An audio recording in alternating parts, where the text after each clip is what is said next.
Did you tell law enforcement if you knew? I stand as the form. Do you know where you saw the front passenger? Did you recognize the front passenger from it? I don't.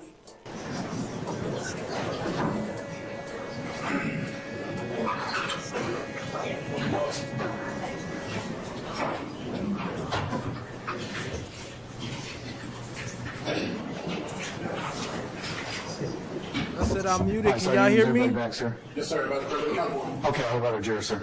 Everybody's prepared to the convoy. Okay, all right. Counsel, if we could take our seat, we'll go ahead and call for our jurors, please.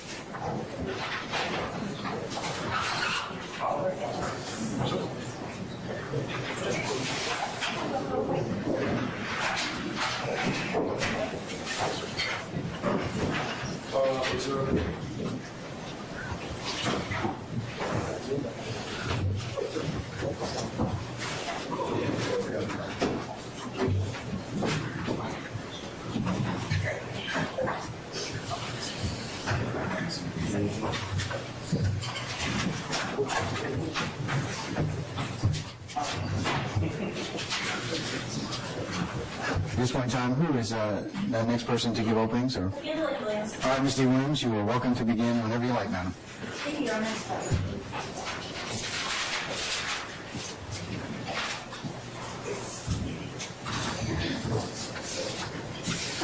Hope everybody had a good lunch.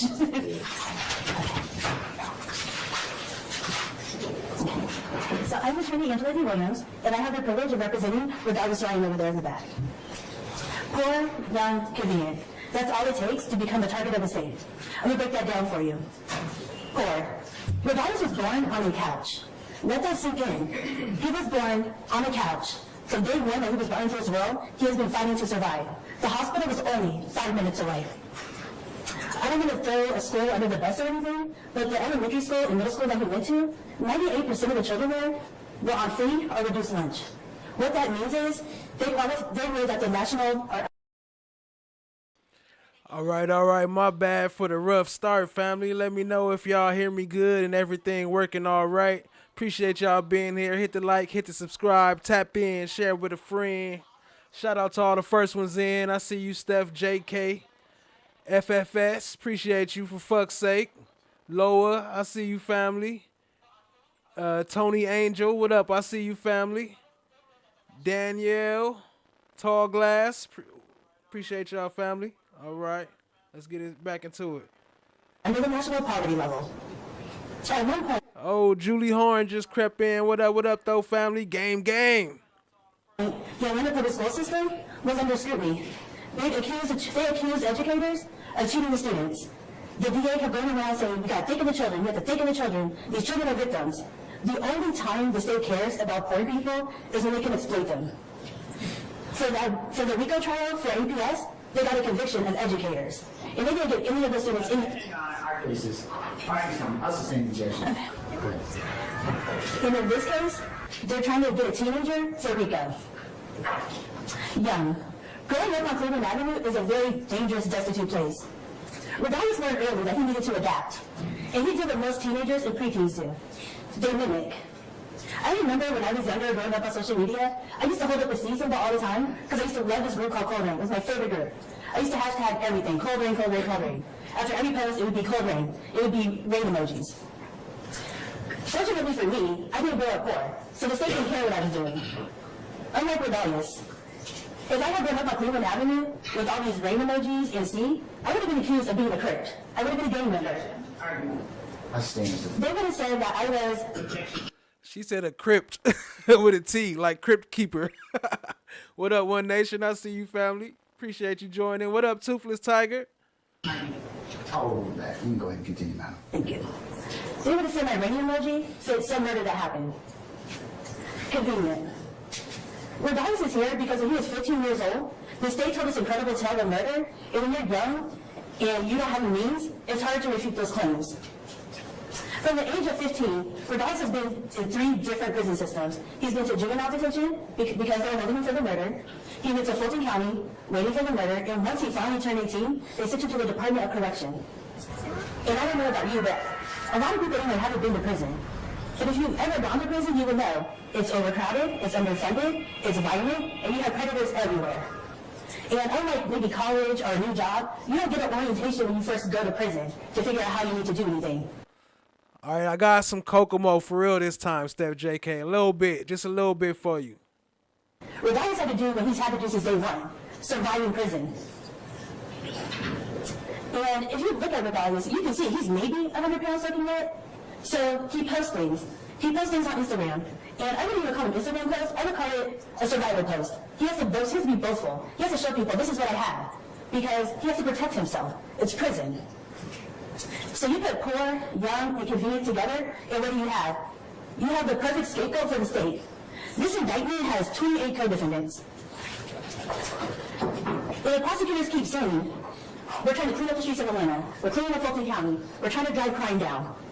You just heard me say Regardless is in prison. The jurors got it wrong in that murder case, and they convicted him.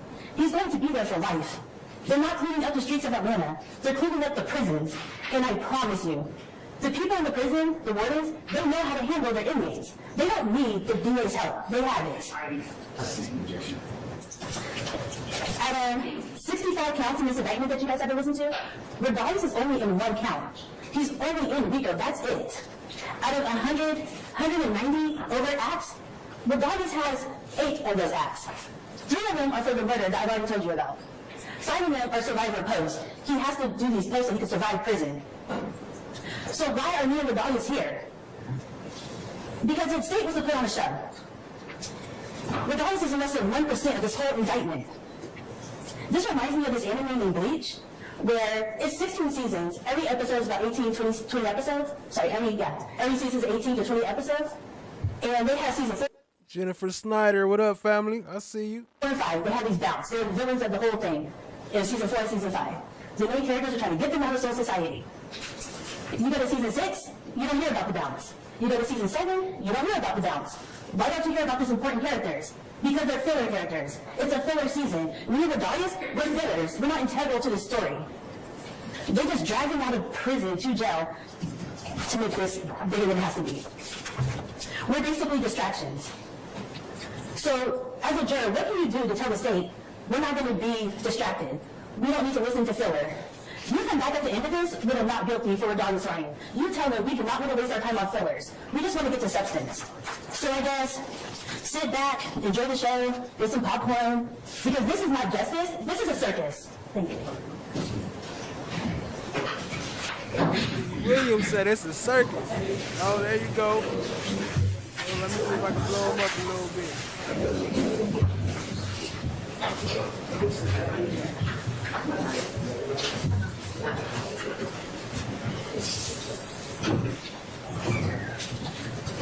There you go, Steph JK. Shout out to one of the best mods on YouTube. Appreciate you, family. This was for you. All right, ladies and gentlemen, please be seated. All right, thank you, Sergeant Ingram. All right, does any member of the defense wish to make an opening statement this time? I would. All right, ladies and gentlemen, please be seated. One more time. All right, thank you, Sergeant Ingram. All right, does any member of the defense wish to make an opening statement this time? I would, Your Honor, on behalf of Mr. Stillwell. All right, Mr. Sharp, you may proceed, sir. Thank you, Your Honor. May it please the court. Good afternoon. Good afternoon. My name is Max Shaw. And along with my co-counsel, the gentleman with the white hair back there, his name is David Botts. And together we have the honor and privilege of representing Shannon Stillwell. Shannon Stillwell is an innocent man. He's been accused of the murder of Donovan Thomas in 2015. He is not guilty. He's been accused of a murder of Jamal Drakes in 2022. He is not guilty. He has been accused of conspiring to violate the Georgia State RICO law. He is not guilty. Now, I am going to deliver an opening statement that will preview what I believe and what I believe the evidence will show in this case and the evidence that will come in trial. But before I even start previewing what I believe the evidence will be, I want to discuss with you some preliminary matters regarding this case. The first preliminary matter that I wish to discuss is my client's name. Okay? On the indictment, you will see, when you look at the indictment, that my client is listed as Shannon Stillwell, also known as Shannon Jackson. Okay? There's a simple explanation for that. You will learn that his mother was a Stillwell, but he was raised by his paternal grandmother. Betty Jackson. So at times, he's been a Stillwell, at times he's been a Jackson. He's indicted as Shannon Stillwell. I know him as Shannon Stillwell, but throughout this trial, some people may say Shannon Jackson, some people may say Shannon Stillwell. I may slip up and say Shannon Jackson. But we're talking about the same person, Shannon Stillwell. Second preliminary matter. It has not been lost on me that my client, it's not lost on any of us, that my client is charged with 2 murders in this case. He's charged in 2015, and evidence will show that he was wrongfully accused. So they haven't got to the second murder yet. They gonna talk about that tonight. They ain't even got to that one yet, where they say that he shot old boy in front of a gas station, or coming from a gas station, another gas station. There's always some gas station cameras involved in all these shootings. That's crazy. And that case never went to court. He was accused in 2022, wrongfully, based largely on assumptions made about the 2015 case. We plead absolutely not guilty. With our backs straight and our eyes wide open, we plead not guilty to those charges. And finally, ladies and gentlemen, as far as preliminary matters, as you probably have realized through jury selection and the fact that we have some visitors from the press here today and different things about this case, this is somewhat of a unique case. It's drawn some attention. But the thing I want to stress is that this case is no different than any other case in the state of Georgia or the United States of America as far as criminal cases go. And it has the same ground rules as any other case tried in this great union. The ground rules of this case are that the defendant, Shannon Stillwell, and all the other defendants are presumed innocent. The state bears the burden of proving their case against all the accused individually. And the state's burden of proof is the highest burden in our system, beyond a reasonable doubt. Beyond a reasonable doubt.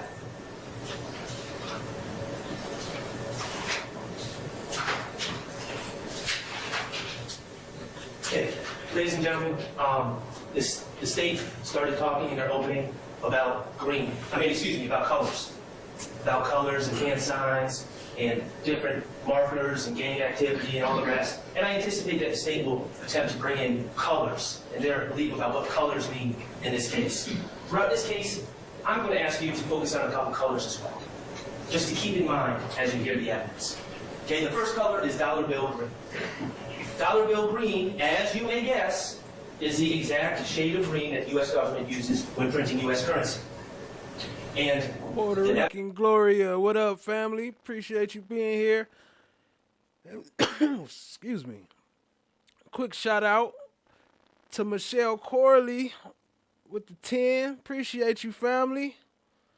Y'all drop some slime brellas in the chat. She already making it rain. Appreciate you, family. Y'all show some love to Michelle Corley.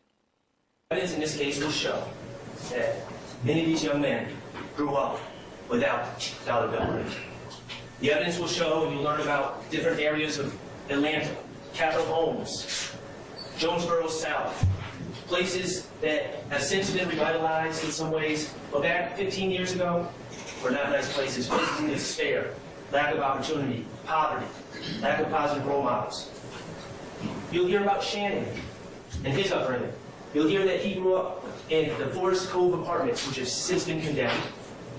And he was raised by his paternal grandmother, Betty Jackson. He couldn't live with his mother, who had succumbed to drug addiction, and it was his paternal grandmother, Betty Jackson, who raised him. And she raised him in the Forest Cove apartments, and you'll hear that she loved him, poured love into him, called him her sweet thing, and he called her mom because she was mom. You'll hear that despite the love and guidance that Miss Jackson tried to pour into Mr. Stillwell, at the age of 14, without other people providing him guidance, he dropped out of school. And he decided that he wanted to be a rapper. You'll learn about the rap industry in this case. And you'll learn, you probably already know this, but becoming a rapper is not the same as signing up for a job at Home Depot, where you work for 2 weeks and you get your first paycheck. When you're chasing superstardom in the rap game, those paychecks might not come for a long time. And sadly, they may not come at all. it might be a dead end to nowhere. You'll learn about the vast numbers of young men with the same dream as Shannon and how the supply of potential rappers greatly exceeds the demand for superstar rappers. I was really a bad occupation to try to get into when it really comes down to it. But Shannon was 14. And you'll hear how he tried to hone his skills and tried to make it in the rap game. But you'll hear that Shannon, like many other young men chasing the same dream, weren't making any money. And bills have to be paid.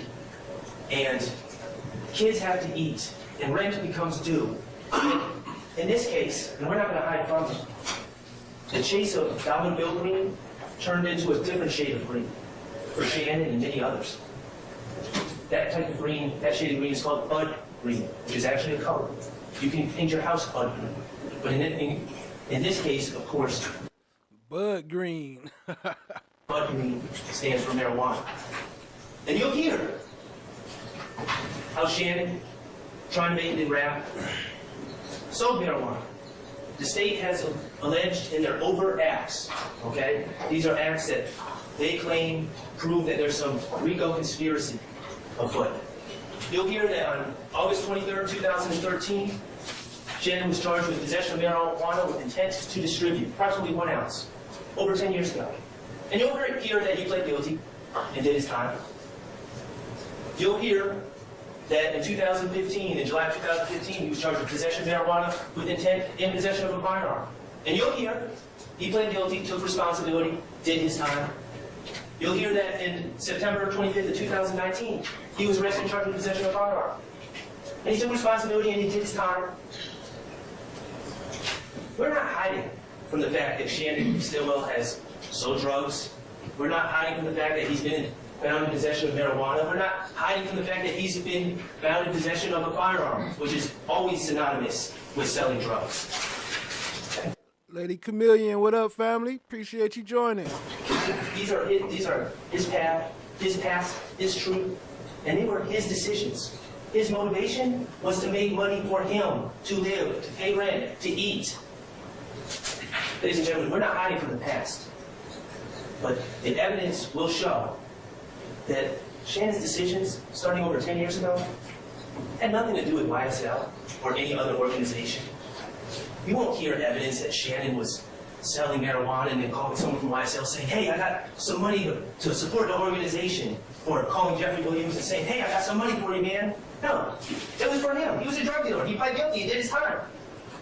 Just like thousands of other people in Atlanta. This has nothing to do with YSL. Has nothing to do with the January 10th shooting of Donovan Thomas, and it has nothing to do with the 2022 shooting of Shamal Burns.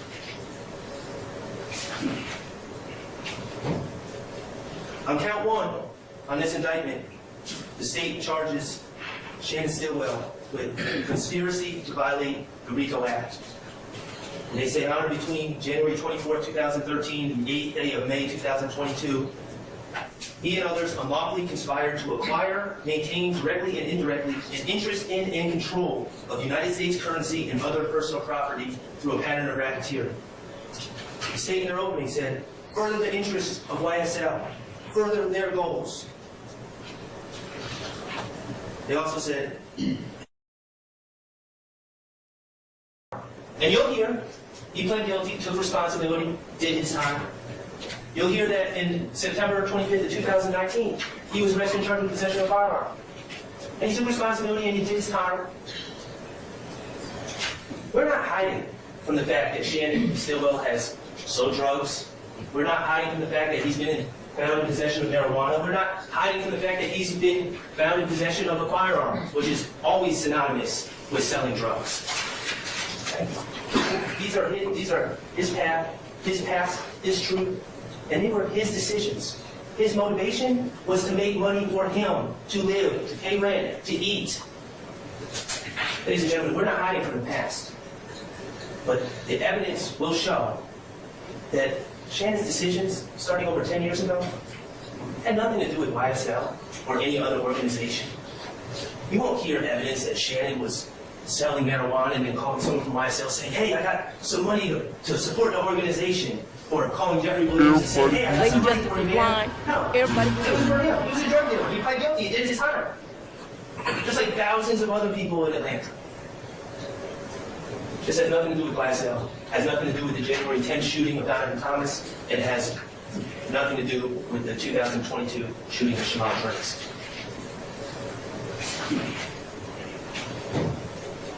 On count one, on this indictment, the state charges Shannon Stillwell with conspiracy to violate the RICO Act.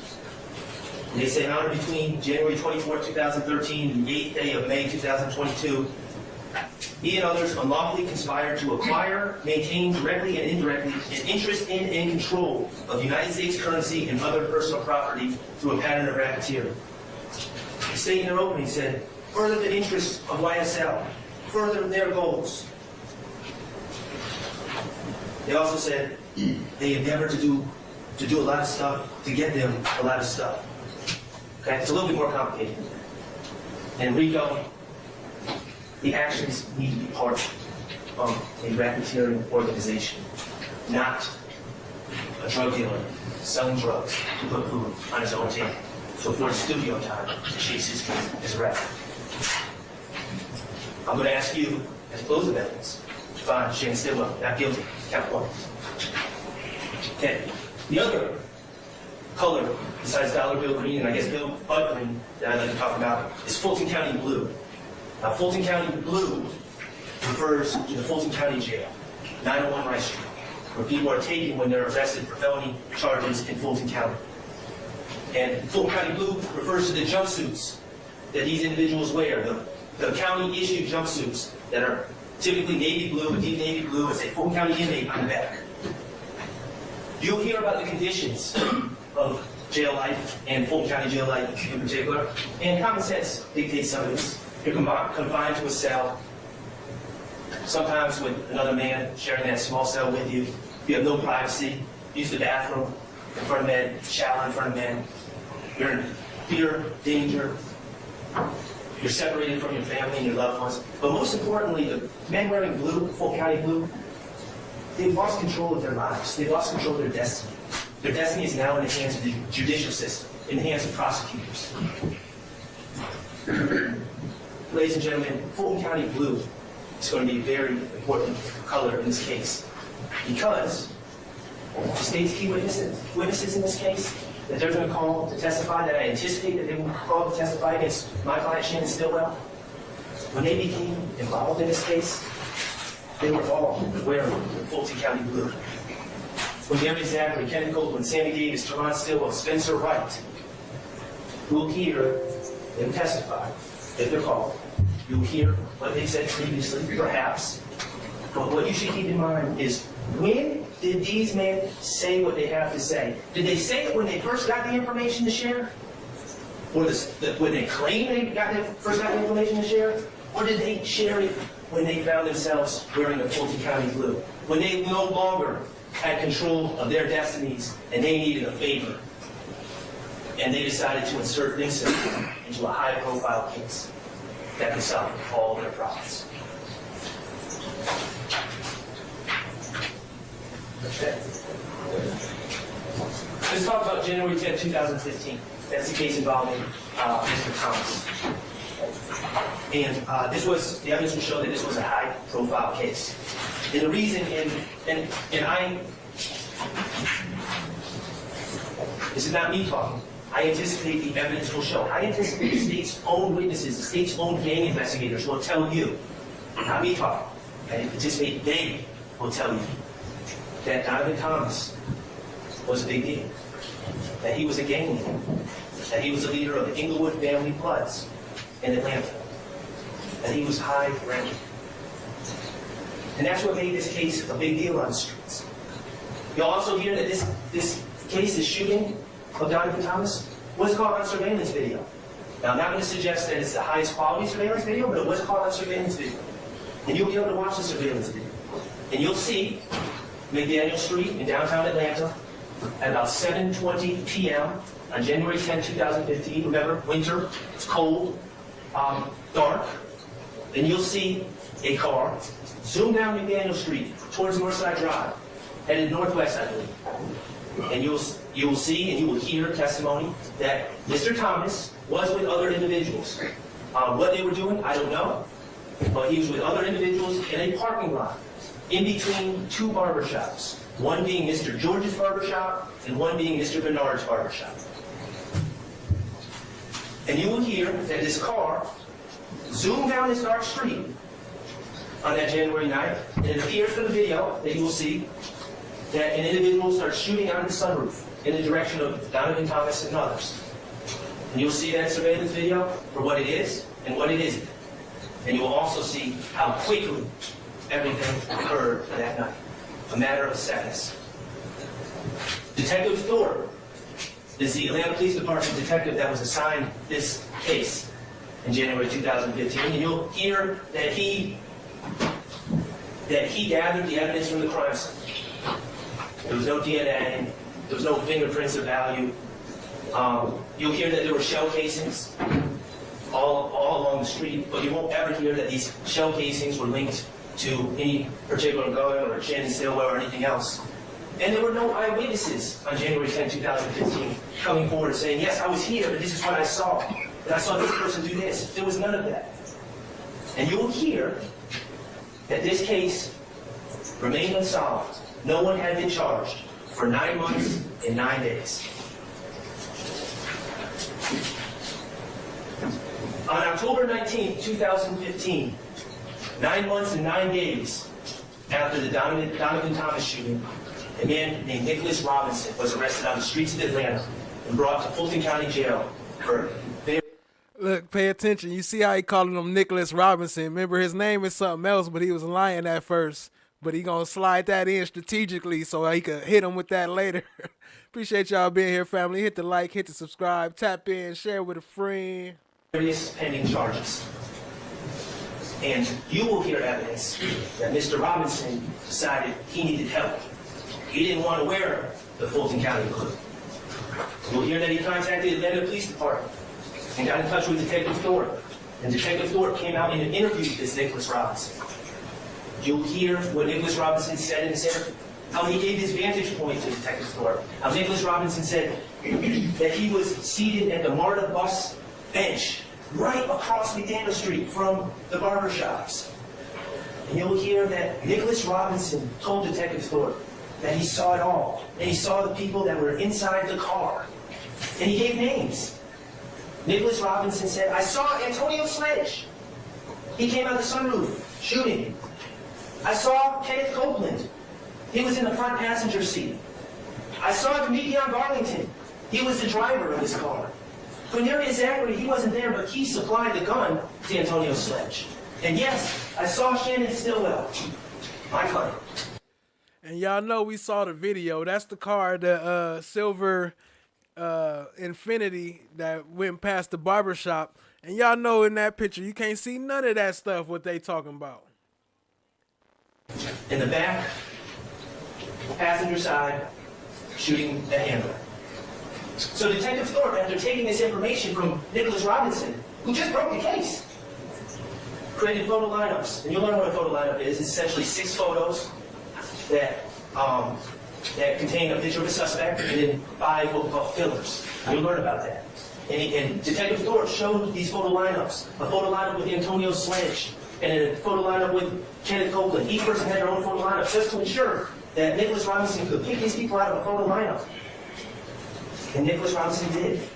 And he signed his name, Nicholas Robinson, next to the picture of Antonio Sledge, and next to the picture of Kenneth Copeland, and next to the picture of Demetrion Garlington, and next to the picture of my client, Shannon Stillwell. Nicholas Robinson signed his name and said, these were the people in the car.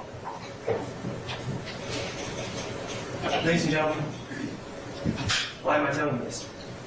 Well, Detective Thorpe had 2 small problems. First, you will see the surveillance video. You will be able to watch the surveillance video and the lighting conditions out there and the fact that there's gunfire going every which way and how fast the cars are moving, and you will be able to judge, was it ever even believable that someone could see 4 people inside a car under those conditions? But there was a bigger problem that Detective Thorpe had. You see, you'll learn that during this interview with Nicholas Robinson, it wasn't only Detective Thorpe, there was another investigator there, an investigator Gaither. And while Detective Thorpe was talking to Investigator Gator. Nicholas Robinson, Detective Gaither was doing some investigation on her own into Lady Nicholas Justice is Robinson, who blind. this guy was, who had Everybody just been should. arrested. And after Nicholas Robinson picked out all these people, including my client, Detective Gaither had to tell Detective Thorpe a little secret. Detective Gaither had to tell Detective Thorpe, that guy in there who just signed those photo lineups that just helped our case, his name isn't really Nicholas Robinson. He lied to us about his name. His name is actually Spencer Wright.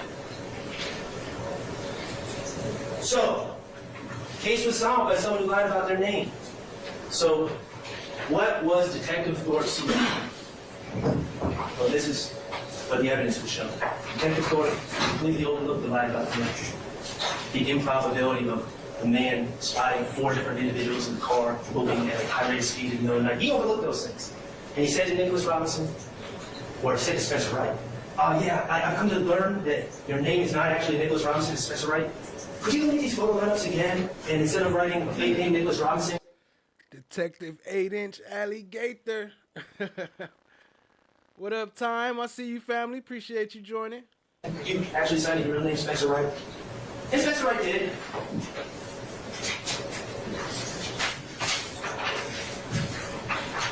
And what happened? Detective Thorpe, on October 19th, 2015, based on the word of Spencer Wright, the man who had just claimed to be Nicholas Robinson, Detective Thorpe took out warrants for Antonio Sledge, Demekion Garlington, Kenneth Copeland, and my client, Shannon Stiller, based on what Spencer Wright said. Okay. Since October 19th of 2015, people have had an opportunity to review some things on this case.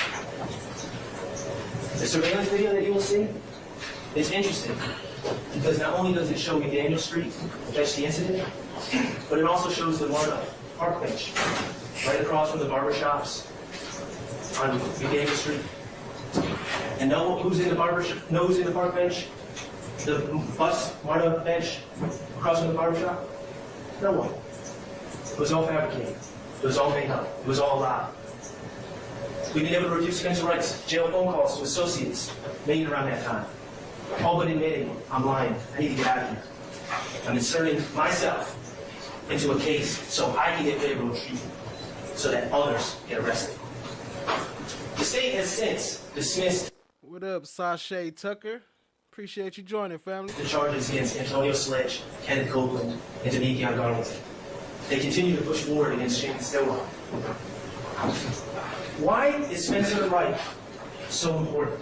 Why have I spent so much time talking about someone who clearly lied, who clearly wasn't there, who clearly made things up? Well, Spencer Wright gives us the blueprint. He tells us what to look out for. What was Spencer Wright wearing when he fabricated his story? Fulton County blue. What did he want? What was he in search of when he fabricated his story? Control of his destiny. Shout out to Unc T 8-inch Alligator. He didn't want it to be left in the judicial system. He wanted to use something to get a deal. He wanted to take back control. That's what men in blue do. Okay. In this case, I anticipate the state will bring 4 witnesses forward. All 4 have certain things in common, as I stated. When they supposedly came upon information that was relevant, never shared it to law enforcement. But once they were wearing blue and they needed something, that's when they came up with their stories. I anticipate the state will call Quindarius Nadler, ironically, one of the people accused by Spencer Wright. You'll learn that he claims he knew information from January 10, 2015. January, February, March, April, May, never shared this information with anyone. But lo and behold, you'll hear he found himself in custody for serious charges on August 5th of 2015. Then you want to say, I know who did it type shit. If you're going to let me out of jail, I'll help you out. Yo, shout out to FFS for fuck's sake. Thank you, and thank you, Julie, and also FOTGs. Appreciate you, family. Welcome to the squad. Then all of a sudden he had a story to tell. You'll hear he gave a second statement to law enforcement approximately a year later, where he was in a room with the gang investigators, with prosecutors, including the prosecutors that were handling his case and had control over his destiny, his future, and his attorney. And you'll hear that he gave a second statement and was looking for a deal. Quindary Zachary is no longer wearing blue. Quindary Zachary was not charged in this case. He got his deal. You'll hear about Kenneth Copeland. Again, someone ironically accused by Spencer Wright. You'll hear that Kenneth Copeland hates jail more than... Drop some slime emojis for FFS for fuck's sake, and keep them going for the gifted memberships raining in from Steph JK. Oop, she just dropped 2 of them. Appreciate you, family. Y'all show some love. Drop some slime brothers for Steph JK. Show her some love. Anybody who got the gifted, please say thank you to the gifter. anything. The problem is, for someone that hates jail more than anything, he does a horrible job of avoiding it. And you'll hear that throughout this investigation, he's repeatedly arrested by the Atlanta Police Department and other jurisdictions. And you'll hear 2 of those arrests were on June 10th of 2015 for guns, found in possession of guns. October 28, 2021, guns, found in possession of guns. And he makes it very clear about what he thinks about wearing the blue. But the interesting thing about him is, as you will hear, is every time he's arrested, law enforcement runs out to talk to him. And he goes through the same song and dance without having to do anything. Just don't, please don't make me wear that blue. Kenneth Copeland is no longer wearing blue. And he's not charged in this case. I anticipate you may hear from a man named Sammy Davis, who claims he was at the scene on January 10, 2015. January through December 2015, never once went to law enforcement. 2016, never once went to law enforcement. But then in March 17, 2017, when he's in jail, wearing blue, law enforcement comes out and talks to him. You'll hear his story. His story about how 2 cars were driving down McDaniel Street, and the first car sent a signal to the second car saying, Donovan Thomas is just leaving the barber shop, as a signal that it's time to shoot. And how the second car pulled up in front of the barber shop and stopped in the middle of the street. Just stopped. And then people started shooting at Donovan Thomas. You'll hear Sammy Davis' story. You'll also see the video. You'll see that there's no first car, second car. You'll see that there's no signal. You'll see that Donovan Thomas wasn't just leaving the barbershop, that he had, in fact, like the state had already stated, been hanging out with friends in that parking lot for quite some time prior to the shooting. And most importantly, you'll hear, or you'll see on the video, that Sammy Davis' claims that his car stopped are 100% wrong. The car never stops. The car drives on by. Bullets flying everywhere. You'll be able to listen to Sammy Davis' story and compare it to the surveillance video and figure out how much value we should give his story. And finally, I anticipate you may hear from a man named Javon Stillwell. A man who curiously claims he's my client's uncle. Not sure what that's about. You'll hear that he claimed to come across important information in January of 2015. And he claimed he came across this important information while talking to someone with his wife, Vanetta Coffey, right there. You'll hear throughout all of 2015, never said a word to law enforcement. Wasn't until March. I said Steph JK, right? My bad if I said FFS. Steph JK, shout out to Steph JK with the membership. Y'all drop some slime brothers for Steph JK. Appreciate you, family. My bad if I said FFS. 22nd, 2016.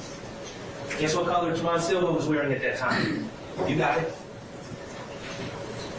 When he was in jail for serious charges, and he needed help. He needed help from law enforcement to start to reclaim his destiny, control over his life, to escape the monotony and the filth of the Fulton County Jail. And you'll hear that he claimed to have information. You'll hear that the state, to their credit, went to try to corroborate whatever Tremont Stillwell was talking about and talked to his wife, who is now deceased. Her name is Vanetta Coffey. She's now deceased. But you will hear that she was interviewed on May 11th of 2016 when she was still alive. And you will hear what she had to say about Tremont Stillwell's claims. That what he's saying happened, never happened, A, and that Tremont Stillwell is a effing liar. Those are the state's witnesses in this case. Those are the men in blue. Count 2 of this indictment is the count that charges my client, Shannon Stillwell, along with a whole new group of individuals with the murder of Donovan Thomas. There'll be no forensic evidence, there'll be no ballistic evidence. There'll be no eyewitnesses that presented themselves at the scene to say, I saw this occur. The surveillance video will not give insight as to whether Shannon Stillwell was there or not. The state's case will rest entirely on the word of men in blue. When the evidence is done and the trial is done in this case, I'm going to ask that you return a verdict of not guilty to count 2, murder. Okay. Now, I would like to preview a little bit about my client's life after the Donovan Thomas murder. Remember, on October 19, 2015, the Atlanta Police Department, Detective Thornton, and the news broadcast to the world, and more specifically to the streets, and more specifically to the Inglewood family blood gang that Donovan Thomas was the head of, that my client was responsible. Based on the word of Spencer Wright, based on the word of someone that even the state is saying lied. First they said it wasn't completely accurate. No, it was a lie. Based on that, they broadcast to everyone that my client was responsible. Kristen Covey, what up, family? Appreciate you joining. And there has been repercussions. You'll hear in 2015, people pulled up to my client as he stood outside his store, shot a gun at his head, and grazed his forehead. Thankfully, he's still with us. You'll hear that later in 2015, my client went to go get a fish dinner with the mother of his child and another young lady named Tiara Jones at JJ's Fish at the corner of University and Pryor. And members of the gang spotted him there, stalked that car, drove behind the car, and unleashed bullets upon that car, hitting that poor... What up, Danny? I see you, family. Dropping the slime umbrellas. Appreciate you, family. Poor lady, the driver, Tiara Jones, in the face, killing her, causing the car to crash and spin, breaking bones in my client's body, collapsing his lungs. The streets have not cared that Spencer Wright is a liar. Since that time, my client's life has changed in some small ways and some big ways that obviously make sense. Shannon Stillwell, since that time, has been careful about... Yeah, I thought that's what I said, but I'm not sure. Anyway, appreciate y'all, family. ...his surroundings. He tends to back into parking spots. He tends to run red lights at intersections, not to be a sitting duck for IFA members or anyone else. He habitually changes residences. And yes, he does habitually rent cars, including a white Audi. He does this, the evidence will show, so no one can associate him with any particular car. None of the IFA members can know where he is. That's what the papers say. And yes, when he rents cars, he does tint their windows, so no one can see in. That's the life he leads since 2015. And yes, when he leaves the house late at night, he does conceal his identity. What up, Nim? See you, family. Appreciate you joining. It was during COVID, but One he does wear a Nation, I mask. see you, family. That's been Shannon Stillwell's life since 2015. And I'm going to ask that you keep that into account as you... Yo, Steph JK still making it rain with another gifted membership. Please say thank you if you got a membership from Steph JK. Appreciate the love, family. Y'all show Steph JK some love. consider the evidence as it's presented.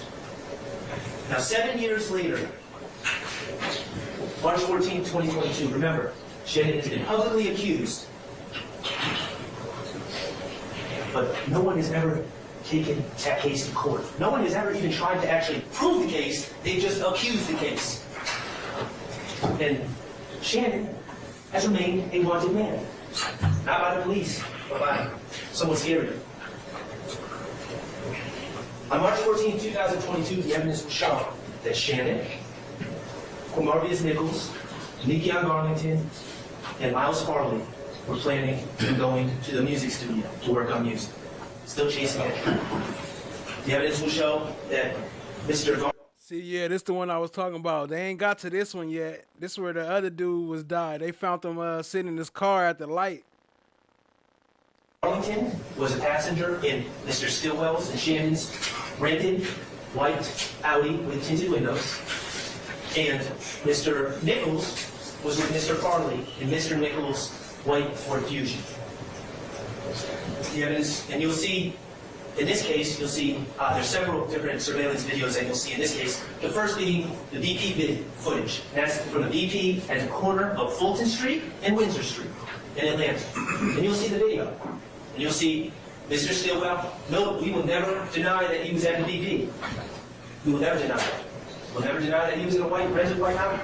And you'll see Mr. Stillwell pull up on that camera and back into a parking spot right in front of the BP. And you will see Mr. Nichols shortly thereafter in his white Ford Fusion pull up at the gas tank so he can purchase gas to get to the studio. You'll see footage from inside of the store. That's Mr. Nichols. You'll find out that that's Mr. Nichols purchasing an item, and that's Mr. Stillwell, my client, wearing a Pink Floyd hoodie with a pink wool cap on.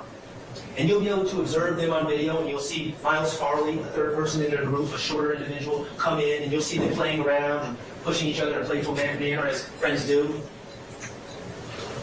I'm going to ask you to observe them on a video and ask yourself, does that appear to be men on a mission? Or does it appear to be friends just planning on going to the studio?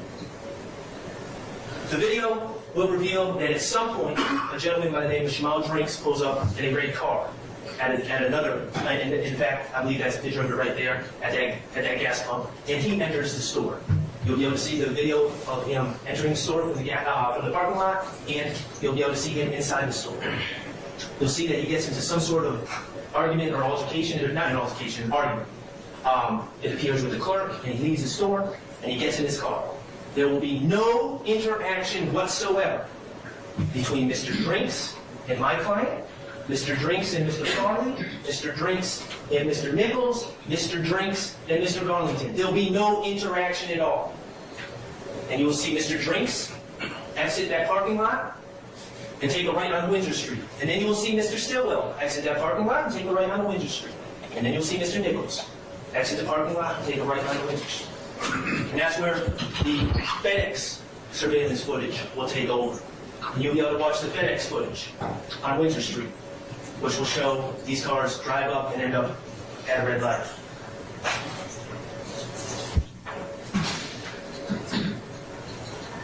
You will see my client's car, white Audi, run a red light. You will see Mr. Nichols follow my client's car and run a red light. Eventually, cars come in to replace him, and traffic flow continues and continues for several. Yo, shout out to them. Appreciate you being here. So we watching all the openings. Some of them are a little longer clips, like the Max one, and then I forgot the other dude for Kendrick, but not Weinstein. Not Weinstein, but yeah, we just tapping into all the opening statements. So these clips are a little bit longer. It will break up a little bit more. I got some mixes when we come up to Love. I think she coming up next. But it's some important stuff that they touching on. So I didn't want to take away too much from what they talking about. So appreciate y'all being here, family. Hit the like, hit the subscribe, tap in, share with a friend. Minutes. And eventually, a man who's just happened to be going the other way looks into Mr. Drinks' car, which is still sitting there, and notices that Mr. Drinks has been shot. What you will not see on this video is any indication at all that this shooting occurred while my client's car was beside Mr. Drinks. You will not see any muzzle flash, you will not see any commotion, you will not see any fight, you will not see anything at all that suggests that that's when the shooting occurred.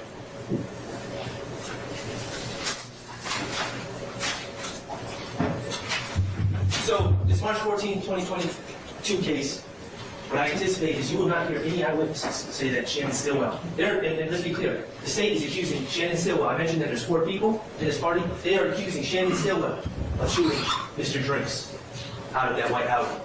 The state will not present to you any witnesses that saw this occur. The state will not present to you any forensic evidence that proves that this occurred. The surveillance I submit to you, and you'll be able to see and judge for yourself, points to the exact opposite, that the shots did not come from Mr. Stillwell's car, nor did, and I'm not suggesting they came from Mr. Nichols either. They came from neither of them. So why was Shannon Stillwell arrested? Well, they had video of Shannon at the DP. Okay? That's fine, we don't deny that, never will. They made certain assumptions about what would be on that FedEx video that you will be able to look at and determine what it shows and what it doesn't show. And I'm sure they assumed that it would show some shooting, but it doesn't. And finally, they made assumptions about Shannon Stillwell. Remember what the state said in opening about how Detective Hogan had his case. He had people on a video at the BP, which is near where the shooting occurred, but not where the shooting occurred. He had people on his video, and then he talked to another detective, Viverito, and Viverito said, "Oh, that's Shannon Stillwell. That's Shannon Stillwell. Oh, that's Marcus Nichols." And they just ran with it. Yeah. Shannon Stillwell was at the DP that night. He didn't shoot Jamal Drinks. None of his friends shot Jamal Drinks. They went to the studio. Since these warrants were taken out for Shannon Stillwell, and I'll tell you the warrants were taken out and Shannon Stillwell was arrested in that same white Audi on March 17, 2022, 3 days later. Since those warrants have been taken out, some other information has come forward. First, I'm going to ask you, and this will be entered into evidence, I'm going to ask that you consider the rental agreement for the white Audi. You will learn that on March 16, 2 days after this alleged shooting, when every other person who has a guilty conscience, anyone who has a guilty conscience is trying to get out of the rental car, Shannon extended his lease. I'm going to ask you to consider and really think about that. Extending a lease of a car that you supposedly just killed someone. Are those the actions of someone who's guilty of that crime? Definitely wouldn't have extended that lease. Probably would have burnt the car up. You're going to hear about the wiretap on Demekion Garlington's phone. Remember, Demekion Garlington was in Mr. Stillwell's car. And the state hinted at it a little bit. They were talking about J.D. Myrick and people wanting to attack a man named Gucci. And based on these concerns in the jail, the state applied for it, and you'll learn what a wiretap is. They applied for a wiretap and received a wiretap from Demekion Garlington's phone. The phone of the person who was with Shannon Stillwell on March 14, 2022. Blue Eye Hillbilly, what up, family? Appreciate you joining. And you'll learn what a wiretap is, and how a wiretap really consists of law enforcement sitting and listening in on all your phone calls, incoming and outgoing, and recording all the relevant and pertinent phone calls. Yeah, Puerto Rican Gloria, we started off with Miss D. Williams. Love coming up next. Calls and conversations that occur. You'll learn that this wiretap on Demekion Garlington's phone began on March 10th, but certainly well before March 14th, the date of the Jamal Drinks shooting. So it was in place that night. Who knows about the wiretap? You'll learn that too. Do you think the government tells you that your phone is being wiretapped? Of course they don't. It's secret. No one knows. That's the point. And you'll learn about who Demekion Garlington is and what type of guy he is. I would submit, if you have a secret, you wouldn't want to tell Demekion Garlington. You'll hear him on the wiretap, drunk, high, talking about everything under the sun. Pills, weed, guns, girls, robberies, all stuff that he's involved in, completely against his interests to discuss, but he doesn't know he's being this and that now. But one thing that's interesting, of all the things that this loudmouth talks about, all the crimes, and they said they brag about this stuff. They said Demekion Garlington was bragging about stuff. All the things they brag about, no, it never comes up. Shooting anyone on March 14, 2022. All the crimes he discusses, that never comes up. Finally, and most importantly, the science about this March 14, 2022 case. We're going to learn about gunshot residue. Gunshot residue testing. Testing that tests for microscopic particles that contain a combination of lead, barium, and antimony. Particles that come from the explosion of a gun and the gunshot primer that causes it. Synonymous with a firearm that has been fired. Who does gunshot residue testing? Georgia Bureau of Investigation, APD, all sorts of agencies to build cases against defendants. You'll learn how gunshot residue is collected. How you take a surface or a body part or an object, you take these adhesive stubs, these official gunshot residue kits, and you dab the surface of an item as much as you want. You can use multiple stubs. And then you take these stubs and you place them under an electron microscope. And a scientist can look under this microscope and see if there's any particles of gunshot residue that are on said item. You'll hear that Shannon Stillwell was arrested on March 17th in that same white Audi that he was in on the 14th. And you'll hear that the crime scene technicians, in this case, made a specific decision to pick the best place on the car to test for gunshot residue. When the gun is fired, the gunshot residue would plume upwards. And so they take the best part of the car, the headliner. And for all of you that don't know what the headliner is, that's the cloth top of the car. As pictured right there. You'll hear about Alexander Coven, a scientist, a man in search of the truth, a man who works for GBI, not for me, not for Shannon Stillwell. And you'll hear how that headliner that was collected from that white Audi on March 17th was brought by Alexander Coven at the Georgia Bureau of Investigation. And you'll hear he's an expert in gunshot residue collection and analysis and detection. Shout out to One Nation. And you'll hear how Mr. Coven, as he was trained, took that gunshot residue kit, took those adhesive tabs, and dabbed that headliner again and again and again and again and again and again. Dozens of times. And then he wanted to make sure what he did was sufficient. So he took a second tab, adhesive tab, a fresh one, and continued to... I want to hear that dude testify that checked that car, because what they got to say about them doing all that checking and didn't find nothing. Dab that headliner again and again and again and again and again to pick up any particles that would be on the headliner from that white Audi. And he took those tabs, those adhesive tabs, and put them under his microscope that he uses when he's building cases for the state. And he looked at those tabs under that microscope for any particle of gunshot residue, any at all. Looking for 15, 10, 5, 3, 1, whatever he could see. And you'll hear that on June 3rd, 2022, 77 days after the state, after Detective Hogan, the investigator Reno, and the state made their decision that Shannon Stillwell fired a gun from that white Audi, 77 days after they made that decision, you'll hear that scientist Coven released his report. And on that headliner, there was not a single, zero gunshot residue to be found. That's the science.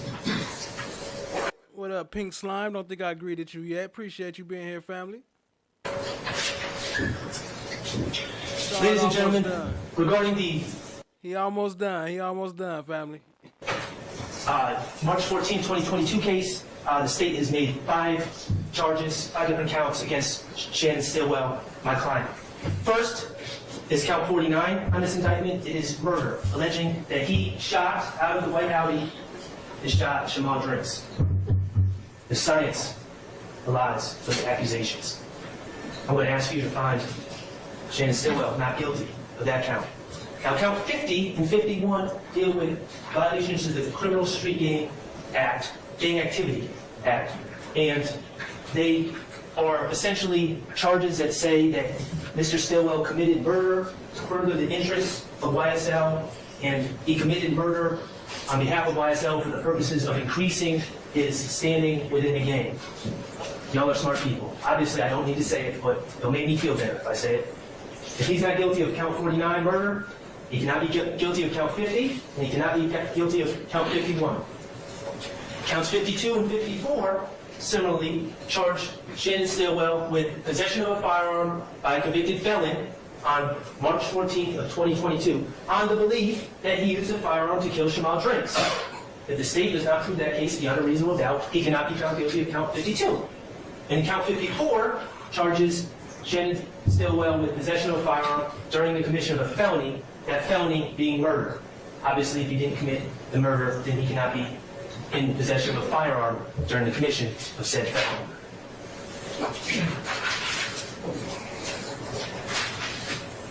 In conclusion, my client has been charged with 2 separate murders. He's been wrongfully accused of 2 separate murders, and we plead absolutely not guilty. He's been charged with conspiracy to violate the RICO Act. And while he has sold marijuana in the past, those were his decisions, for his benefit, and had nothing to do with YSL or anyone else involved in this case. He's pled guilty to those charges. He's done his time. That makes him an ex-drug dealer. It doesn't make him a conspirator. It doesn't make him guilty of violating any RICO acts. The ground rules. Shannon Stillwell is presumed innocent. The state bears a burden of proof, and the standard of proof is beyond a reasonable doubt. I believe in this case, if you focus on where the state's evidence comes from, you will find that primarily it comes from the stories of men wearing blue. I'm going to ask you to focus on things like science instead of stories. Compare the credibility of a scientist like GDI scientist Koval, who followed all the rules and determined there was absolutely 0 gunshot residue in that alley. Compare that to what the state presents. Spencer Wright, who said his name was Nicholas Robinson, who lied to get out of jail. Spencer Wright duped Detective Thorpe. Tell me Love wasn't coughing on purpose right there. She trying to tell him, like, hurry up. October 19th. Spencer Wright duped Detective Thorpe on October 19th of 2015. And that is on Detective Thorpe. I am going to do my best to make sure that the truth comes out in this case. Make sure that no one wearing blue will be able to dupe anyone during this trial. My client, Shannon Stillwell, is not very much. And out of that whole thing, that's crazy how it cut off where he said my client is not guilty. All right, here we go, family. Opening up with the Jungle Book theme. Y'all already know. I hope y'all got yourselves prepared. Here we go. Now, this is the law of the jungle, as old and as true as the sky. And the wolf that shall keep it may prosper, but the wolf that shall break it must die. As the creeper that girdles the tree trunk, the law running forward and back.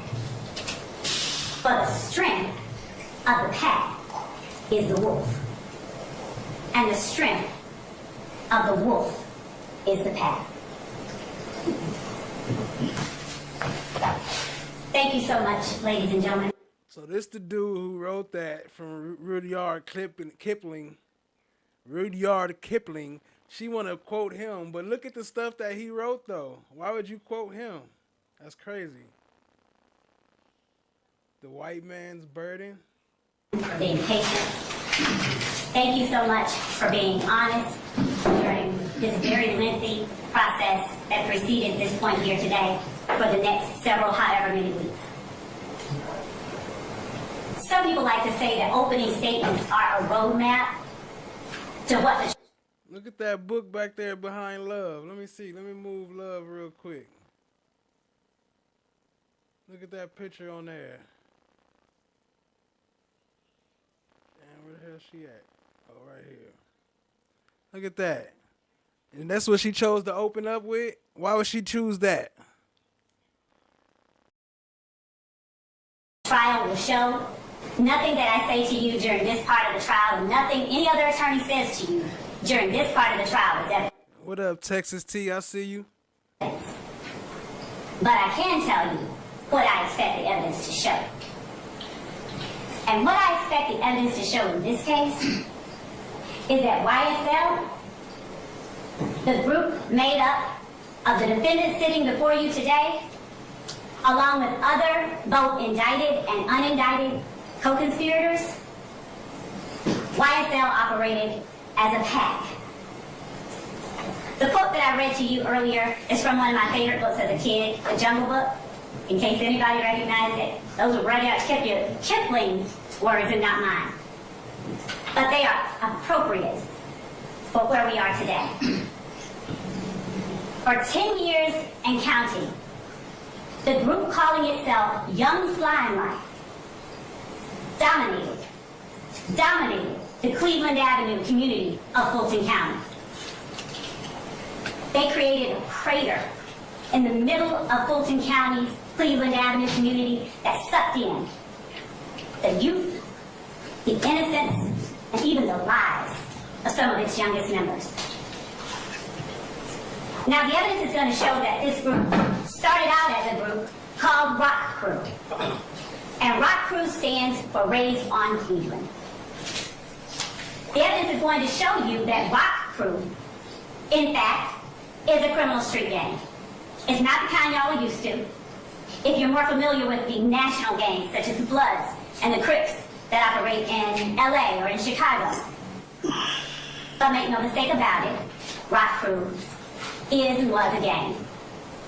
It consisted of 3 or more members with common identifiers, signs, colors, linguistic choices that committed crimes on behalf of and in furtherance of Rock Crew itself.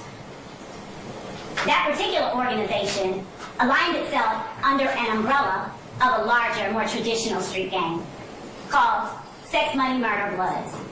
They adopted the nomenclature.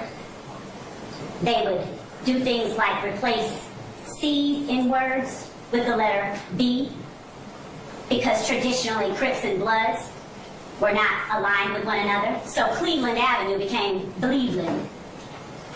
Some of you may have indicated during voir dire you've heard or are familiar with the Cleveland Avenue area. Maybe you've even heard of Cleveland Avenue Day. The evidence will show that this is where that comes from. The evidence will also show that sometime in 2012 or thereabouts, an internal rift or divide occurred among the members of Rock Crew. Now, the defendant, Jeffrey Williams, seated back there yawning right now, he was an original member of Rock Crew. And the kind of crimes that Rock Crew did consisted of smashing grab burglaries, stealing ATM machines, things of that nature. They don't prosecute none of their own for all the stuff they do, though. All the bodies they be catching, all the houses they break into with the wrong warrants, false cease and desist, false seizures, I mean. When Rock Crew split up, YSL, or Young Slime Life, was formed. And the defendant, Jeffrey Williams, was its proclaimed leader. Young Slime Life came about and consisted of 3 or more people when it began. 3 or more people who were willing to, and who did, commit criminal street gang activity, that is crimes, that were intended to further the purposes and advance the directives of YSL itself. Now, there will be no evidence of a written contract or anything like that. You won't see bylaws of YSL, because this was a group of people associated in fact, who used common identifiers, common names, common colors, common symbols, to communicate with one another and to express themselves to the rest of the world. So YSL, as the evidence will show, they didn't move individually. The members and associates of YSL, they moved like a pack, with the defendant Jeffrey Williams as its head.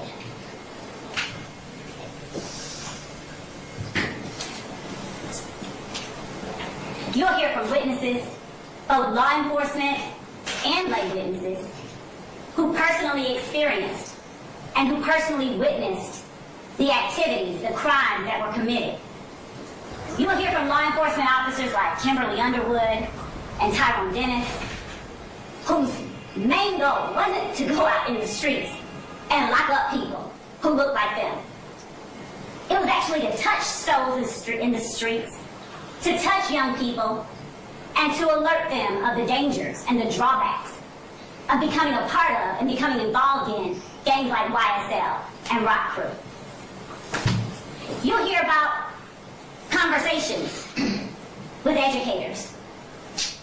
You'll hear from members and associates of the gang itself. Now, as to how those members and associates will respond or act once they're actually in court and on the stand, that's something that I am truthfully not able to predict to you fully. But the court has given you instructions on determining and judging the credibility of the witnesses. And I trust that all of you will in fact follow those instructions. The evidence will show that YSL checked all of the boxes for being a criminal street gang. As I stated earlier, they are 3 or more people associated in fact. Their members commit crimes on behalf of the gang. They commit crimes such as armed robbery, hijacking, motor vehicle theft, theft by receiving, stolen firearms, so many stolen firearms, possession of a machine gun, and narcotics sales. And last but certainly not least, murder. What you will not hear any evidence of is that the defendants were not. Look, you won't hear any evidence of all them bodies that the cops be catching right there that we just showed. They be showing 1 or 2 here and there, but they don't prosecute all them bodies they catch, huh? Involved in a criminal street gang. You will not hear any evidence that they did not commit crimes on behalf of YSL. And who say some stupid stuff like that? Look at her face. She said you will not hear any evidence that they did not commit any crimes. Trying to prove a double negative. Burden shifting. As I stated to you earlier, what I'm saying to you now is Let me object to that statement, please, as burden shifting. Object basis? Burden shifting, and under Parker versus the state at 277. Why don't we take that up then? 39. I'll note your objection. I'm sustaining the objection. Why don't you rephrase, madam? yes, Your Honor. Just rephrase it. Ladies and gentlemen, I'm going to explain to you at the appropriate time, ladies and gentlemen, what the burden is in this case. Remember what I told you earlier? That the burden never shifts to the defendants to prove or Do you not know how to do your job, lady? certain innocence, they're presumed innocent. The evidence will show that YSL did not adhere and does not adhere to all of the customs of a traditional street gang. And the fact that YSL does not mirror all the customs of a criminal street gang, the evidence will show makes it no less a criminal street gang. The defendants on trial here today have, through their actions, displayed not only their allegiance, their alliance with one another and with the gang itself. No, it does not. No, it doesn't. And you haven't presented any case law to tell me how to do that. And I'm telling you, as the judge presiding over this case, if you do that, it's misconduct. Through their actions.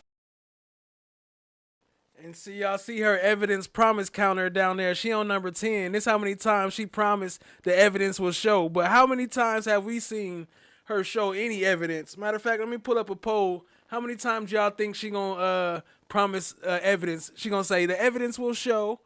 How many times y'all think? I'm gonna pull up a poll real quick. They have displayed an unspoken agreement to participate in that gang through a pattern of illegal activity. And again, the head of this gang is seated in this courtroom too. The evidence will show that these defendants, that the members and associates of YSL, they knew who their leader was, and they knew the repercussions of not obeying their leader. You will hear evidence that when members and associates of YSL got in trouble, got locked up, the first person they called was either this defendant or one of his family members. Now, they didn't call him directly because he knew, and they knew, that he needed to have distance between himself and the crimes members and associates of YSL were committing on behalf of the gang. So they would reach out to his sister and have his sister reach out to somebody else and eventually get back to King Slime, as they called him. You will hear evidence that members of YSL committed armed robberies. You'll hear evidence that to slime someone is to do them dirty, and that sometimes members of YSL committed crimes against other family members of their fellow gang members. You'll hear evidence that when one of the associates or members of YSL did something to what Jeffrey Williams had perhaps considered a friend, they were threatened with their very life. Tell them to get that stuff back or they will be killed. Yeah, right. What up, Indie Love? I see you, family. Appreciate you joining. You'll hear evidence that YSL, they had opposition within the city of Atlanta and Fulton County. That there were other gangs that were at various points in time at odds and even at war with YSL. One of those gangs was known as the IF gang, IF, Inglewood Family. You will hear experts come in here and tell you more about how the Inglewood family bloods in any way made its way down to Fulton County. You will also hear evidence about how one of the members, one of the beloved, of whom YSL considered an opposition group, was gunned down. Donovan Thomas on January the 1st, 2015. January the 10th, my apologies. 2015. Gunned down. Openly and notoriously. Because the evidence will show that part of the reasons that criminal street gangs operate the way that they do She said he was notoriously gunned down. is to establish dominance, and to establish control, and to establish fear. You're going to hear that this gang stole at least 3 lives from this community over the last 10 years. And look at all them lives y'all took, though.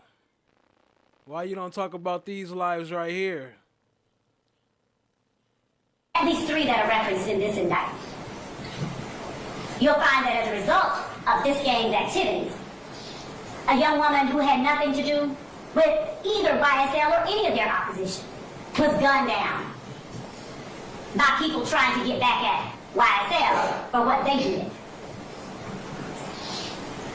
You'll hear evidence that after the murder of Donovan Thomas, no less than 50 shootings occurred over the course of the next several months. You'll hear evidence that hundreds of bullets were fired into cars. 50s and 100s? What about y'all numbers, though? Look at y'all numbers. How many people y'all killed? Do you prosecute any of those people, Love? Into homes and into people as a result of the rift young Limelight had with other people in the community. So what are they accused of and what are you here for today? The judge read the 4-hour-long indictment to you 12 months ago. He didn't read it to you again today, but he generally gave you what each defendant is being charged with and what the state has the burden of proving beyond a reasonable doubt as it relates to each defendant. But just to broadly touch on those, the crimes that the state has proven to you over the next several weeks include conspiracy to violate the Racketeer Influence and Corrupt Organizations Act. That is an absolute mouthful. So we'll just say RICO. There's no substantive allegation of RICO violations here. And by that I mean there's a difference. Here the state is alleging that these defendants, they had an agreement, unspoken, but no less an agreement. No name about no contraband. No name about no contraband. No say I'm here waiting trial. There's no substantive allegation of RICO violations here. And by that I mean there's a difference. Here the state is alleging that these defendants, they had an agreement, unspoken, but no less an agreement, to obtain property, things of value, cell phones, cars, stolen guns, through a pattern of illegal activity.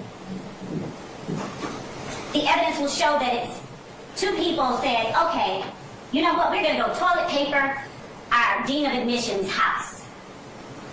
And they sat there thinking and talking about it, and someone overheard them and reported them to the police. And the police came and said, okay, I'm going to arrest you all for conspiracy, for planning to go into this. The evidence will show that it's not enough that they were planning to do it. Somebody has to do at least one thing in order for those two people to be found guilty of conspiracy. So say one of you goes and says, let me go get the toilet paper now. Then y'all are in trouble. That's what we have here, and that's what the evidence is going to show. There was an agreement among the members of YSL. Y'all go get that toilet paper, you're going to be in trouble. She up to number 20 with the evidence will show. Evidence promise counter. To obtain property and things of value through a pattern of illegal activity. And it is their actions over the course of the last 10 years. It did not stop, by the way, in 2015. It didn't stop at all. It continued up through and even into 2023. After this case was indicted, as the evidence will show. But their actions are what the state will be looking to you to evaluate and determine. Does this action show that they are agreeing to participate in this organization, this enterprise, through racketeering activity? You'll see evidence, as I stated, of not just drug sales, trap houses, drug houses, whole houses out of which drug sales were conducted. The backstory on problems with drones, contraband, and inmates. Last month, Channel 2 investigative reporter Mark Winnie was with the Department of Corrections agents as they raided a drone repair shop in Gwinnett County called Thunder Drones. Agents arrested the owner, Robert Schwartz, and seized dozens of drones. They believe Schwartz has ties with gang members, and those drones were used to drop drugs and contraband into prisons. So the reason why now the inmates burn the holes inside of the windows is because they're using drones. We told the story of drones in prisons, but drone drops are now a major factor in the contraband trade at the Fulton County Jail. Absolutely. Some have crash landed, and ultimately with different types of payloads. In trial. 15 on right. I'm awaiting trial. Innocent or guilty? I'm innocent. The assignment is very simple, ladies and gentlemen. The only thing we're going up here to do is a massive shakedown. We're looking for any weapons, drugs, or any contraband that the inmates are not supposed to have. Sheriff Pat Labatt says the Fulton County Sheriff's Office jail strike team struck a vein of contraband quickly in the first zone they hit. It's a cell phone and charger. Where they held longhorn guns by the door. Where they stood ready to act on command if Man, it's way worse than those pictures they just showed in that one jail raid than this whole YSL trial. either one of their number called.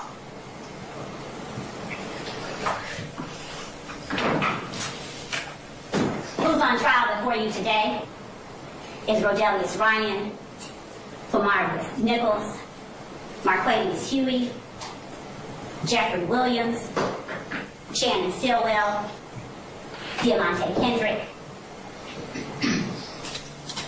And their actions during the dates that are listed in this indictment are what we are asking that you pay close attention to and you evaluate. Your Honor. You have an objection? Yes, sir. Basis? For the motion.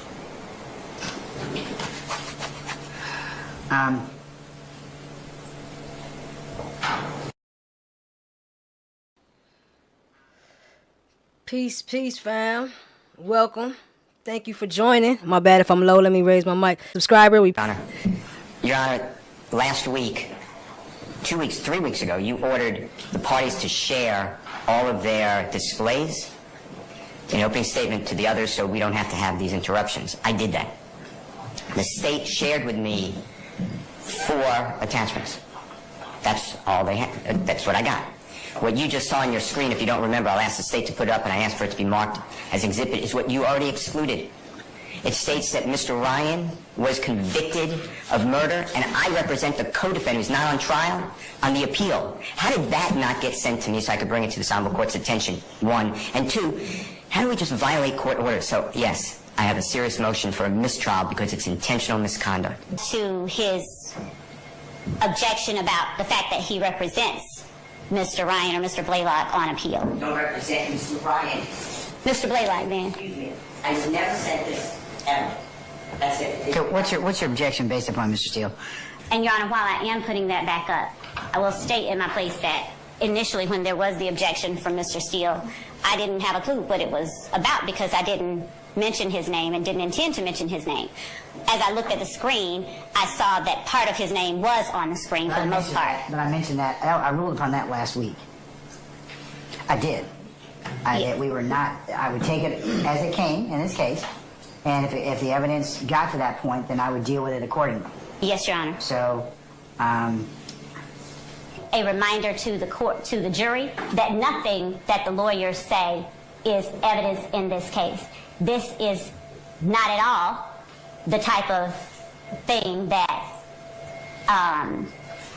rises to the level of mandating a mistrial. Certainly not. It just isn't. I have the... All right. Certainly not. It just isn't. You seen them breathe like, man, I'm about to have to deal with this shit. It's to the level of mandating a mistrial. Certainly not. The first day. I have the... All right. The first day they was talking about mistrials. As a matter of course, I can again reiterate the fact that it was an inadvertent omission to leave Mr. Steele, at least part of his name, on here. I got that, but he's talking about, is there anything else you're going to use in open you haven't shown to defense counsel? He's telling us, well, I said that. I told you to do that a week ago. Because here's what I told you was going to happen. I've got a jury that's out right now that's being interrupted. And Mr. Williams, you should have made your motion or should have told me about that an hour ago or when you found out about it. Not hijack me at the bench about that. Multiple attorneys contracted by the Georgia Public Defender Council to represent defendants in the YSL trial. The council is a taxpayer-funded state agency obligated to provide attorneys to people charged with crimes who cannot afford one.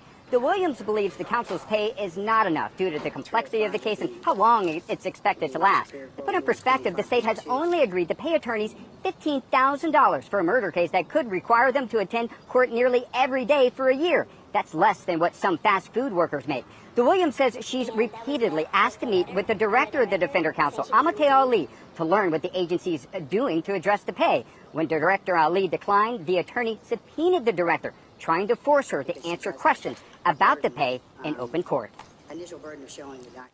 It is frustrating, but we were under the impression that GPDC was advocating for us, and once they put those walls up, I'm thinking maybe I need to start an OnlyFans? I'm very serious, yes. I might have to do an OnlyFans, because at least I can still support my client and support me and my family. I told you to do that a week ago. Because here's what I told you was going to happen. I've got a jury that's out right now that's being interrupted. And Mr. Williams, you should have made your motion or should have told me about that an hour ago or when you found out about it. Not hijack me at the bench about that. You did what you had to do, but I'm not happy about that. I'm not happy about any of this. Because this is stuff we can take care of before our jury comes in. And that makes you all, lessen your ability as advocates and lessen our ability for this jury to go ahead and get this case seamlessly. This is what I told you all was going to happen. So, have you given them everything you're going to show them during opening statement? Your Honor, I haven't given them all of the word slides. I did give to them what Mr. Williams objected to. I had given that to them previously. I will give them or share with them the things that have been added as of this evening. And can you do that over the next 5 minutes? I sure can. Ingram, can you find out if our jurors are ready? The murder of Chanel drinks, that was provided from day one in discovery, Your Honor. And it is not a crime that he is alleged to have committed. We may have put that on a list, out of including things, but Your Honor, that is not an intrinsic act in the sense of it being a crime or criminal act. And what I endeavored to say to the jury, that the evidence will show is just that they were. Your Honor, I understand the court's ruling, previous ruling. Just renew my objection that I think because the state didn't turn these over, they should be excluded. Mr. Steele? Yes, Your Honor, I was unaware that there were changes. I apologize. No one told me that. I told you all to do that during lunch. That was my last conversation with you all before I went ahead and broke for lunch. You know, you all don't listen to the court, and it's going to get you all in a lot of hot water. You need to listen to me when I tell you something, and don't rely upon your own understanding. If you have clarification, ask me at that point in time. I'm more than happy to do that for you. But that's not what I told you all to do during the break. These jurors are waiting back there. We are dallying out here. So, you didn't follow my instructions, Mr. Steele. I mean, that's what I asked you all to do. I asked you all to share each. We're already behind to begin with. So, any further objections? Yes, Your Honor, I didn't know that they were changing. Yes, Ms. D. Williams. And on slide 10 and 13, they misquoted the Instagram post.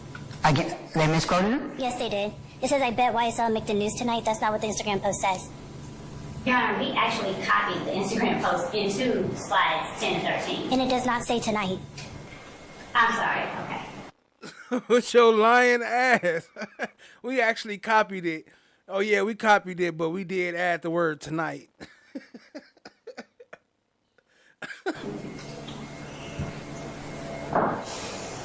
I'll take out the word tonight. He's right. With your lying ass. Anything further?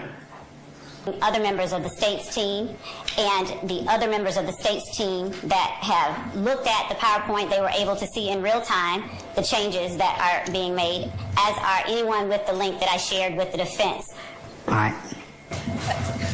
Okay. I think the confusion, Your Honor, I understand what the state's saying now. The confusion is no one on the defense team was. We were waiting on a new email with a new version of the PowerPoint. That's not what I told you all to do. I was pretty clear. I said, y'all over lunch, just take a look at the state's PowerPoint. Make sure you have no further objections. I didn't tell you to email it to you. I just told you to look at it.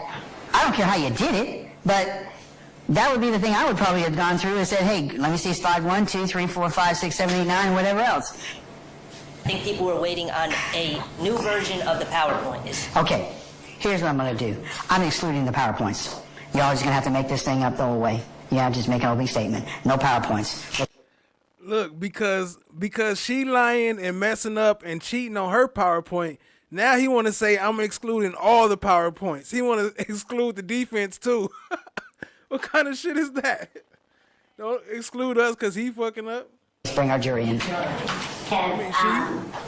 We have complied with the court's directive. No, you didn't actually. The court's directive was you were supposed to turn it over way beforehand, because then we could have corrected these issues and not spent 2 hours in doing this. I'm deeply disappointed in, because this is exactly what I told you all was going to happen, was that we are going to end up dealing with a lot of objections. And I mean, I don't mind dealing with the objections, but I got to have time to do so. So that's why I told you I had to start having this discussion with you about a week, almost 2 weeks ago. Mr. Steele brought that up, saying, hey, go ahead and turn over your PowerPoints so that we can go ahead and, if the court mentioned, have as smooth as an opening statement as we possibly could. That, obviously, very few people adhered to the court's instructions, and we find my words to you a self-fulfilling prophecy, meaning that we are still dealing with this particular issue, and our jurors are waiting on us. So, all right, good. Okay, ladies and gentlemen, before we go ahead and continue with the state's opening statement, I need to kind of just advise you of just something that was said to you earlier, okay? So with your patience, all right, I believe the state counsel earlier referred to some representation of the parties, and I just want to remind you of 2 things. Remember that opening statements are not evidence, and that what the attorneys say is not evidence. And with that, Ms. Love, you can continue, okay? Thank you. Just rip out your first page. I know this is first day, first page, but just scratch all that and let's just start fresh. We're gonna just erase that first page. Go ahead, Miss Love. Stay awake with me for just a few moments more. So where we left off, the crimes that the defendants are accused of committing in this case. You're going to have the indictment with you. It's going to go back. A listing of them includes the following: conspiracy to violate. And shout out to FFS. Y'all dropped some slime umbrellas in the chat for FFS. He says, that's not what the Instagram posts say. Ah, man, I went on Instagram by accident. The Racketeer, Influenced and Corrupt Organizations Act, murder, armed robbery, aggravated assault, possession of a firearm during the commission of a felony, possession of a firearm by a convicted felon, possession of a firearm by a first offender probationer, and death by receiving stolen firearms, among other things. This list is not exhaustive. You will have again with you the indictment, and you are to consider as the state commits further. So breaking it down, the evidence is going to show that the defendants, when we say conspiracy, it's not. Speaking of OnlyFans, that's what Glanville back there looking at right now. He over there trying to search, like, is Miss D. Williams really on OnlyFans? Let me find out. Nothing elaborate. It's a legal term, which simply means the evidence is going to show that the defendants had an agreement. There will not be a written contract presented to you.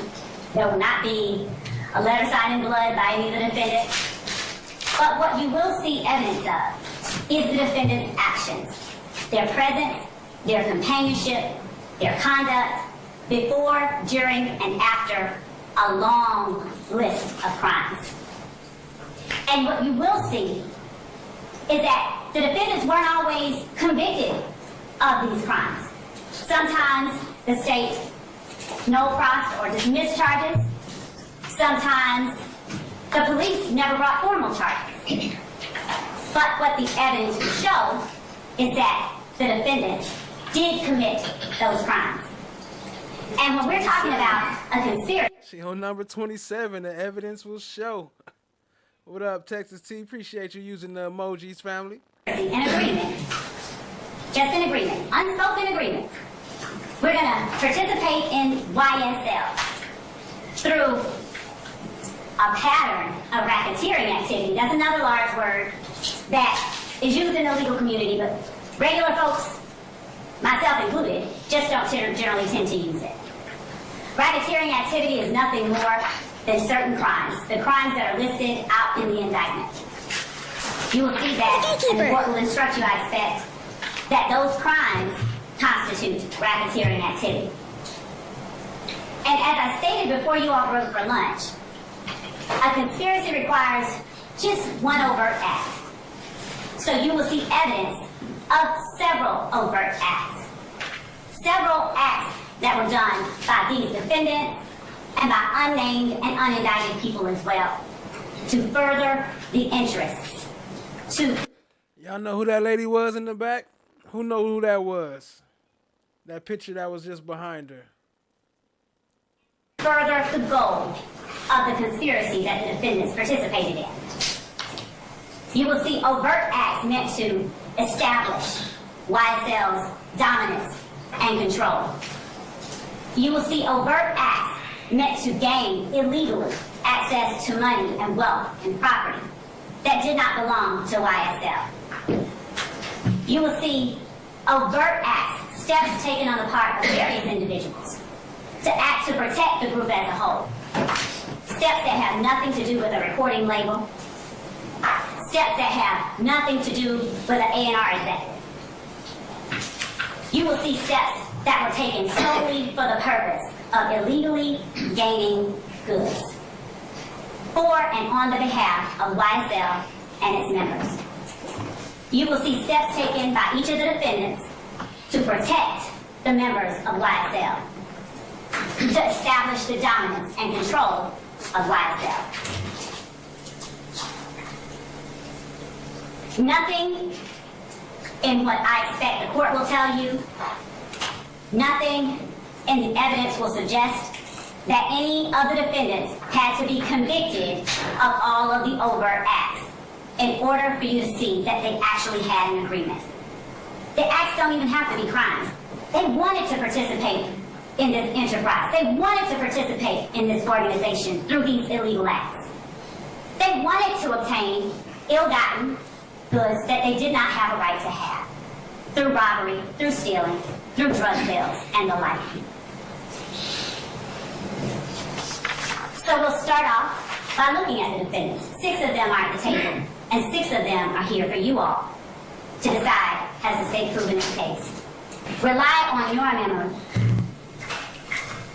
Use the notes to document and help you remember after you've heard weeks and weeks and weeks and scores of witnesses who said what.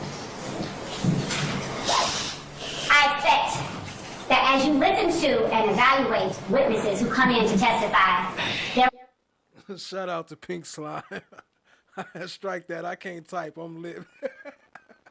will be witnesses who you discover changed their stories from the time they first made a statement to the time they actually had to appear here in court, in public. I got on an angle. Okay. I was on the passenger side. Okay. I come to the angle. That way I can see all parties in the car. I wanted to see their hands. And I was saying, let me see your hands.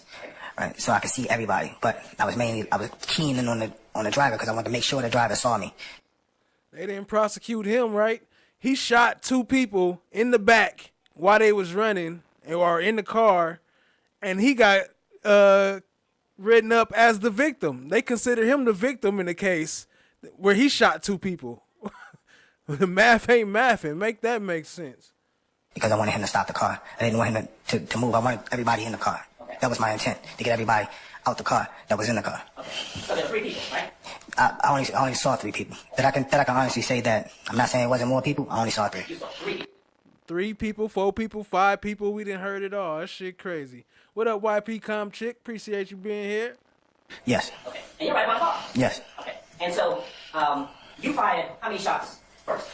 At the time, I don't know. At that time, I didn't know. They said I fired 1 shot. But, you know, you don't know when, and it's like being in a fight, right? If you're in a fight, somebody ask you how many times you hit a person, you probably won't remember. Okay, fair enough. You fired at the car initially? Yes. And then the car went past you, hit the Taurus that you all were in, that yes. Porter was driving, and you fired the car, 2 more times? Oh, you fired the car again? Yes. Okay. In public. And tell them folks. I expect that the evidence will show that there are some witnesses you will assess are just scared. Some are embarrassed, some are intimidated, some don't want to remember, some just plain don't remember. The court alone gives you the law on how to deal with and how to assess those witnesses. Who remember this right here when this cop followed down this dude and slammed his head up against the wall? I only ask that you follow closely the instructions that the court gives to you. Look at who the witnesses are.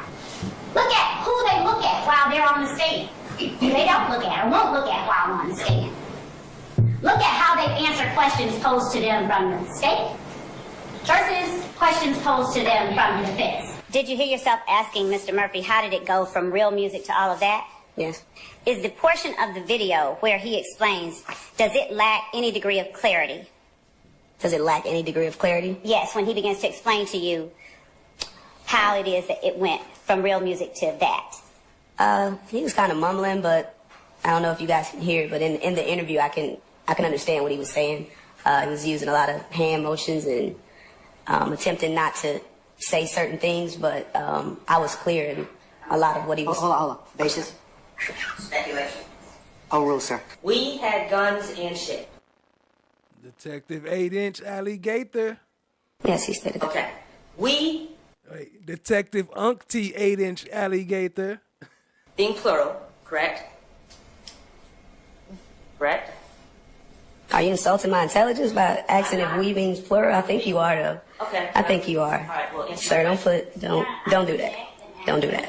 Lawyer not bad to the witness or insult her intelligence, and if he has a question, Your Honor, I would ask that he would like to ask. All right, sir. Let's be respectful to our witness, I'm okay? being very respectful, Judge, and I always will. I doubt it. Guns?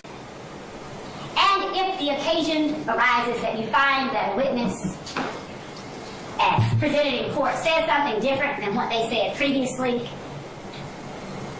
you determine why it is you believe that they said something different once they got in court.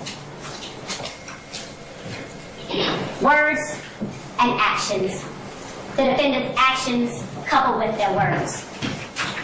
They prove the existence of the enterprise. Their actions and their words, the evidence will show, proves their agreement to participate in this enterprise through these illegal activities outlined in the indictment. Preserving, protecting, enhancing the reputation, power, and territory of the enterprise through acts including murder, assault, and threats of violence are what the evidence will show these defendants did. And then these ones right here sit here and lie for them and say, oh no, we don't feel they did anything wrong. They didn't violate anything. They was just doing their job.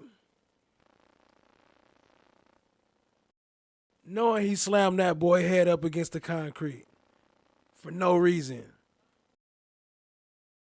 Over the last 10 years. The evidence will show that the violence didn't stop in 2015. Preserving, protecting, and enhancing the reputation, power, territory of the enterprise by the posting of messages, images, videos, and songs demonstrating their allegiance to the enterprise and a willingness to engage in violence on its behalf are what you'll see evidence of over the course of the next several weeks. Maintaining armed individuals, ready and willing to preserve, protect, and enhance the reputation, power, and territory of the enterprise through the use of violence is what the witnesses and the evidence you will see proves to you. Obtaining money and other property through illegal activities like robbery, theft, and illegal drug sales and distribution. Have a good one, Nim. Appreciate you joining, family. And obstructing law enforcement, killing 12 shifts. Investigations and court proceedings through witness intimidation and attacks upon law enforcement officers. You'll see it for yourself. The children whose innocence this organization claimed as its own. And in the end, the evidence is going to show you that YSL is a RICO enterprise, nothing fancy about it. The evidence is going to show you that it's also a criminal street gang. Those two are not mutually exclusive. That these defendants participated in this enterprise in a way that had nothing at all to do with the record label, except maybe their actions as reflected in their songs made their music more real and perhaps more appealable to somebody. The evidence will show that the defendants, they talk about YSL while they talk about the crimes they committed. And while they talk about the crimes they're going to commit, you'll see that this evidence proves that YSL is a criminal organization. Especially if you're a cop and you shot somebody. He's saying it like it was an accident or something. Like, oh, I never shot a gun before. I never knew. Like, this is your job, bruh. And it's not the first time y'all did this. The defendants have been associating together for many years, committing crimes together against the general public, against rival gang members, as the evidence will show, against law enforcement, and against each other. The evidence will show they agreed, they willingly participated in these activities. In the end, the court has told you and will tell you again that you are to evaluate the evidence and apply that the law the court gives to you to that evidence and render a verdict that speaks the truth. I expect that at the close of this evidence, you'll see that the defendant's presence, companionship, and conduct during all... So I'm going to end the poll right there. Most of y'all thought 60. Yeah, it sounds right with her, but nah, it's actually 35. At least, I don't know, I might have cut out some of her, so it might have been 60. Appreciate you though, fam. FFS says, FOGs, I count 6 shots busting out the bando. All these illegal activities, their words and their actions not only show the existence of the criminal enterprise called YSL, it also shows the conspiracy. And in the end, we're going to all come back and make our arguments to you. But the one thing that I'm going to be doing, our team will be doing, is asking you to uphold your duty and render a verdict, the only verdict that speaks the truth, and find these defendants guilty of each and every crime listed on this indictment alleged against them. Thank you.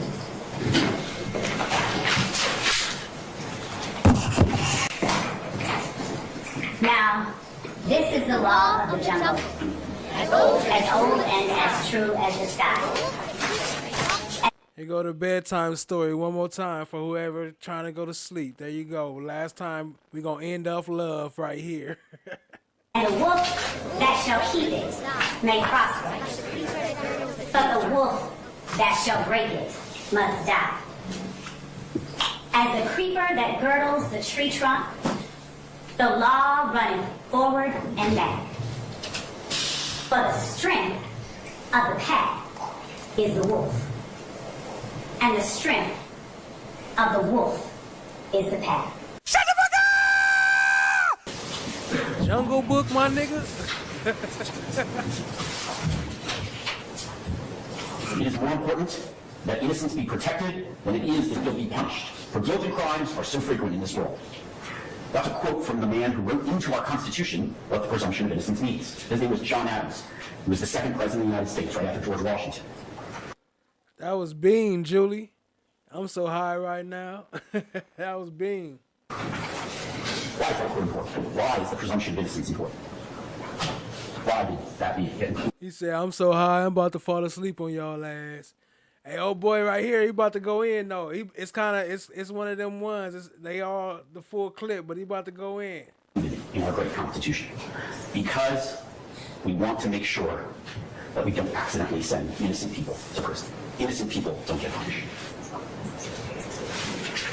I have the great honor of representing Diamante Kendrick, who's sitting in the gray vested council table with me, along with my co-counsel, Doug Weinstein, Doug Stato, so everyone can see.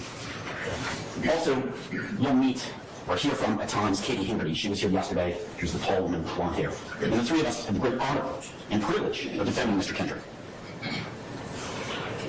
I've been practicing law here in Atlanta for almost 30 years, exclusively representing innocent people like Mr. Kendrick. He is not guilty. He is not guilty of every accusation and every count in the indictment that the state alleges. Let me say it a third time, just so you're clear. He is not guilty of every single charge against him. He is presumed innocent, as our great Constitution demands. And we won't have to prove anything to you, as the judge told you. The burden will always lie on the state, and boy, is it a high burden, beyond reasonable doubt. Now, it's not a mathematical certainty. The judge, Judge Randall, who's a great judge, by the way, and very smart, and knows the law really well, will instruct you as to all the law. None of the lawyers will. But that beyond reasonable doubt standard is a tough standard for them to meet.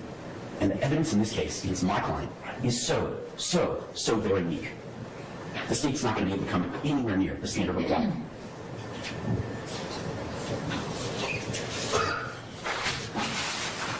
My client, Mr. Kendrick, grew up here in Atlanta in a tough neighborhood. He did not come from money. He was poor, hungry, deprived, socioeconomically disadvantaged. But he had a loving mother, a mother who's been with him the entire time of this case, and will be every day. Shout out to Texas T. She said she guessed it right with the 35. I'm glad it was too, because 60 would have been way too much. And she made sure that he had the best upbringing that he could. You heard Mr. Steele earlier talk about the disadvantage of how Mr. Williams was brought up, and my client had a similar upbringing. It was tough. Food, clothing were sparse. But he dreamt of a better life for himself and for his family. And through hard work, through creativity, maybe a little luck and fortitude. What up, Jerome Street? Appreciate it. I'm working on the next cartoon. I should have one coming soon, family. Appreciate it. He became Any a suggestions? very successful musical artist, a rapper. Now, despite Mr. Kendrick's mom's best efforts, he did get into some trouble. And we acknowledge that. We don't hide from it. We don't skirt it. Mr. Kendrick, you'll find out went to prison between 2015 and 2020. So, the state is actually limited because during those years, he's locked up. He can't possibly be committing any crimes they've alleged. You'll also hear that he pled guilty to a crime right here in Fulton County in 2017 while he was locked up. And he admits that wrongdoing. He owns it. He paid his debt to society. but he also worked hard and obtained success in the music industry, and not just for fame or money. Mr. Kendrick did it because he wanted to give back to his community, a community that was disadvantaged. And that's exactly what he did when he got successful. He did tremendous civic duty. You'll hear evidence that he volunteered, he helped coach a youth football team, and he gave back to his community. He gave back because he knew it was the right thing to do. Now the state, and the evidence will show, the state, the police, and the prosecution want to use Mr. Kendrick's past. They put it in the indictment. Despite having paid his debt to society, the state is going to use his prior conviction to try to bootstrap these old crimes that he's already paid his debt for, to get you, to convince you that he's guilty of these new offenses. They're going to try to get a second bite of the apple, despite the fact that he served his time, that he pled guilty. They want you to find him guilty again because of a debt he's already paid. And that's not right. They can't prove, using actual evidence in this case, the new crimes that they're alleging in the indictment, so they have to get you to pay attention to the old past he left behind. The evidence will show that he is not guilty of the charges in the indictment, and that the police and the prosecution's case is so incredibly weak. But they have to distract you with the old Mr. Kendrick. When Mr. Kendrick had paid his debt and pled guilty and served his time. It's like a bad magic trick. You ever see a bad magician who's like... Everybody know Rico is with Fonnie and Wade. Look over here while they're picking your pocket. That's the evidence the state wants you to pay attention to. I've been involved in a lot of RICO and murder cases in my career, in almost 30 years of doing this job. But the judge told you, and the prosecution told you, this case is unique, different. Why? It's going to take months. There are going to be hundreds of witnesses. It is massive. It's definitely the biggest case that any of us have ever been in. Maybe the biggest case in the history of the state of Georgia. Why is that? It's you and the beautiful lyrics that he writes and sings. The fact that and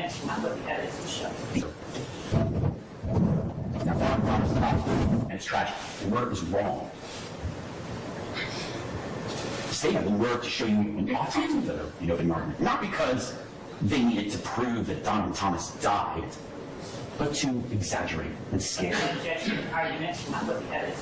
The evidence will clearly show that Donovan Thomas died. We can see that, and it's a tragic occurrence.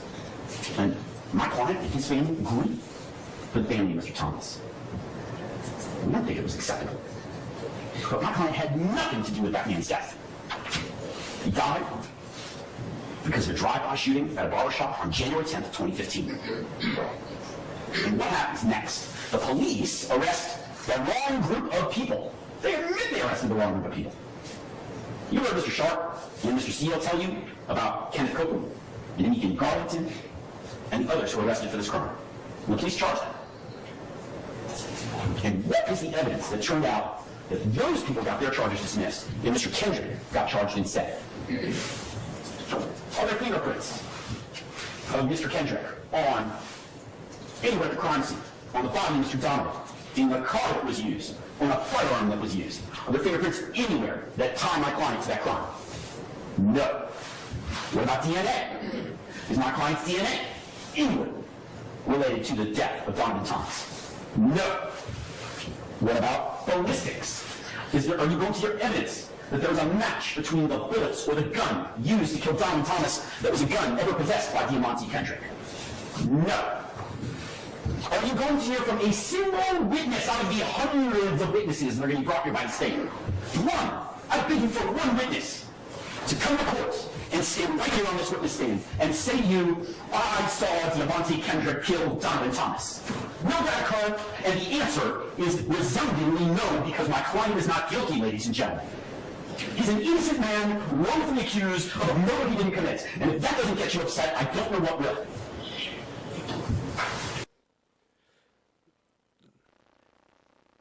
Don't forget, Hilton said the car was riddled with bullets. He hot right now, though. Appreciate y'all being here, family. Hit the like, hit the subscribe, tap in, share with a friend. Me angry.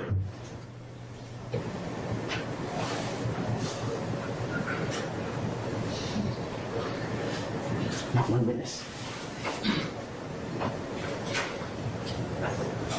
There's videotape that the state will present of an infinity automobile driving by to kill Donovan Thomas.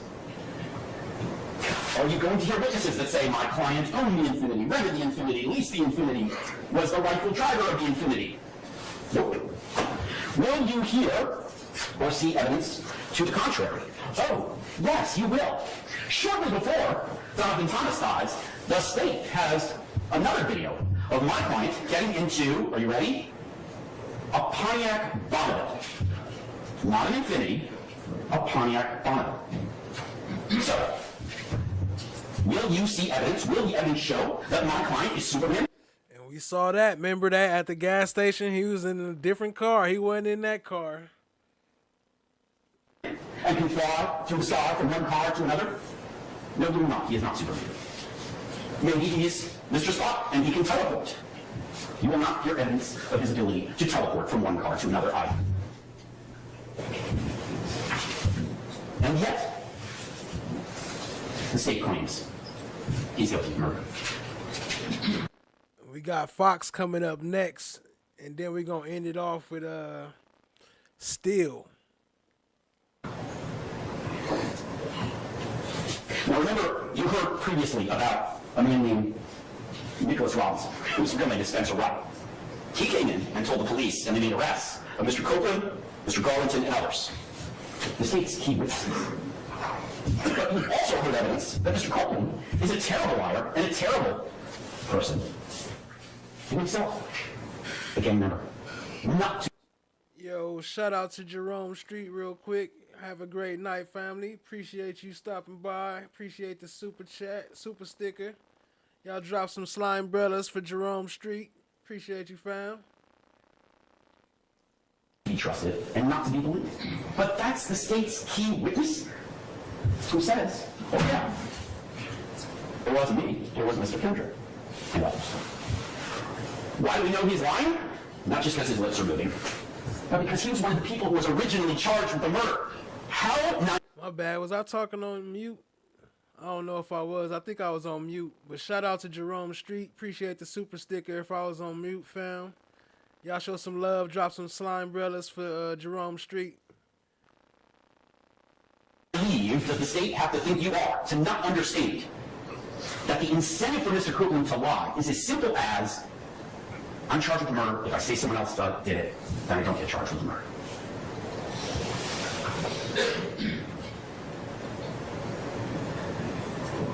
It's a ridiculous theory that they have. Wait a minute. And the evidence is so super thin and super weak, it reminds me of nothing more than a Krispy Kreme donut. Thin air. In fact, Mr. Garlington, when he's interviewed by the police, says, yeah, I don't know who killed Donovan Thomas. They have no way to corroborate it. They have no actual evidence. The state wants you to buy into this theory of murder, and our Constitution demands you don't.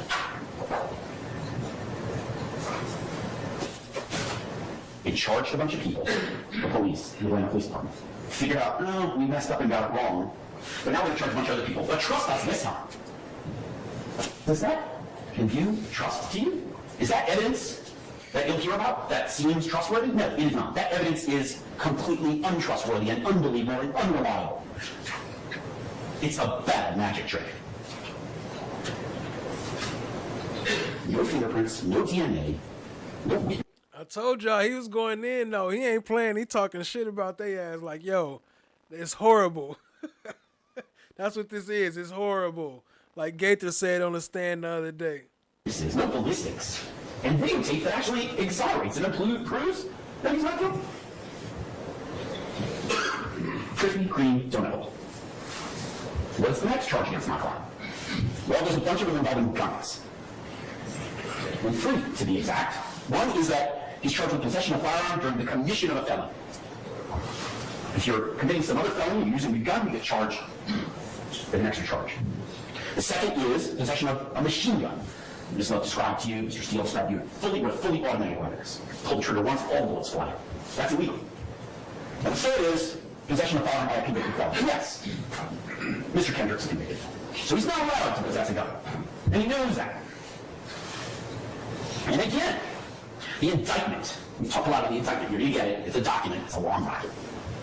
But the indictment charges my client with those 3 firearm charges, all stemming from one date, March 9th of 2022, the date that Mr. Kendrick is arrested.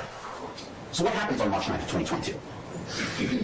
He's at a house owned by Jeffrey Williams, his friend and colleague, who he's made beautiful music with, wonderful music that's entertained millions of people. And at that house, and there's dozens and dozens of people at this house on the night of March 9th of 2022. It's not like there's 2 or 3 people there. Dozens. And there are guns in the house. So, how do we get to firearms being in the house? Hey, yo, what up, the world's end? Appreciate you joining, family. Hey, Julie Horn connected all of us. Kat, Not Williams, me, probably Tay Biz, a bunch of us. So appreciate you joining, family. Appreciate you, Julie. Shout out to Julie Horn. Much love, much love.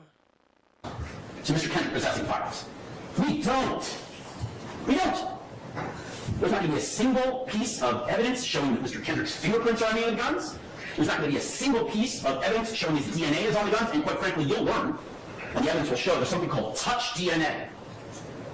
What is that? You're going to learn that if I touch this table, and my hand is here for a couple seconds, I don't just leave my fingerprints behind, I actually leave some of my DNA behind. And that can be tested, forensically tested, by the police and by the GI lab and the state of Georgia.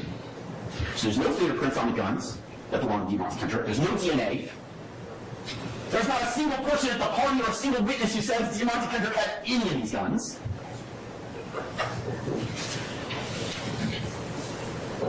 No one is going to say he bought any of the guns. No one's going to say he sold any of the guns. No one is going to say he possessed any of the guns.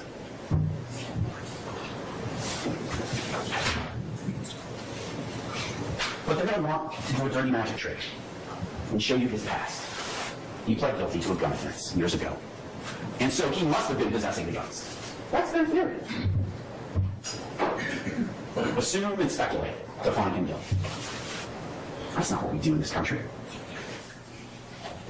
That's not what we do in a democracy. That's not what we do with our Constitution. And that's not what we do when someone's presumed innocent and has to be proven guilty beyond a reasonable doubt. One witness, please, that says DeMonte Kendrick was holding a firearm that night. DeMonte Kendrick fought one of the guns. DeMonte Kendrick used one of the guns.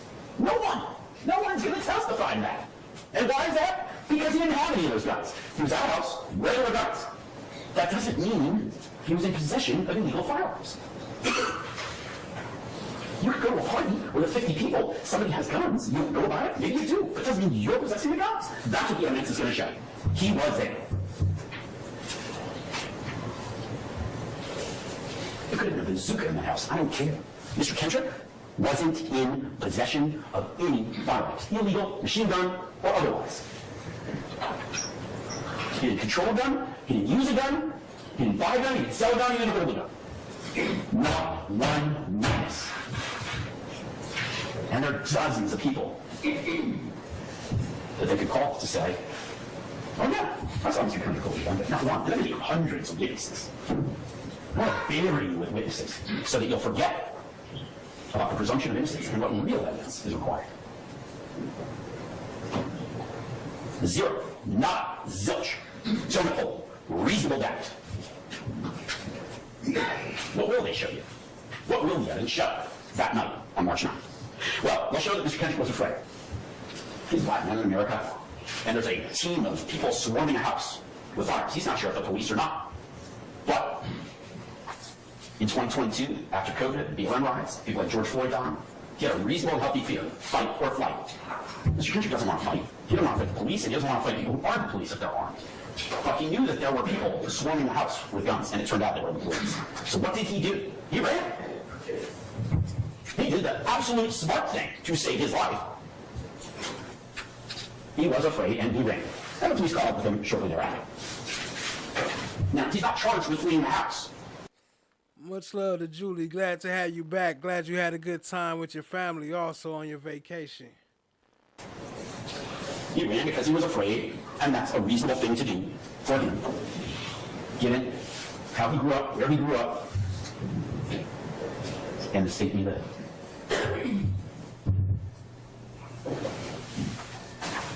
And when the police caught up with him just shortly thereafter, did they find him holding an FN, the type of gun is what described? Did they find him holding a strap machine gun? Did they find him holding a Glock? Did they find him with an AK-47, an AR-15, or any other kind of gun? No! He was unarmed because he never had a gun. First 4:10 in the morning. Shout out to the UK. Appreciate you tapping in, family. I hope to catch you around more too. Not a scintilla of evidence that you should believe that Mr. Kendrick is guilty of any of those 3 firearm charges. Not a scintilla. Hundreds of witnesses. I asked for one to come to court and say, Mr. Kendrick was holding the gun down. What about the next set of charges? They're drug charges against my client. But all the drug charges against him, possession of cocaine, possession of cocaine, the drugs, all the drug charges alleged. TC, he said a single piece. Just give us one piece of evidence against him. Like, just one. Like, how is y'all just making shit up? That's crazy. Just linking us to anything you could find. It's crazy. Against Mr. Kendrick, again, from March 9th of that year. From the date he was arrested, the party at Mr. Williams' house. And apparently the police find drugs in the house, where there are dozens and dozens of people. So again, I ask you, listen to the evidence. What will the evidence show? Will the evidence show my client's fingerprints on a bag of drugs? No. Will the evidence show my client's DNA on a bag of drugs? No. Will a witness come to court and tell you he was using drugs that night at the house? No. Is there a videotape of my client snorting a line of cocaine? No. Is there going to be a witness who tells you that my client sold him drugs? No. Is there a witness who's going to tell you that my client bought drugs? No. Is there going to be any evidence that my client possessed, used, bought, sold, controlled drugs on the night in question? Absolutely not. There were drugs at the house, my client was at the house, there were dozens of people at the house. 1 + 1 does not equal 3. It's another Krispy Kreme donut hole for the prosecution. Zero, nada, zilch. We're not going to hear evidence that my client's blood or urine was tested and that it was in his bloodstream there was cocaine or other drugs. Much love, World's End. The indictment says that the drugs that they're charging him with are from that date, March 9th, 2022, the day he was arrested. Not any other date as well. So the question you have to ask, the evidence you have to look at is he possessing drugs while he's at the party at that house? And there is no evidence of that, just like the guns.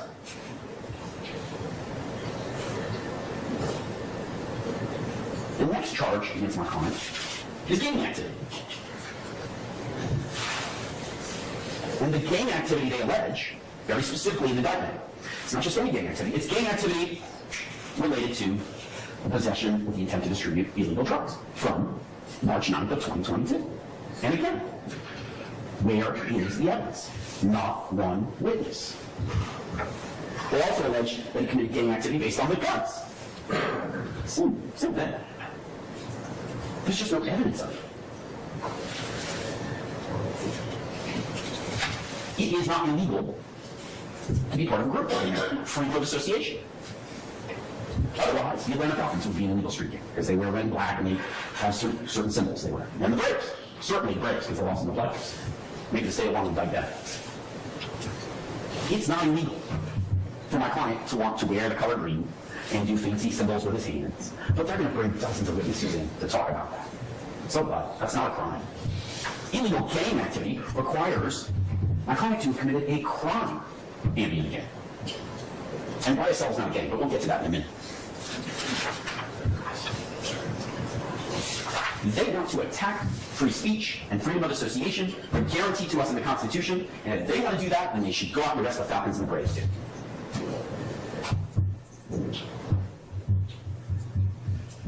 Not one witness is going to come to court and say, Mr. Kendrick possessed, sold, bought, used drugs as part of gang activity. Or possessed, sold, used a firearm as part of gang activity. I want you to tally, keep count, take notes. How many witnesses the state brings in this case? Hundreds. And I want you to remember this conversation I'm having. This one-sided conversation I'm having with you all. How many witnesses say, my client possessed a firearm because he was a YSL gang member. My client possessed drugs because he was a YSL gang member. What is YSL? It's a successful, massively, worldwide, internationally successful record label. And my client was a part of that record label, and a successful rapper. And blessed with the ability to make that music. And last I checked, those lyrics, which the state is going to try and use, are just part of free speech.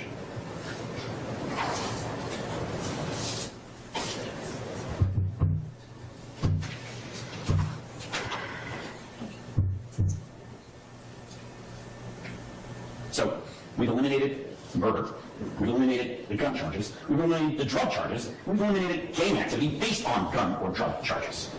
So what's left? What's left is count one, RICO.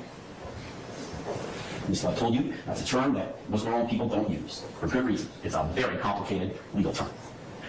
Most lawyers don't even understand it. I'm going to try to explain it to you. And you've heard a lot about overt acts versus predicate acts. Are you confused already? You should be.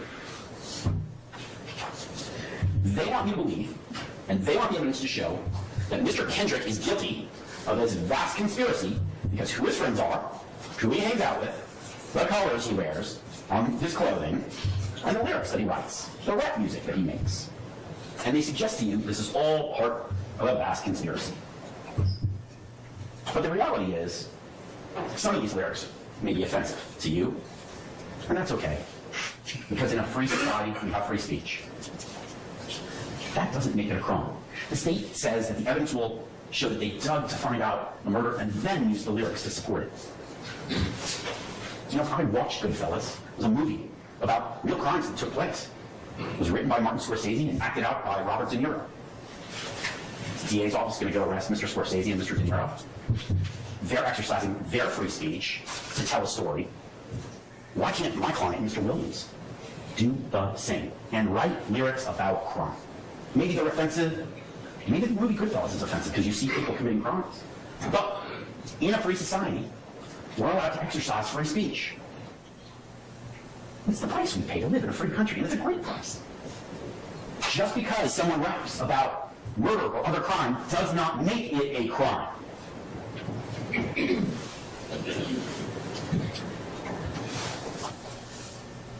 Why do they rap about that stuff? Because it sells records and it allows them to creatively express their feelings about how they grew up and where they grew up. And they are proposing a war on the First Amendment of freedom of association and free speech. They don't like those lyrics. They want to send a message to all those inner city kids in Atlanta who dream about getting out of the ghetto and becoming successful musicians. And their message is, you rap lyrics about crime, we're going to indict you and charge you and brand you a criminal. That's un-American. That's wrong. The evidence will show that the state of Georgia and the city of Atlanta have been blessed in the last 20 years by the entertainment industry. And not just rap music, TV and film, and all kinds of entertainment. And some of it's fictional. And that's okay. It's okay to rap about crime or life or your experiences, even if it's not true, even if it didn't really happen. That's just free speech, ladies and gentlemen. That's not evidence of a crime. That's protected in our Constitution. It's a protected part of living in a free society. YSL was a very successful record label, and there's going to be evidence of that. It made millions and millions of dollars. That's not a criminal street gang. But it's not just a successful record label. It gave my client the opportunity to give back, to volunteer his time and some of his money. He coached an inner city youth football team.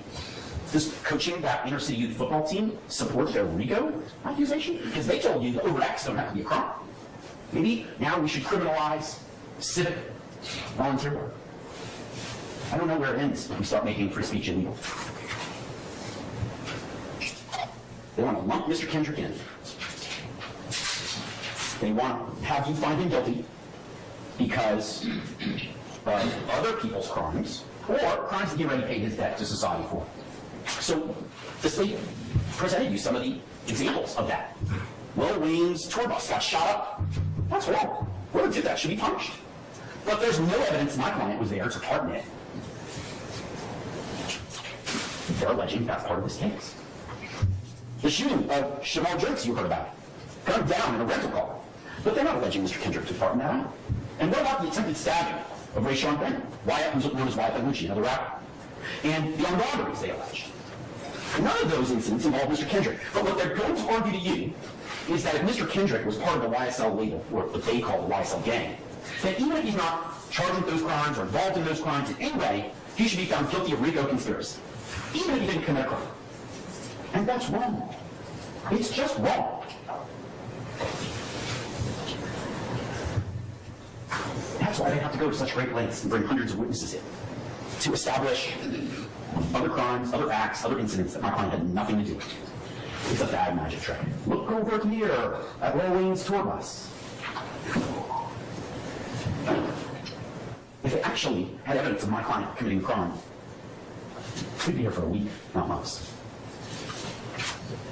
The conspiracy they want you to criminalize is being a rapper in America and being successful. They want to attack the First Amendment. They want to attack free speech. They want to attack capitalism because they don't like rappers who rap about criminal behavior in Atlanta. And they're telling you that this is a pattern of activity, a trend to attempt to control and exert influence. But really what they're showing you is, if we don't like your speech, then...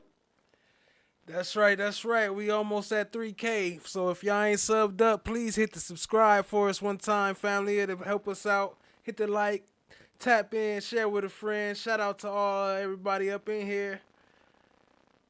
Yo, shout out to Steph, JK, shout out to Julie Horn, FFS. Appreciate y'all holding down the chat and everybody else here too. Appreciate the love, family. Some free speech is wrong and illegal, and you should find my client guilty as a result.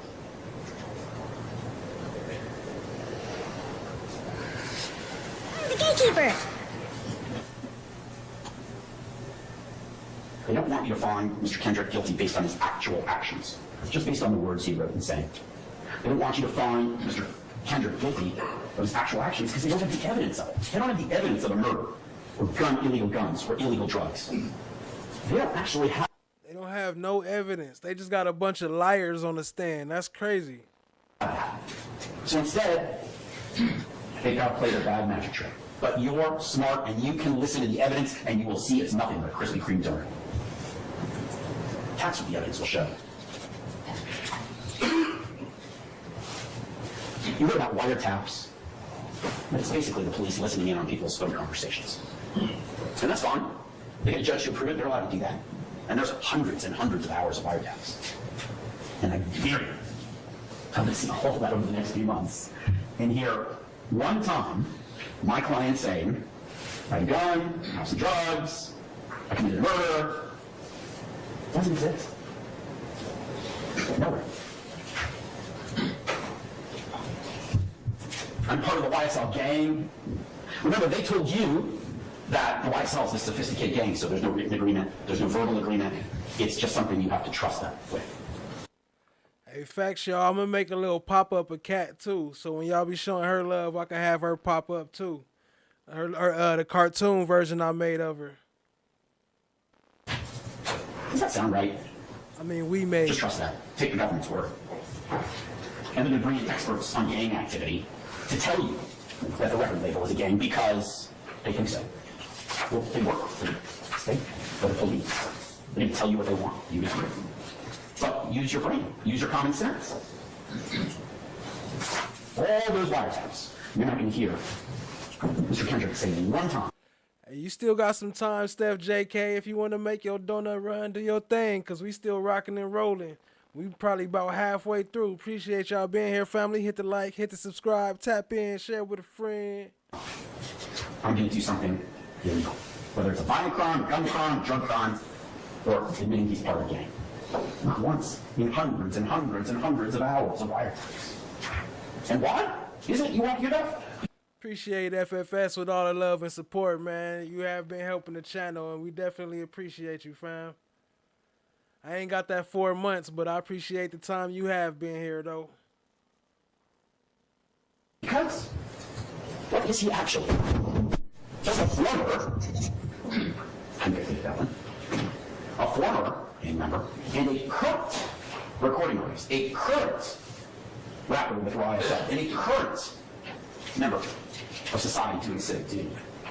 They have to point at his past and get you to only look at that because the actual evidence from March 9th.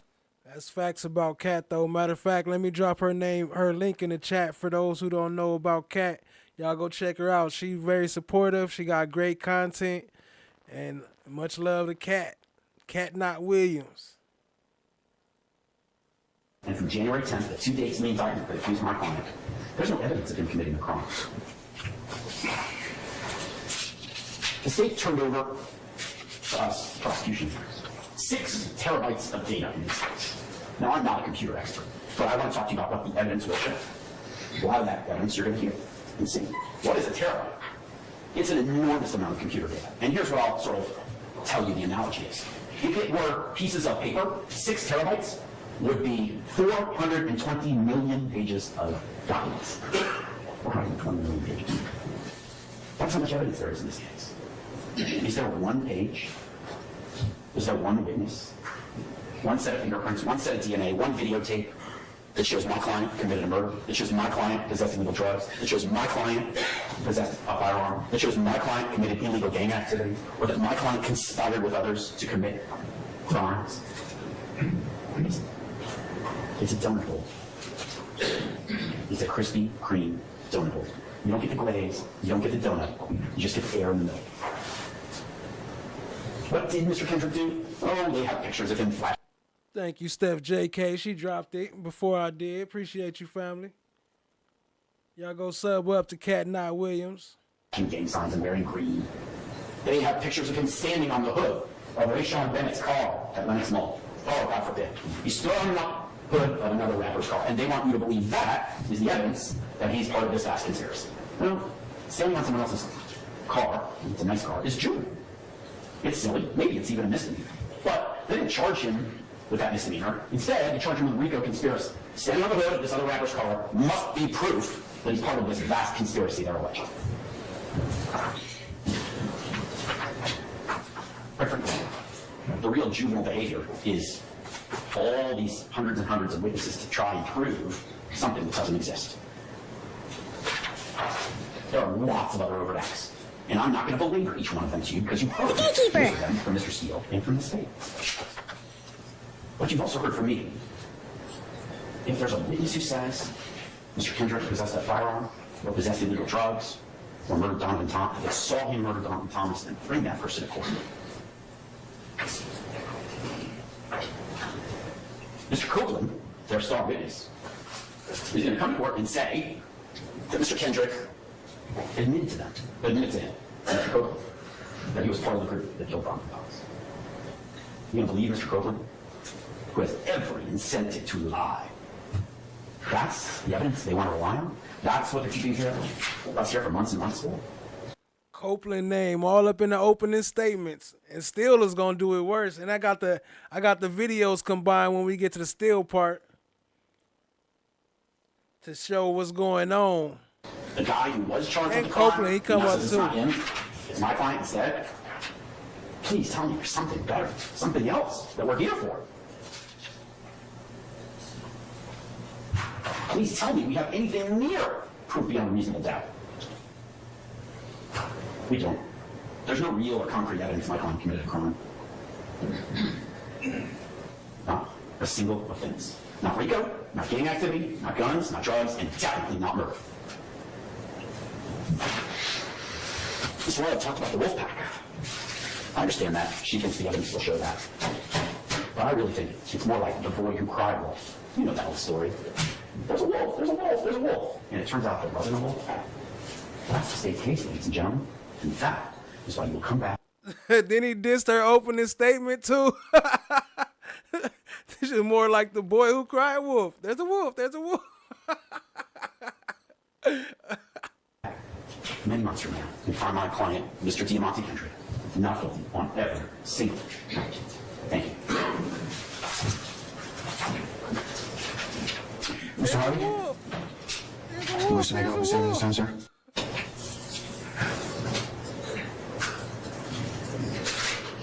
Gang, gang. On behalf of Mr. Nichols, Ms. Westmoreland, and Mr. Gardner, we would reserve our opening statement under Uniform Superior Code Rule 10.2 until the completion of the state's case. YSL Ponytail said, we're going to reserve our opening statement till the completion of the state's case. So he ain't even dropped their opening statement yet. Noted, sir. All right, Mr. Matthews. Yes, sir. All right. Thank you.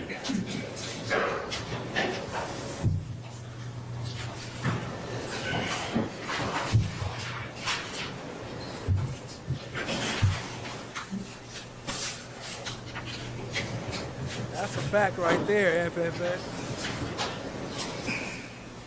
Just making us war. They just like to make us war. You know how they do. Good afternoon, ladies and gentlemen. Yes, just need to stretch your knee. My name is Carrington Matthews, Sr. Attorney Teresa Mafood and Attorney Carrington Matthews, Jr. We have the pleasure and the honor of representing Mr. Marquavius Huey in these proceedings. Who is Marquavius Huey?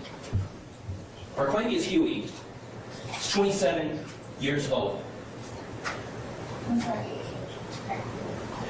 He is 27. Real quick, Steph JK said she gonna have to eat a granola bar and dream that it's a donut. Years old. He was born and raised in Atlanta, Georgia.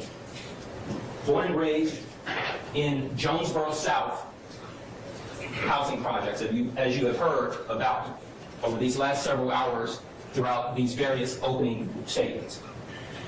He has 6 other brothers and sisters, and he actually graduated, ladies and gentlemen, from South Atlanta High School in 2014.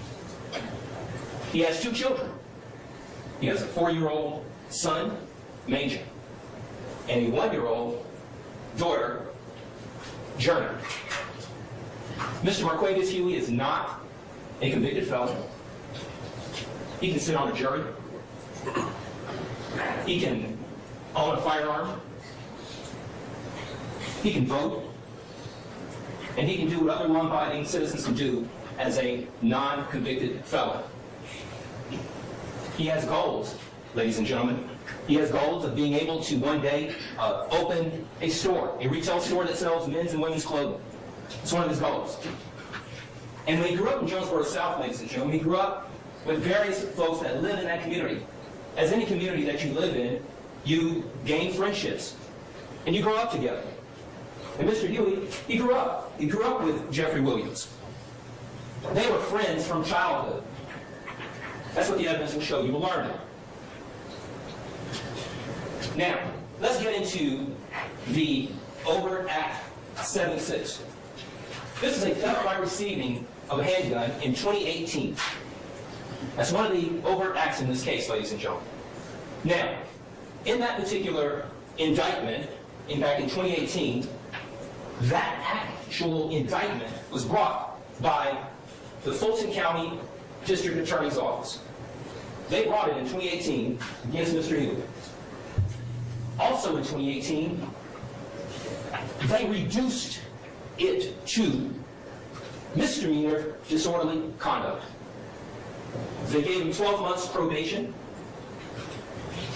and they agreed to that reduction. This table, this organization, this agency, in 2018. Now, in 2018, they reached that agreement with Mr. Huey. Now here we are in 2022 when this case was indicted, and now in 23 when it's being heard, they're using the same charge that they initially charged him with, of theft by receiving The Silver Fox, day 2. of a handgun. They reduce it down to a little misdemeanor, disorderly conduct. And now they say, hey, let's tell the ladies and gentlemen of this RICO trial that this is an overt act in a RICO conspiracy in a YSL case. That's what they have brought to you in this indictment. The evidence will show that in 2018, this had nothing to do with anything concerning RICO. Because the evidence will show, had it, now keep in mind, the dates 2013 to even the present is what the government just told you all yesterday, was this RICO conspiracy. So in 2018, ladies and gentlemen, if this particular overt act has anything to do with a RICO conspiracy today, why did the same agency decide in 2018 that a felony theft by receiving charge, negotiated, agreed to, should get reduced down to disorderly conduct? But this is what the evidence will show. You will learn it, and this is what's been handed to you. Now, let's break it down. This indictment. Counts 3 through 7 we're going to go through first, and then we're going to go through another grouping of counts. But there are a lot of charges in this indictment with respect to Mr. Huey. There are a lot of charges, right? But when these charges are put together the way that they are supposed to be, you will see as we get through this case that there are 2 cases that we're dealing with in these groupings, and then we're going to talk about What up, no one? I see you, family. Appreciate you joining. another incident concerning the Fulton County Jail. So just stay with me. We're going to get there. Let's first talk about April 26th, 2019. These are counts 3 through 7. Count 3, overt act 88. Mr. Huey is charged with armed robbery. They're saying that on April 26th, they're alleging that Mr. Huey, as a party to a crime, committed this armed robbery against this gentleman by the name of Jawan Maynard. That's what that particular count talks about, an armed robbery, using a firearm with an unknown person to take these items from this person. We're going to get into details, but I'm going to go over the charges first. Count 4. They are charging Mr. Huey with overt act 89, aggravated assault, saying that with that same firearm that Mr. Huey pointed the weapon at Mr. Maynard as he took the items, and that this makes up an aggravated assault. That's the charge. Going over the charges, then we're going to get into what the evidence is going to show. That's count 4. Count 5, the same one case we're talking about, the same one grouping, aggravated assault, because there was this other individual by the name of Damon Jenkins who was with Mr. Maynard. So they have charged Mr. Huey with this added assault on the Damon Jenkins. Same grouping, same incident, April 26, 2019. And then count 6 are these tag-along charges that you typically come when you get charged with an armed robbery. You're going to get an added assault, you're going to get possession of a firearm during a commission felony. That's how the government, that's how they indict cases. Those are the charges. We'll get into all that later, but these are the charges. We'll get into that at a different stage in this trial. But that's count 6, saying that Mr. Huey had in his possession this firearm when this alleged incident happened, where they are claiming that Mr. Huey was involved. We're going to get into it. And then 7 is that same gun charge against Mr. Damon Jenkins. So that's 3 through 7, ladies and gentlemen. April 26, 2019. So what happened? Let's get into it a little bit. April 26, 2019, around 12:39 a.m. in the morning, at 741 Morosco Drive, Northeast, Atlanta, Georgia, at this apartment complex called Core Lindbergh Apartments.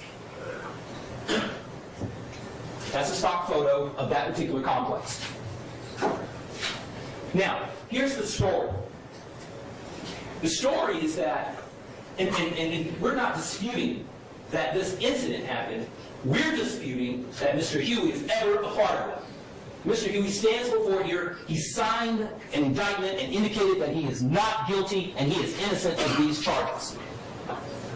And we stand here straight, and we look you in the eye, and we stand tall that Mr. Marquez Huey is innocent.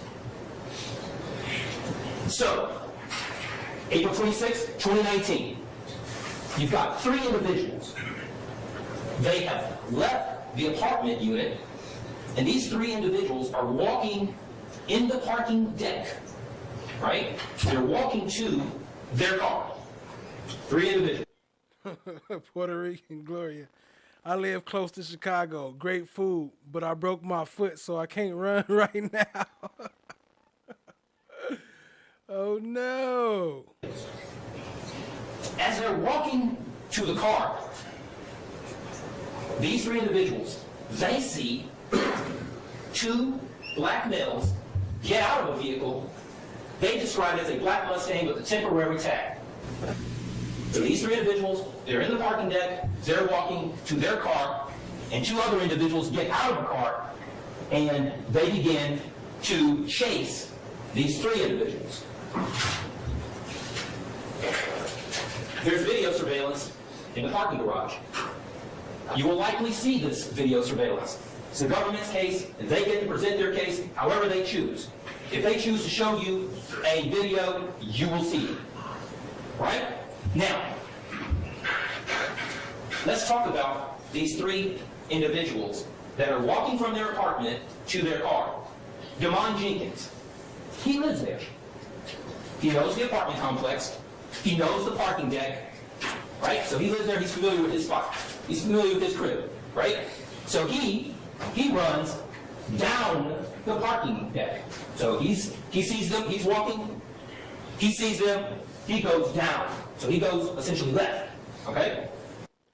Yo, FFS, you've been a member here 2 months, but the first month you was actually gifted a membership by Steph JK. She gifted you your first month, and then you subscribed the second month. So I don't know if that's probably what it is. Appreciate you being here, family. That's Damon Jenkins, the apartment lessee, the owner of the apartment, his crib. Dewan Maynard. Dewan Maynard is with Damon Jenkins, right? What does he do? So he's visiting his friend, Damon Jenkins. Damon Jenkins has the keys to Maynard's vehicle. Maynard is the one with the jewelry and the items, right? Maynard, he goes right, and he goes up the parking deck, right? And he's running. Now, you've got this armed robbery that is occurring. You've got Damon Jenkins going left, down the deck. You've got Maynard going right, up the deck. Now, pay close attention.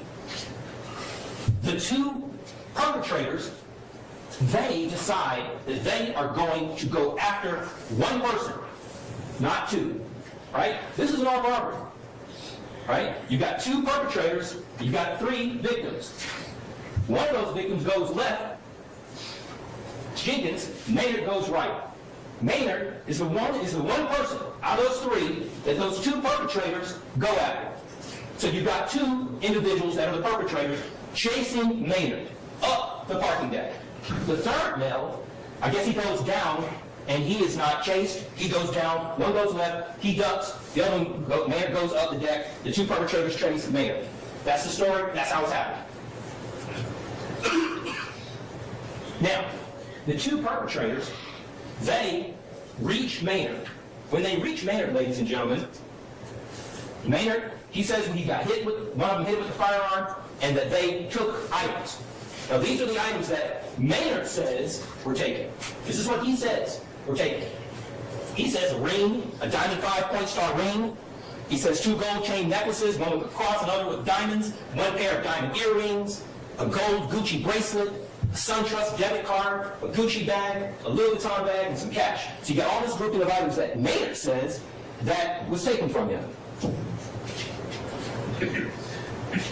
You've got police officers galore that come over to the scene, right? So you've got responding officers, you've got white shirt officers, you've got sergeants, everybody responding there, trying to figure out what happened. They talked to Maynard and Jenkins, right? They talked to the security guard, Joel Hines. Joel Hines, he says that, I was patrolling the area, I saw this black vehicle had been parked and running for about an hour or so. It had tinted windows, and I couldn't see inside, and, apartment owners, sometimes they'll come sit in their apartment, in their cars before they go inside, so I didn't think anything of it. I didn't see anybody. I didn't get a look at anyone. So the security guard, he doesn't. No way. He don't speak that often, but when he do, it's usually pretty fire like this. To me, it is at least. But it's usually short and sweet. See any individuals that are in the black vehicle. They canvass the parking deck. The officers, they get surveillance videos from the parking garage. So that's what the officers are doing. That's what they did that night, right? Now, here's where it gets interesting, ladies and gentlemen.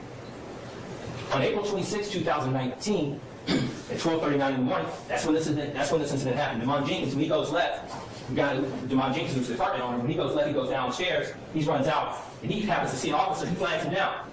So that officer's right there, pretty much. All right? And then other officers start coming and converging on this incident scene to try to figure out what happened. But on that same day, later that day,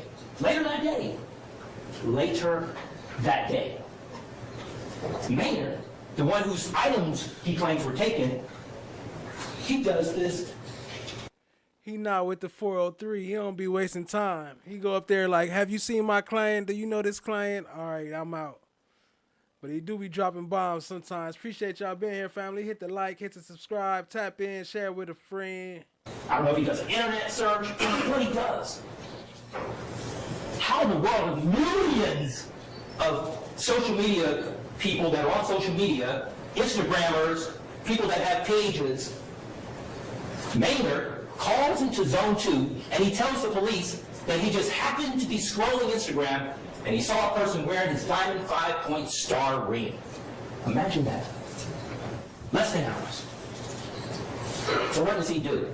Maynard calls in. You will hear evidence that when he calls in, that he sends some photographs. I'm going to get to that. So the case is assigned to Detective Jeffrey Henderson on April 28, 2019. So the case now has a detective.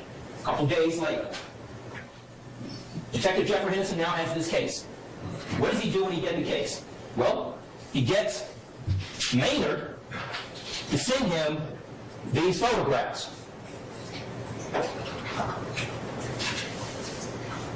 He views the video surveillance footage that he obtained from the parking deck, from the apartment complex.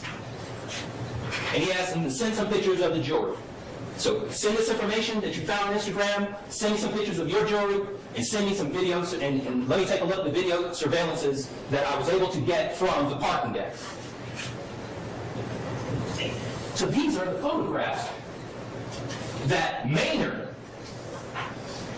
the victim of the case, he sends Detective Jeffrey Henderson 2 separate Instagram pictures of 2 separate people. On the left there is a picture he sends of someone else, some person in the world on social media. Maynard sends that photograph, and he sends the one on the right. The one on the right is Mr. Huey's Instagram. The one on the left is someone else's Instagram. He sends these to Maynard, to Detective Henderson. 2 different people with the same ring, or the similar ring, or some ring that looks like the one that he owned the same day. So he becomes his own detective. Now, the video that was obtained from the parking garage, ladies and gentlemen, that video, it shows the 2 perpetrators running after Maynard, right? One of those perpetrators has on like a black jacket and maybe some red pants or something of that nature. The other person has on a gold puff jacket and some black slacks, pants or jeans or whatever. So that's what the video is showing from the parking garage. So, what does Detective Henderson do? So he goes on to Mr. Huey's page, and I guess starts scrolling Mr. Huey's page. Oh, Mr. Huey has a gold puff jacket. Well, guess what, ladies and gentlemen?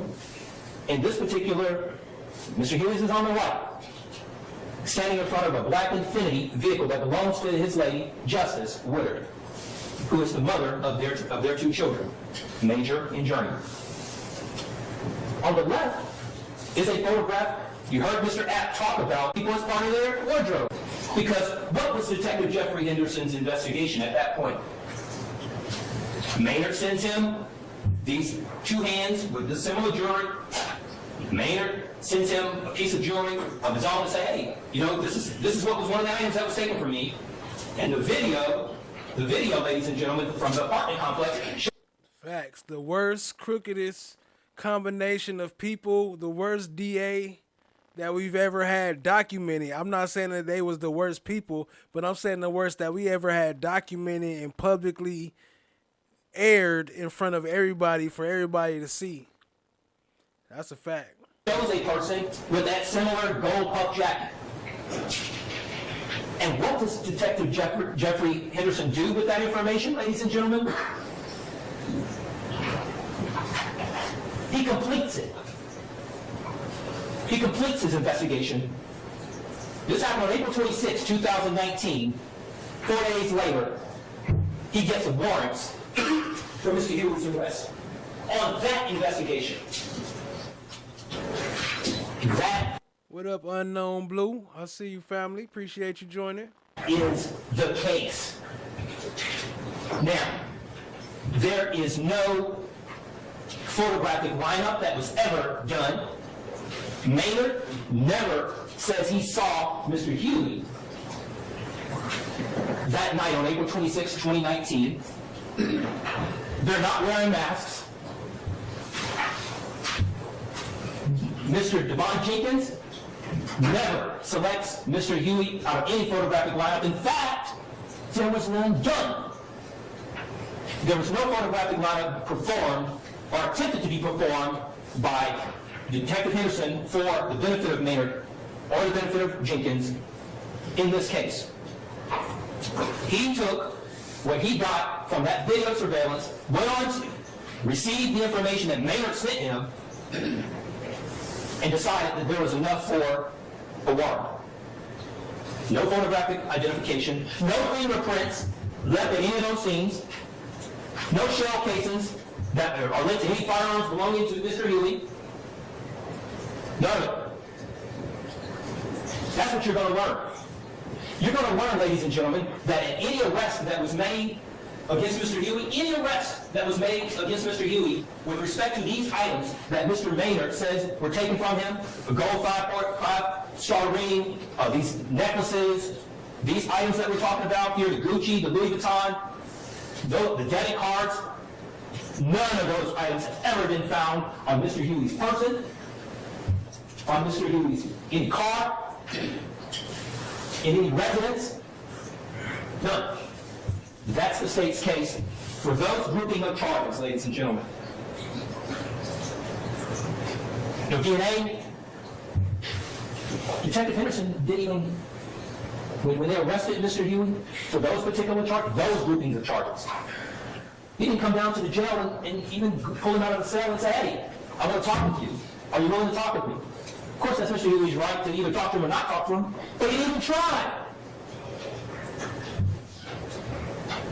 No other witnesses out there at that location that are going to tell you that they ever saw Mr. Huey at that location. That's what you're going to learn about that grouping of cases.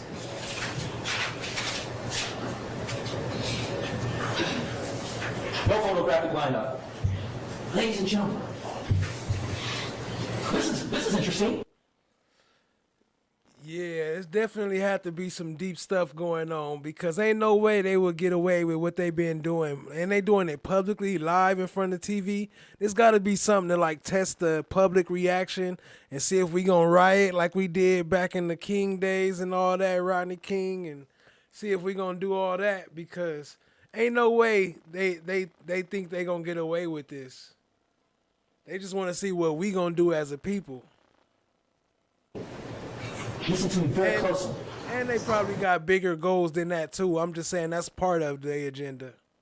You will not hear any evidence of a cell phone tower locating Mr. Huey at 741 Morosco Drive, Northeast Atlanta, Georgia. You will not hear it. In the technology-driven world that we live in, cell phone evidence is powerful in terms of being able to put people at locations. Ask me, did Detective Henderson make any efforts to do that? You will learn the answer is no.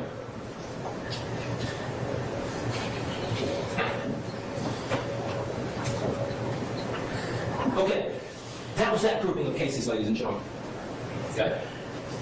That was that case from April 26, 2019. Okay? Now let's move on to this other grouping of cases that we just, that I want to talk about now. So let's move on to another time and another place. Let's go to October 1st, 2020.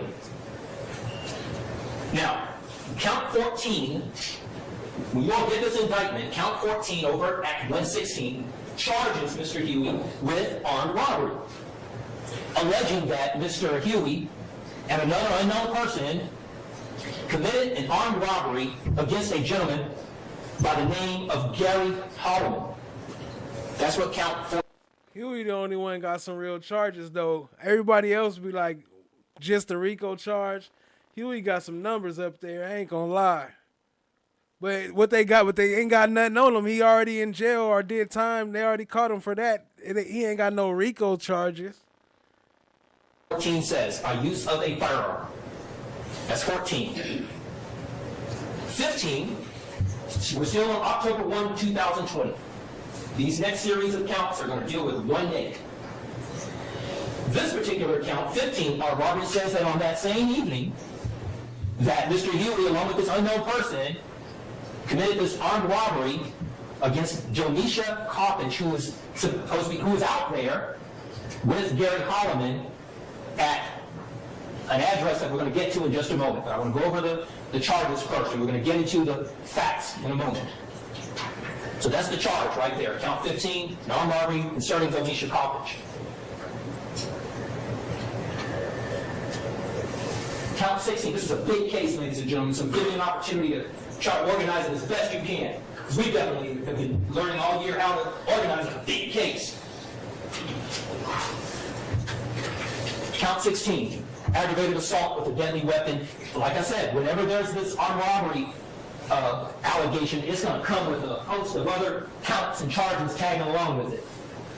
Because that's the way the state and government, that's how they do it. That's how it gets out, and that's how they do it. That's their right, and that's how they want to bring it. But we're going to talk about it. Count 16 alleges aggravated assault. So whenever you commit an armed robbery, then you've got a firearm, then you're going to get an aggravated assault charge with it. That's the aggravated assault charge that deals with Gary Holloman. That's 16. 17 deals with Donisha Coppage.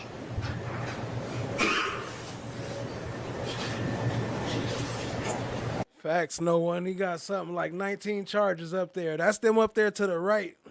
I was going to pull up the paperwork while I was airing this, but I forgot. Appreciate y'all being here. Let's go. 18 is another way of alleging an armed robbery.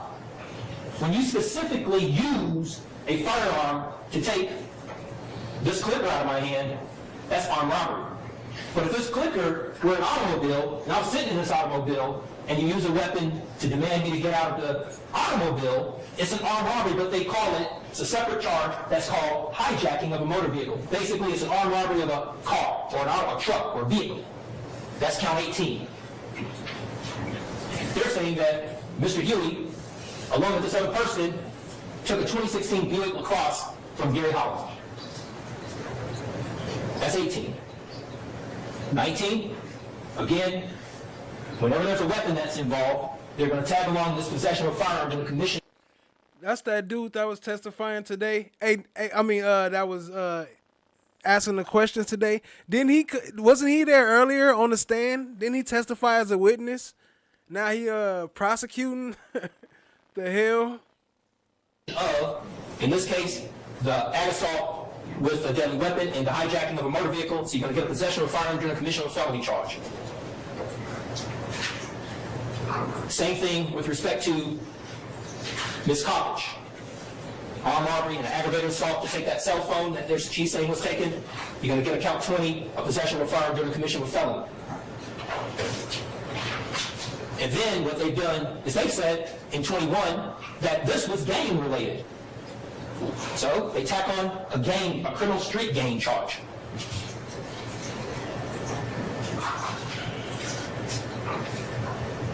And the same thing for Ms. Coppage.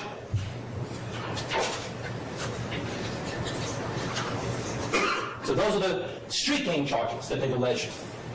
That's 23. So let's get into it now. So those are the charges, ladies and gentlemen. On October 1, 2020, 250 Fulton Street, Southwest Atlanta, Georgia. Not very far from where we are now. Over by the juvenile court building. They're alleging that on this particular October 1, 2020, in the evening hours, that these charges that we just talked about occur. Now let's deal with it. What is being alleged here? Gary Holloman, who's no longer with us, ladies and gentlemen. Gary Holloman sold pills for a living. He was a drug dealer. And Mr. Huey had gotten injured. And his injury was the result of a shot to his leg and being out in the public and living in the area. There was a shooting incident. He got shot. Okay. When he got shot, he ran out of the ability to get medicine the right way. So what did he do?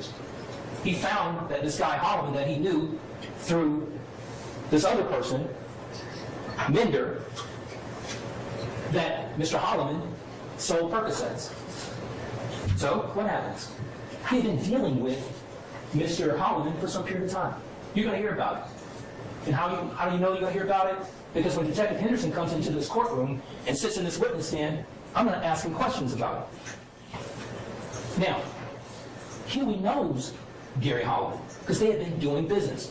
Mr. Holloman purchased 2 or 3 pills periodically, $20 a pop, Percocets. And he dealt with Holloman various occasions. Nothing unusual. I'm going to meet you. I'm going to call you, right? He calls him. Huey calls Holloman from time to time, right? And when he calls Holloman from time to time, Holloman, in fact, you will learn through Henderson that Henderson, when they arrested Mr. Huey on these charges, they sit Mr. Huey down in an interview room. And when they sit Mr. Huey down in an interview room, Henderson reads him his rights. And Mr. Huey agrees to talk with him without an attorney.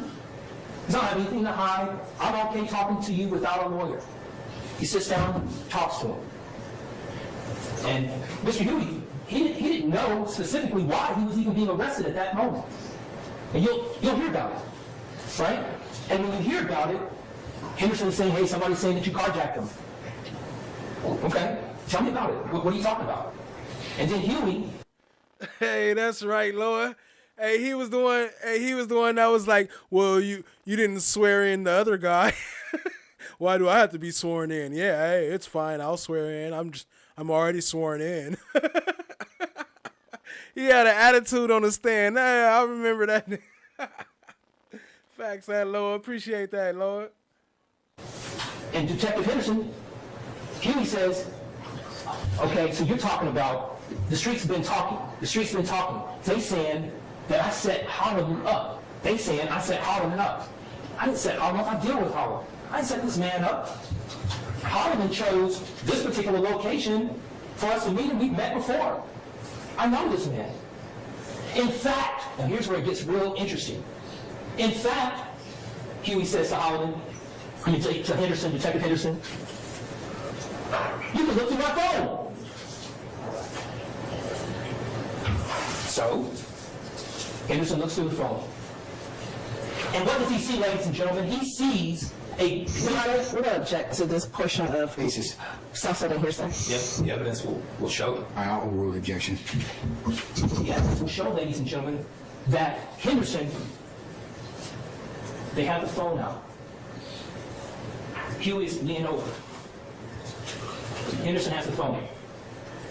They're scrolling. Okay. But the warrants had already been written up. He was in jail. He was arrested that night. He was being arrested for it on the 24th of November, 2020. But Mr. Huey shows Mr. Henderson that he and Holloman had a relationship. Game. You got something I want. You got something that I want to get. Some Percocets. They're available. That was our relationship, right? He said, "You got them perkies? I need them perkies." That's all. And they trying to make them into a gang. Now, that's what Huey says to Henderson, and is corroborated in a phone that belonged to Mr. Huey that Henderson was allowed to look at on that particular morning when they arrested this man. So that's what came out from Mr. Huey. Let's talk about what came out from Mr. Holloman when he called 911. So what does Holloman basically say in the 911 call? He says that I just got robbed, and he says my nephew homeboy robbed me. My nephew's homeboy robbed me. That's what he says. And I was meeting with him because my nephew wanted me to give him some money to put on my nephew. Who you trying to block? FFS? I don't allow the mods block power, but y'all can remove them or time them out. Who you trying to block? What happened? Use books at the Fulton County Jail. That's what Holloman says. Gang. 911. Now, you're going to ask yourselves, ladies and gentlemen, the evidence is going to show that you don't need to give money to your nephew's homeboy to put on your nephew's books at the Fulton County Jail. The evidence will show there are many ways in which you can put money on somebody's books at the Fulton County Jail instead of giving money to your nephew's homeboy. So, you are going to have to reconcile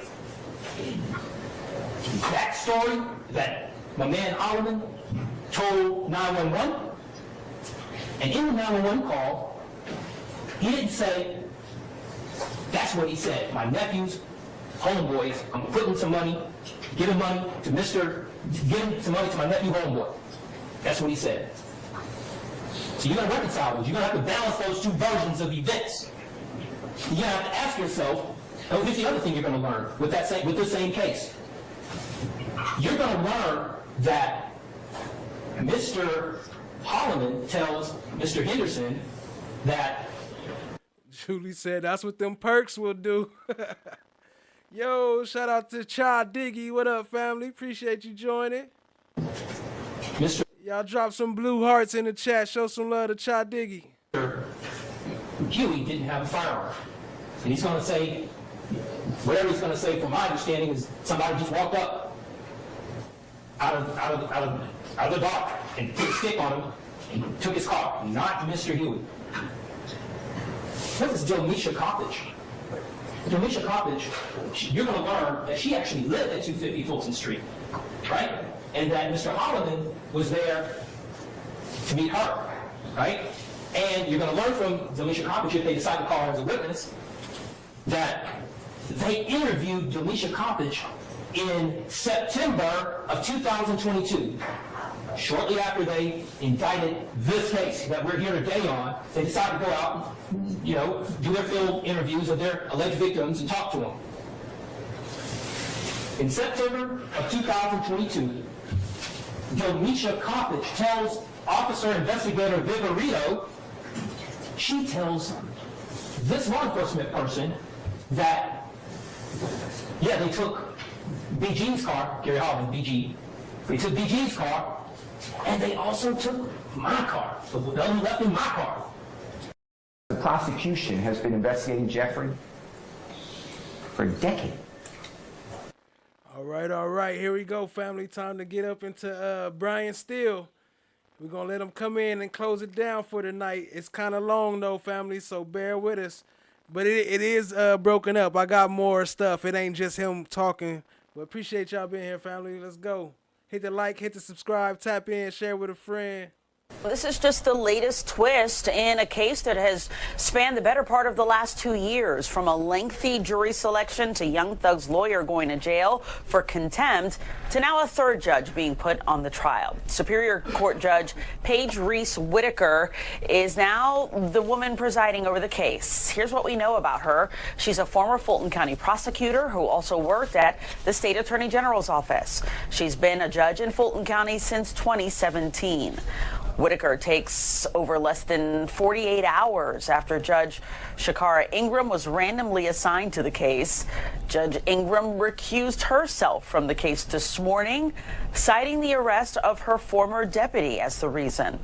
Now, court documents identify that deputy as Akiba Stanley. She was once assigned to Judge Ingram's courtroom. She's accused of being in a relationship with one-time co-defendant Christian Eppinger. Stanley was arrested for allegedly using a phone to communicate with Eppinger inside and outside of the courtroom. She also allegedly visited Eppinger in his cell and attempted to smuggle Look at all them charges Eppinger had, too. But he got severed, too, huh? contraband into the jail for him. Even though Eppinger is no longer on trial, Judge Ingram ruled she should disqualify herself from the trial because the public could question her impartiality. Do you recall telling law enforcement that you actually laid eyes on the front passenger of the vehicle? I said that. Okay. And do you recall telling law enforcement during your interview that you recognized the front passenger from the mechanic's building? I said that. I sustain the objection as to sure. Do you recall? I'll ask you a different question. Where, if anywhere, did you tell law enforcement if you knew? I'm going to object to the reading question. I sustain as to form. Do you know where you saw the front passenger? Did you recognize the front passenger from anywhere? I don't. First is going to be supposed crimes, and these are the Sammy Davis in the building. overt acts that you will see that involve Jeffrey. As you can see, Jeffrey has never been convicted of a crime. He stands before you. He's not a convicted felon.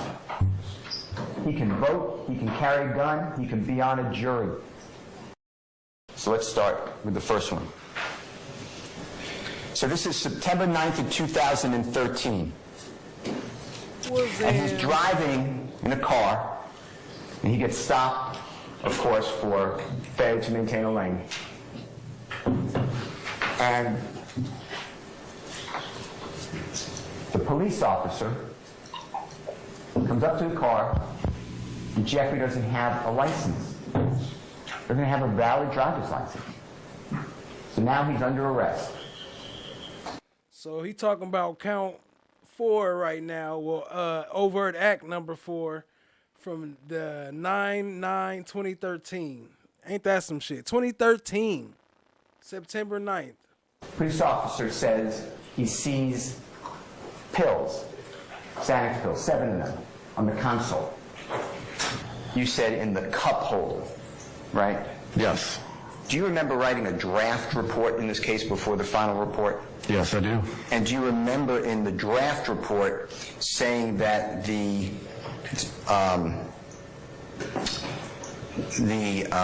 7 blue pills were in the center console area? Do you remember that? That is true. Nothing about plain view or in the cup holder in the draft? Or our cup holders in the center console. Okay, but you didn't say that in the draft report? No, I did not say that. Okay. Now, to be fair to ladies and gentlemen jury, I asked... Question as to the form of the question and beginning about being fair. See, Jeff Williams, a.k.a. Slime, original only count 1 and 56. Then it's count, they changed it to count 1, 56, 57, 58, 59, 60, 61, and 62. They added all those after they indicted him. I sustain the form of the question. Just rephrase, Mr. Steele. Okay. I asked and you tried. Well, let's go back a little bit. At that time, in September 9, 2013, you had the ability to record, and you did record this event incident with Mr. Williams. Is that fair to say? That is fair to say. And this is on, when I say recording, we're talking about video as well as audio recording, right? That is correct. And I asked to bring to court the video and the audio. Is that true? I want to say the prosecutor asked for me to bring that to court. Okay. And you tried to find it, right? Yes. And other people tried to find it. If you know, if you don't know that to say, that's fine. Well, I don't know how hard they tried, but other people did look for it, yes. And it came back that there is no audio or video that I could show to the jury, right? Brady, evidence. I don't know how hard they tried, but yeah, right there to ask. That is true. It's lost. It is lost. By the City of Atlanta Police Department or the DA's office or somebody there, right? Your Honor, I object to that latter part. I'll sustain it as to the... It's lost by the authority. Latter portion. Is that true? Yes. All right. Police officer searches the car, and underneath the front passenger seat, there's no passenger. It's a gun. That weapon comes back stolen from Andrew and Ann Phillips months before. There's no evidence that Jeffrey's involved in that burglary of the Phillips home. There's no evidence Jeffrey ever touched that gun. You're not going to hear any type of DNA, fingerprints. In fact, Jeffrey says, that's not my gun. Yeah, he claimed to be a witness to the Donovan Thomas shooting. But we got him coming back up. He coming back up, Sammy Davis. Police officer wants to know whose gun is it. Jeffrey's not talking to police. So Jeffrey gets arrested. That case got dismissed. But 10 years ago now, it's an overt act for you to consider. You will learn that this stop was video recorded and audio recorded. But the City of Atlanta Police Department, the District Attorney's Office of Fulton County, I demanded that. They can't find it. So you're going to rely on a report of an officer who doesn't remember this incident. You don't. That's Sammy Davis Sr. Gang, gang. I said game. Remember this traffic stop on your own memory. Is that true? I would say yes, that is true. But your memory got aided with your report that you wrote. Is that okay to say that? Yes. Okay. So Mr. Williams is driving, and you see him, you say, making a left turn from a straight-only lane, and then you get behind him, and then later he continues in a right turn-only lane but goes straight. Is that the two traffic infractions you saw? Yes, that is. Okay, and then you blue lighted Mr. Williams, he pulls over the car. Is that? Oh, hey, FFS, was that person that was asking can they call you or talk to you? My bad, I thought y'all knew each other. You didn't know that person?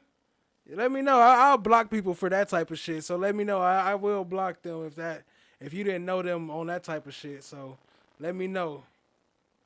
Fair to say? That is fair to say. The next one. This is overt act 5 through 7. You may notice that Jeffrey's not even alleged to be in this overt act, but now you're going to hear Jeffrey's supposed involvement. This is 2 days later. It's September 11th, an infamous day in America. It's 2013. Jeffrey was arrested, if you remember, for the last overt act, September 9th, 2013. He made bond. He just got out. Walter Murphy, he grew up with Jeffrey. Walter Murphy is with a person named Adrian Bean. Can I get a water or something? I'm so high right now, y'all. I'm about to go to sleep on y'all now. I ain't gonna tell you no lie. Yes, you may. You can take a break soon. Hang on there. And Fred Plethora. And there is an armed robbery of Mr. Dotson. Gunfire went out. Police are always in this area. So when the gunfire was heard, police respond immediately. Adrian Bean is driving the car. This is a car that he borrowed from a friend. This has nothing to do with Jeffrey. So he commits a crime in someone else's car. Adrian Bean almost kills a police officer, almost runs him over, driving so recklessly, high rate of speed, goes across a neighbor's lawn, over an embankment. The car is now airborne. It goes over, you'll see pictures, goes over a parked police car in a parking lot and slams into the side of a laundromat. The car crashes. Mr. Plethora is shot. Police are firing at the car. Mr. Murphy is shot. Mr. Bean runs away. He's captured.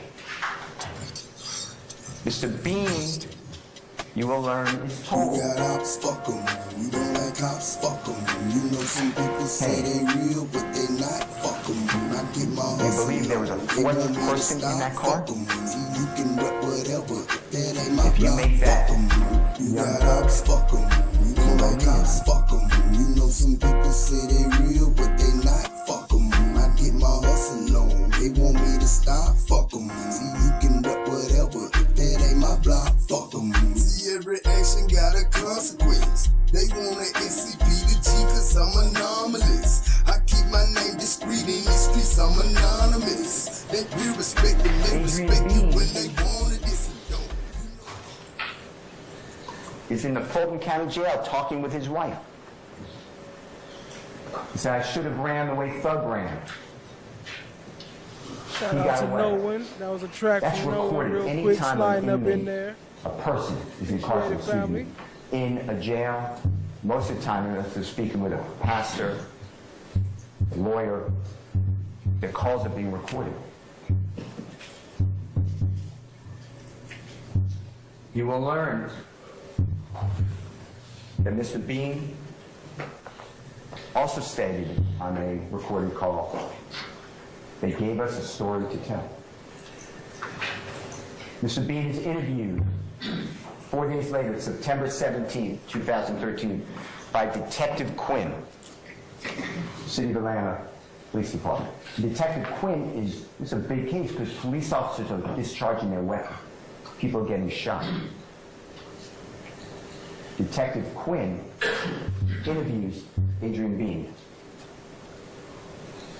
And Adrian Bean tells him, they talk about this recording. Adrian Bean tells him, I lied to my wife. Everything on those recordings are not true. Jeffrey was never arrested for this. He was never charged for this. He was never prosecuted for this. He's not even in our indictment on Overt Act 5, 6. Look at that. They don't even got Bean name on there. They don't even got Mr. Bean name. This is from the incident when DK and them ran into the wall. Only name they got is Walter Murphy. They said Walter Murphy. DK pretty much charged him with all of them. Bean snitched and got up out of there. Or 7, but now we're going to hear from Mr. Bean. That's it for the next one. Somehow that furthered this conspiracy. Jeffrey was not in charge. And he just started running towards me. I was standing right next to the car. I didn't know that he was running towards this car. So he got into a maroon car. He jumped into the rear back seat of a maroon car. So I got close up on the car so I could see inside the car. I wanted to, so I told everybody, let me see your hands. Put your hands where I can see them. The car. Are you now facing the driver? No, I was facing the passenger and the driver. The driver, I could see both of them clearly. All right. And when you saw the passenger and the driver, what did you see? I just saw I saw both of them, but I couldn't tell you what they looked like. I kind of locked in on the driver because I wanted to make sure he saw me. I was like, showing eye contact with him. So I was locking in with him to make sure he saw me because I wanted to make sure he saw me. And you said you want to make sure he saw you, so the driver, was it a male? Yes, it was a male, yes. Were you able to see the passenger? He said, I'm so high right now, I'm about to fall asleep on y'all ass. Can I get water or something? Mr. Bean. No, I couldn't tell you what the passenger looked like. Do you know if the passenger was a male or a female? No. All right. Were you able to see if there was anyone else in the car besides the person in the red shirt that got into the vehicle? Yes. Was there anyone else in the car? Yes. I only saw 3 people in the car. Yes. If that's what you're asking, I'm saying. Yes. So you saw the driver? You can shake your head. Yes. You saw the person in the red shirt that got into the car? Yes. And who was the third person that you saw in the car? I don't know who the third person was. Where were they seated in the car? They were sitting in the passenger seat. So you saw that there was a body in the passenger seat, but you can't tell if it was a male or a female? Correct. All right. Once you lock eyes on the driver, what happened? I looked the driver in his eyes.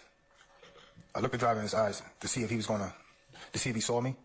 And see if he was going to follow my instructions. Cause where you standing at right now, don't give too close about where you from. From this point, I'm gonna need you to watch the way you move your arms. If everything you said check out, then we might let you move along. Get it back, put it strong, get it, travel through the air. Yeah, they call it.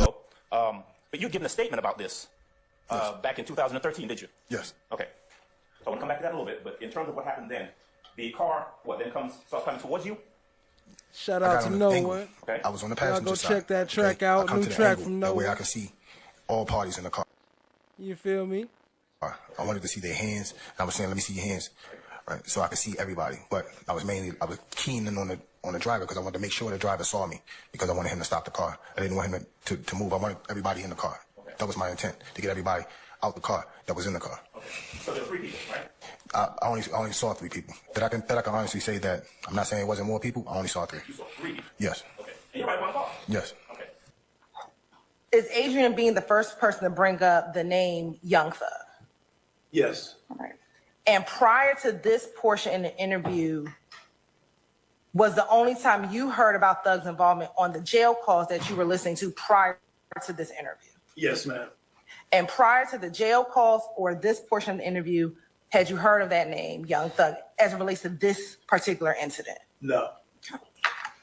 And it was Bean who introduced that name? Absolutely. Wait a minute, so YoungThug, what age is that Craig? Because he's like 6'8", 354 pounds. He was sitting in the back seat. No, he's in front with me. Okay, so make sure I got the C-track. You said Big Fred was driving. All right, we got that cleared up. That was in the beginning. Yeah. So I told you bullshit lies. I ain't keep lying with you. I can always lie, man. You know what I'm saying? Big Fred. And let me ask you this. We talked about No One going down to Grady Hospital. Between September 11, 2013 and September 17, 2013. It's like the Matrix, a Fast and Furious. It's raining cars. Did you direct anyone to go to the jail to speak to Mr. Adrian Bean? Not at all. It was a lot of the detectives when they first came to talk to me, and I told them that's probably the lies you talking about. I told them that Big Fred was riding and all like that right there, which I was the driver. Big Fred was the passenger. DK was behind me, and Young Thug was behind Big Fred. Young Thug is a rapper. Wait a minute, so Young Thug, what do you think is Big Fred? Because he's like 6'8", 354 pounds. He was sitting in the back seat. No, he's in front of me. Okay, so let me make sure I got the C-track. You said Big Fred was driving. All right, we got that cleared up. That was in the beginning. Yeah. So I told the three boys, I ain't keep lying with them. I can always lie, man. You know what I'm saying? Big Fred. You know, like I told the police officer, everything, none of this was even supposed to occur. You know, so my man just come on prison. So what about this guy with the money? Sir? What about this guy with the money? What Thug came to you with a leg, it sound like? Next overt act is January 7th of 2015. Now, this is a larger part of our case, probably. God forbid, Donovan Thomas. Shout out to Noah. Hey, you ain't gotta wake her up right now. Just bring her back on the replay in the morning. You know what I'm saying? I need them replays in the morning because everybody gonna be watching court, and I need them views. You feel me? Appreciate your family. Thomas is going to be killed 3 days later. It's going to be January 10th of 2015. The shooting happened outside a barber shop, and tonight one victim is clinging to life. Channel 2's Jessica Jaguars is live at the scene where there's still a very heavy police presence. Jessica. As you can see behind me, there is still quite the active scene here in southwest Atlanta. McDaniel Street is still closed, and it has been for more than 3 hours. That's because there are shell casings up and down the street. Now, I'm told one of the men who was shot, a man in his mid-20s, is in critical condition, but that his status could change for the worse overnight. It appears that they were the intended target, but again, I'm not sure the reason of the shooting. Atlanta police are investigating why 2 men in their mid-20s and a 14-year-old boy were shot outside of a barber shop in southwest Atlanta Saturday night. Right now, it didn't appear that they had anything connection to the business. They were just kind of hanging out is what I'm hearing.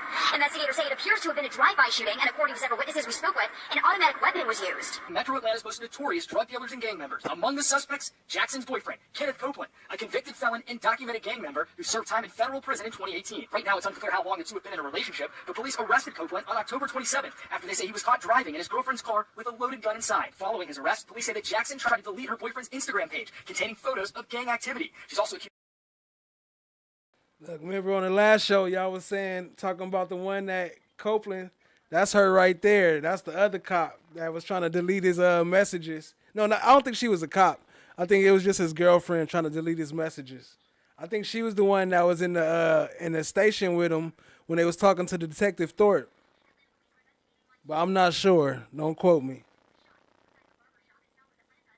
He's trying to disable his phone, which police were storing as evidence.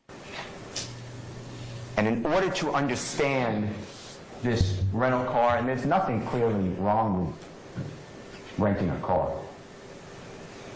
but in order to understand this rental car and then 3 days later the killing of Donovan Thomas, you have to understand some background. So we're shortly before New Year's of 2015. And there's a man named Kenneth Copeland. He goes by Rudy. And Kenneth Copeland is not friends with Jeffrey Williams. He uses Jeffrey Williams, just like a lot of people. Because Kenneth Copeland wants to be famous and have money. So he leeches on to Jeffrey Williams. About a year before that. Well, Kenneth Copeland is a criminal. He is a notorious criminal. In fact, you will learn that he was ranked one of the 10 most violent people in Georgia. 10 people arrested in connection with a spike in violent crime in Atlanta. 2 more. Yo, no one, it's around the 3 hour and 30-minute mark, just so you could timestamp and know what time if you want to come back tomorrow and look for it. It's around the 3 hours and 30-minute mark. Appreciate you, family. Y'all hit the like, hit the subscribe, tap in, share with a friend. Look at little Woody Copeland up here amongst the top 10. Or are still wanted tonight. Investigators calling them some of the most dangerous offenders in the entire city. And with their arrests, crime is dropping. Joe Hankey has more. 10 defendants in custody, some facing federal charges, others facing state charges in Fulton County. Today, the FBI publicly identified these 10 individuals as being arrested over the past 10 weeks during an ongoing local, state, and federal operation known as Operation Phoenix. Some are charged with assault, others attempted murder, some are charged with drug, firearms, or gang-related crimes. These individuals were repeat violent offenders, that there was some nexus with them and violence. And we deemed them to be responsible for some of the most violent crimes in the city of Atlanta. He was ranked one of the 10 most violent people in Georgia by the federal prosecutor here in Atlanta. That is Kenneth Copeland. Kenneth Copeland breaks into cars. He steals the property they're in. Donovan Thomas is the head of a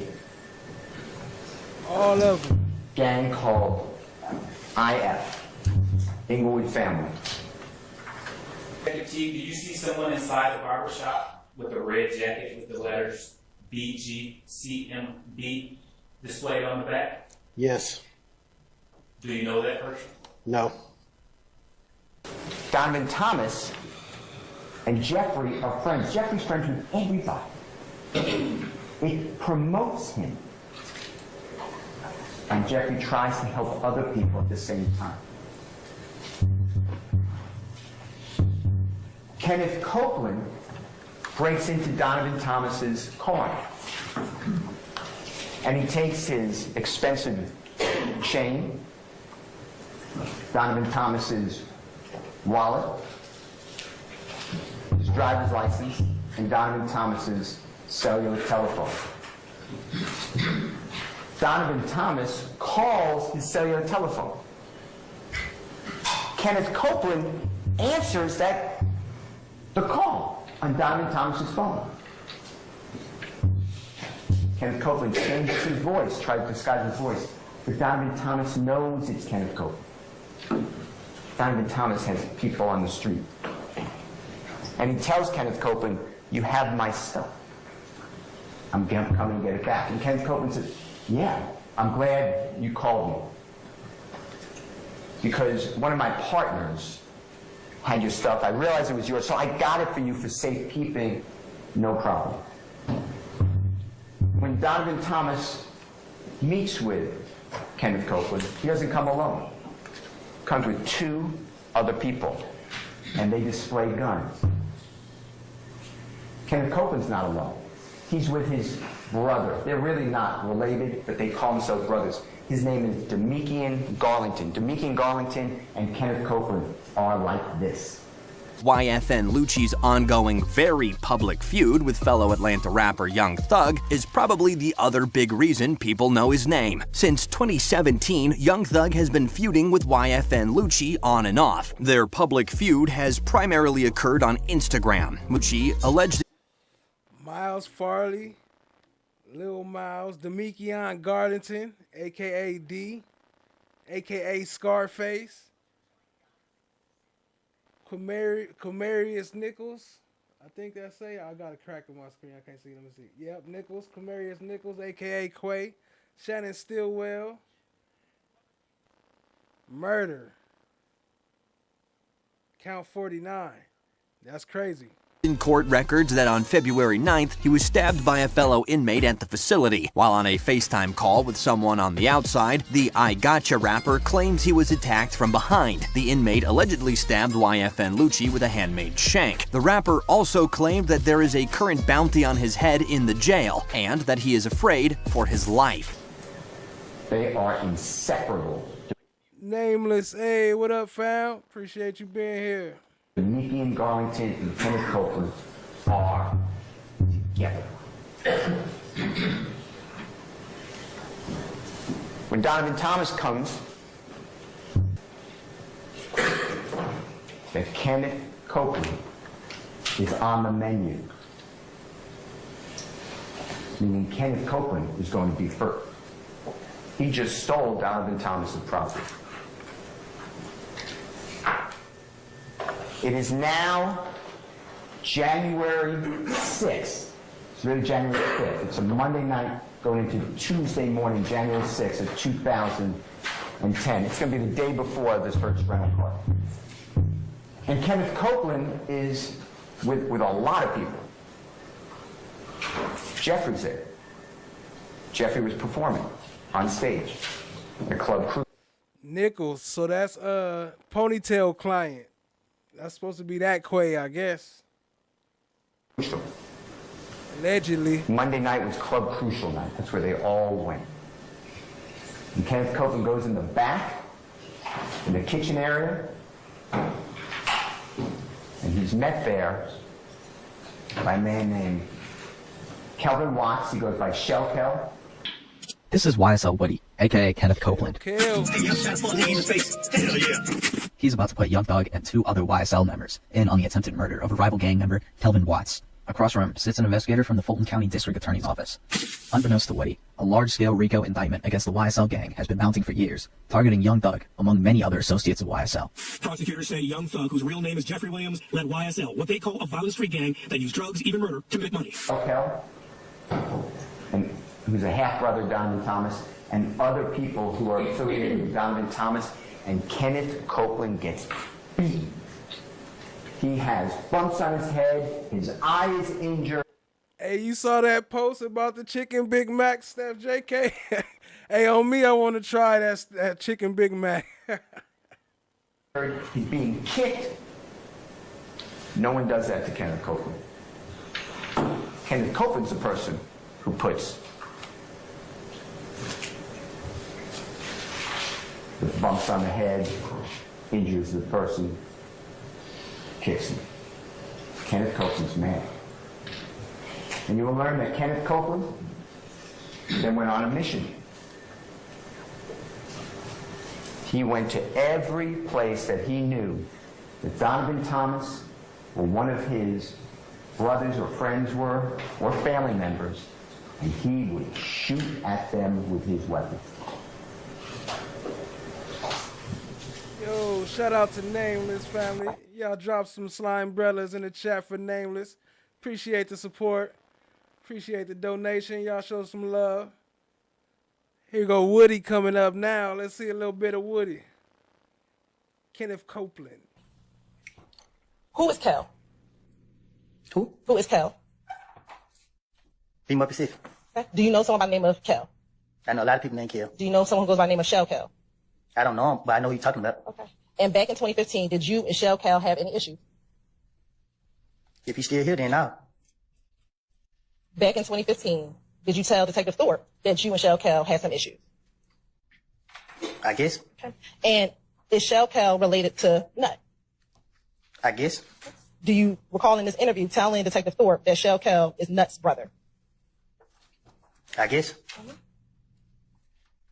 And that specifically that Shell Kel is Nut's little brother? I guess. Do you guess or do you know? I don't recall what was said in the interview. All right. And during that interview, did you speak with detectives with Shell Kel began? I guess. When you say you guess, do you recall or no? Saying, hold on. What's the basis of your objection, Mr. Sharp?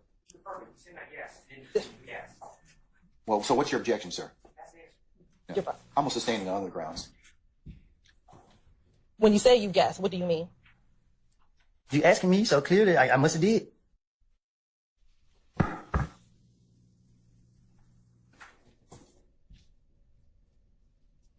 When did your issues with Shell Kel begin? I don't know. Did you tell Detective Thorpe that your issues with Shell Kel began maybe about 4 months prior to the death of Donovan Thomas? I guess.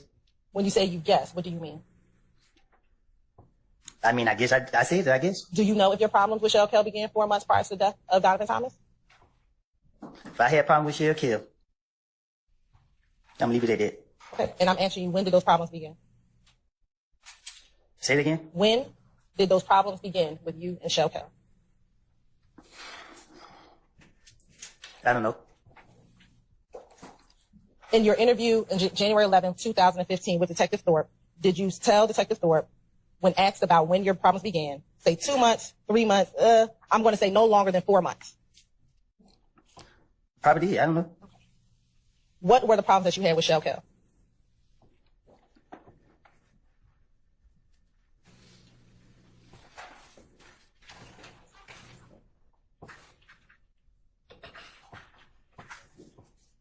A misunderstanding. What was the misunderstanding? I don't know. Okay. Did you? And didn't they say he was mad because Shell Kell was dating Monkton ex-girl? Him get into a fight at Club Crucial on the Monday before Donovan Thomas' death? No. You're saying you did not get into a fight with him that Monday? I did not get into a fight with them. They put their hands on me. Okay. What happened when they put their hands on you?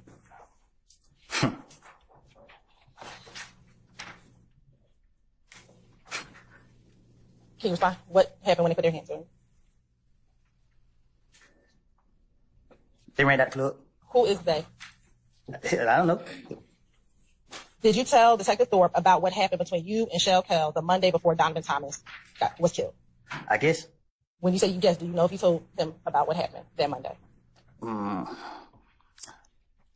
Back then, my mind was all over the place, and whatever he asked me, I was just trying to get him out my face. Okay. Do you recall in the same January 11, 2015 interview telling Detective Thorpe that you went to Club Crucial, you pulled out your money because you were on stage, you were flashing your money to all the girls were standing around, you were flashing your money.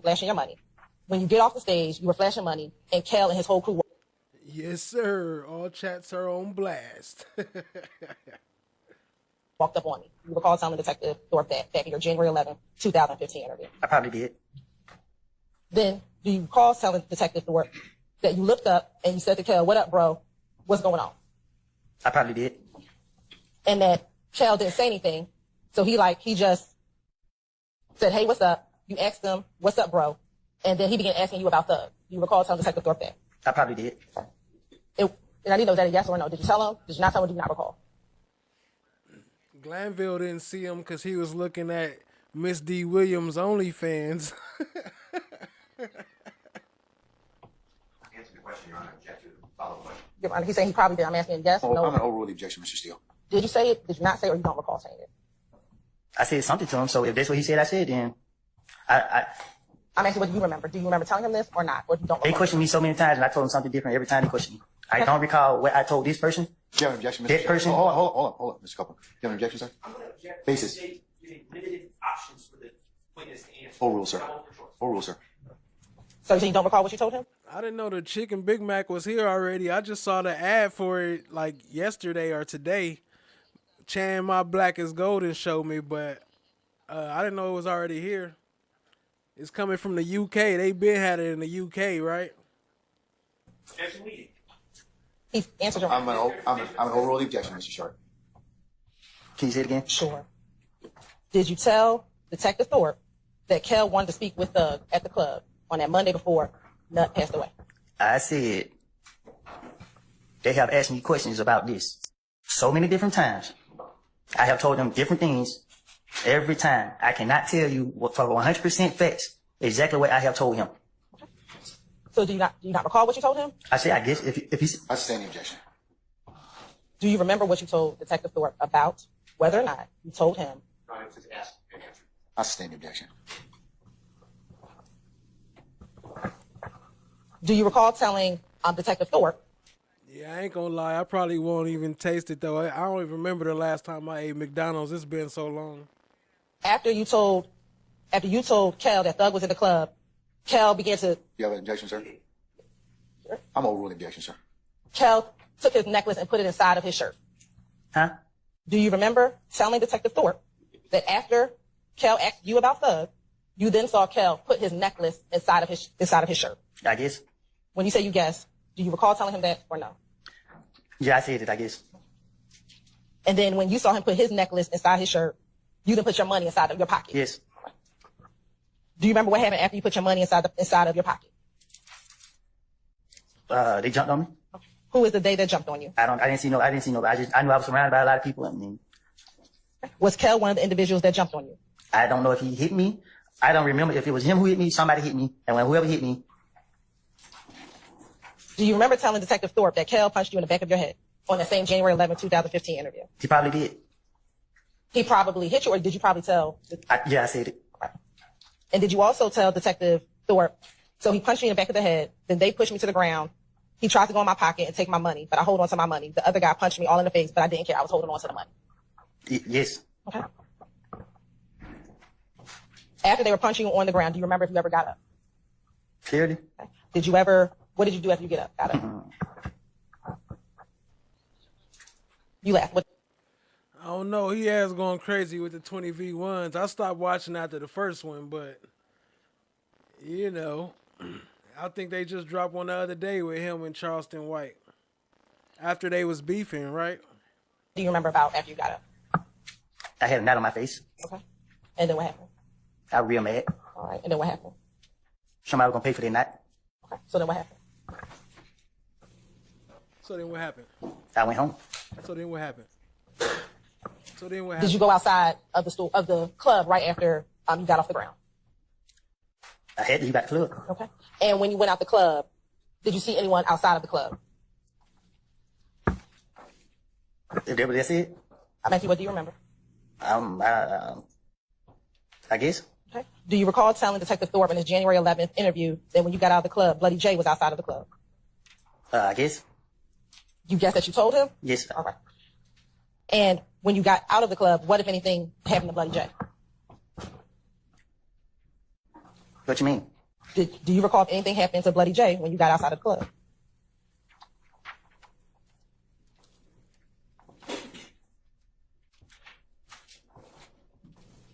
You can't remind me? Do you remember, yes or no? No. Okay. Do you recall telling Detective Thorpe that when you got outside of Bloody J, when you got outside the club, that two of your buddies went and beat up Bloody J? I guess. Okay. What two buddies beat up Bloody J? Tell me. I don't recall. You don't recall? Do you recall it being one of the individuals being Moonsault? Yes, I guess. Don't say I guess. It's either I yes, guess. no, or you don't recall. Yes, I guess. Don't say I guess. Yes, no, I don't recall. I ain't trying to say the wrong thing. So do you not recall?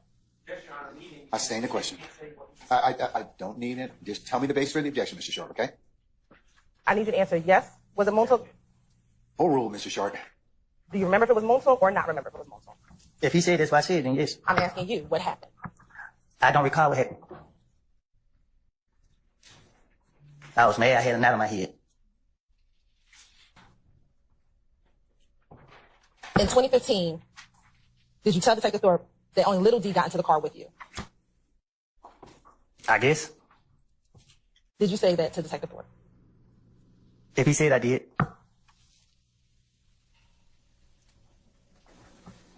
Back in 2015, did you then tell Detective Thorpe that Little D told you that Nut just got killed? Basis, sir. Your Honor, do we address this? I'm over with objection, sir. Confrontation clause as well. Your Honor, we... Overruled, sir. Today, you said that you and Little D never talked about the murder, correct? Today, I said whatever I told Thorpe in 2015, I was trying to get him out my face. So I do not know exactly what I have told him. Today, do you have an independent memory of what happened on January 10, 2015? What you mean? Do you have a memory outside of what you told Detective Thorpe about what happened on January 10, 2015? Basis, sir. I did tell me the basis for your objection. I'm overruled the objection, sir. I'm going to object as to the answer, Your Honor. Overruled, sir. Wait. So today, do you have an independent knowledge of what happened on January 10th? You see the way he lifted his shoulders and said, what? What? When you picked up Little D. I'm going to object as to the answer, Your Honor. Overruled, sir. Wait. So today, do you have an independent knowledge of what happened on January 10th when you picked up Little D? Can you say that one more time? Sure. Today, without remembering what you told Detective Thorpe, what is your memory of your interaction with Little D on January 10th, 2015? I don't have a memory. What you mean? Like, okay. I just know that I picked up Little D and Shannon, and that's when I got a call saying that I supposed to did this and did that. And in January 2015, you never told Detective Thorpe that you picked up Little D and Shannon. I guess.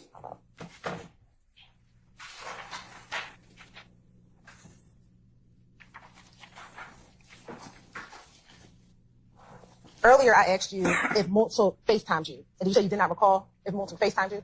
I know he called me. I don't know if it was FaceTime or regular. All I know was I remember what came out of his mouth. And in 2015, in January 2015, you told Detective Thorpe that he FaceTimed you. I guess. On the 7th day of January 2015, Kenneth Copeland told Jeffrey. Just have to get a little bit of that Kenneth Copeland in real quick. Now back to Steele opening statements. He was breaking all this down before it even came. I'm going to be with my child, just born. The mother of my child, her name is Miss Quarterman. And I don't want to be driving around in the typical car I drive around in. Dodge Charger. Can I use one of your rental cars? Jeffrey does this for everybody. People need to take someone to a doctor. People want to go out of the state. They don't have transportation. He rents cars all the time. Jeffrey says, yeah, there's a rental car here. It's a Corvette. Kenneth Copeland says, that's a two-seater. My child has a baby seat. That's too small. Jeffrey rents a car at the Atlanta airport on the evening of January 7, 2015, along with Kenneth Copeland. After they drop off the Corvette, the same location. This rental car's in Jeffrey's name. When they leave the rental car location, Kenneth Copeland wants to pick up his brother, D'Amica in Garlington. And after Jeffrey is dropped off, Jeffrey does not see that Infiniti vehicle until after the killing of Donovan Thomas. That Infiniti vehicle, that rental car, is in the possession, the control of Kenneth Copeland that whole time. The 8th of January, Kenneth Copeland is shooting at Donovan Thomas and his friends, associates. He's using this Infiniti vehicle. He's using another vehicle. He is on a spree. It's now January 10th of 2015. Hey, I just got whatever it thinks best for a viewer.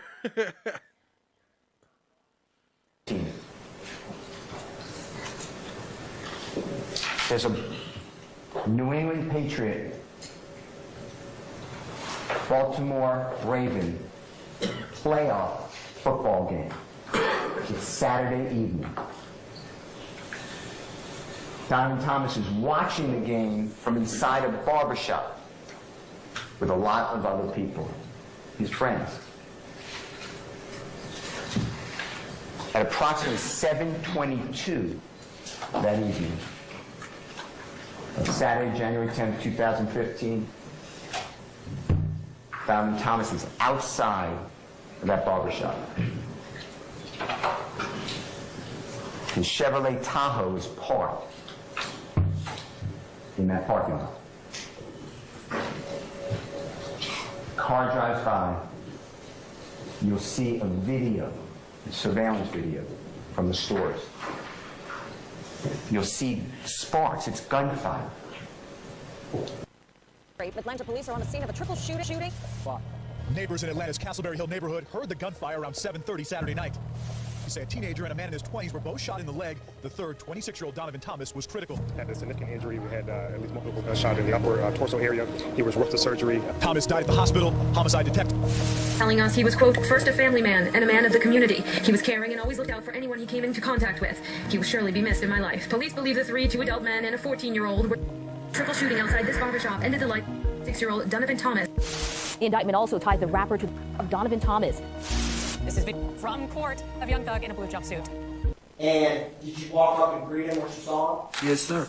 What were you doing with him while you were waiting for your haircut? We were smoking. We had got some, I had walked to the store and got some blunt. What was the move? Did you go to Texaco to get those? Yes, sir. Did you, when you got back, what was the mood like outside?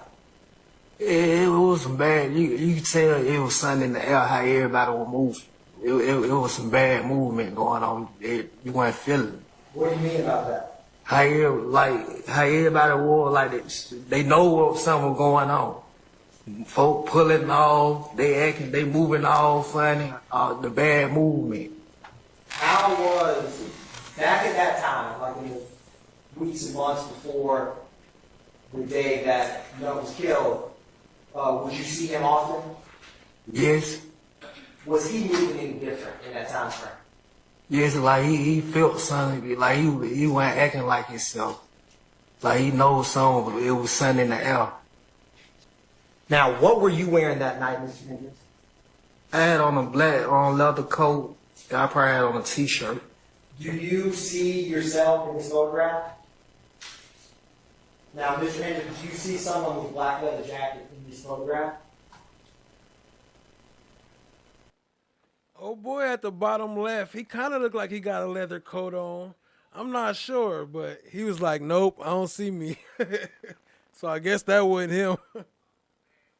I can't really tell. All right. Now, Mr. Hendricks, I'm going to give you some gloves. I'm going to ask you to open this to see what's inside of it, and if you recognize it. I'm going to put them on? If you don't mind, sir. You can. Hold on, watch my boy put on these gloves, though. Watch how hard it is for him to put these gloves on. Like he ain't never wore gloves in his life. Maybe they just don't fit.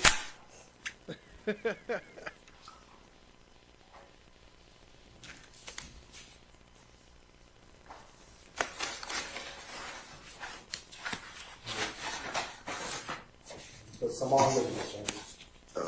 And look, he doing all this just to hold the thing for 2 seconds. And why you ask him, you want me to put them on? He said some gloves. He said, you want me to put them on? Yeah, put them on. Look, he's still putting them on. Now, Mr. Hendricks, I'm handing you what was inside of 215 Yankee Alpha. You let me know if you recognize that. I don't recognize it. Okay, that's perfectly fair. Thank you, sir. All right. All that for that. How close were you to Nut while you were standing outside waiting for your haircut? I real close. All of it right. I think he had made it in there to get his haircut. I think he did. Somebody that night. Correct. Like, be honest, like, we standing right there, so have a great Pontiac pull across. It slow rolled across. Before the Pontiac pulled out, I told you about the funny movement going on, like, there was a call came through. So they had, the car had pulled out there when the Pontiac. Hold on, that's my favorite quote from him right there. It was a call came through. I think I'm going to start a song like that. With his verse. Yeah, slow crow going on, like, there was a call came through.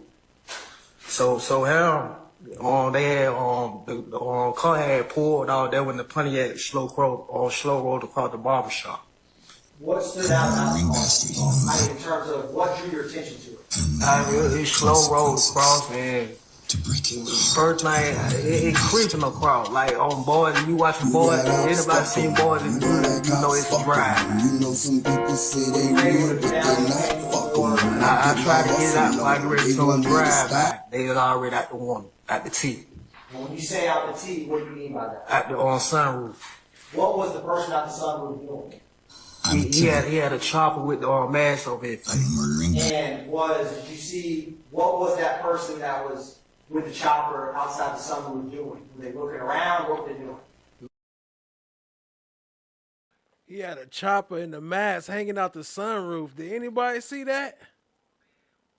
Did anybody see that in that picture? Like, basically. And did you see, what was that person that was with the chopper outside the sunroof doing? Were they looking around? What were they doing? Like, basically, like they were looking for their man. You know, you ride by, they say on the shooter, you ride by looking like, where he at? You hit right here just to make the crowd move, and you went straight at your target. Now, when that car got closer to where Peanut was standing, was there more or less shots? All the shots. All the shots. When you say a chopper, what do you mean by that? A Honda shot, machine gun. If you remember or recall, about how many shots did you hear from that machine gun? Probably about 100. Now, after the shooting starts, what did you do? That shit crazy. What did you get shot? Let me ask you that. Yes, sir. Where did you get shot? In the back. Do you still have a scar there today? Yes, sir. Did you initially realize that you got shot? I didn't know I was shot at first. What did you do immediately after the shooting? I had laid, be honest, I had laid down that little tiger. I told him to play, don't move, play dead. You feel me? I had said him like, he gonna get back up and hop and try to run. And so you told little tiger to stay down? Yeah. Was he shot as well? He got shot in the leg. Earlier we spoke about you having a conversation with law enforcement after There go your boy Sammy Davis. this shooting occurred. You remember that? Mm-hmm. And I would like to ask you a few more questions about that. Do you recall telling law enforcement that you actually laid eyes on the front passenger of the vehicle? I said that. Yeah. Okay. And do you recall telling law enforcement during your interview that you recognized the front passenger from the mechanic's building? I said that. I sustain the objection as to Sure. Do you recall? I'll ask you a different question. Where, if anywhere, did you tell law enforcement if you knew? I'm going to object to the reading question. I sustain as to form. Do you know where you saw the front passenger? Did you recognize the front passenger from anywhere? I don't. Are you familiar with the Mechanicsville area of Atlanta? Yes, sir. Do you know if anyone involved that was in that vehicle was from that area? Objection, Your Honor, ask the answer. Overruled, sir. You can answer that question.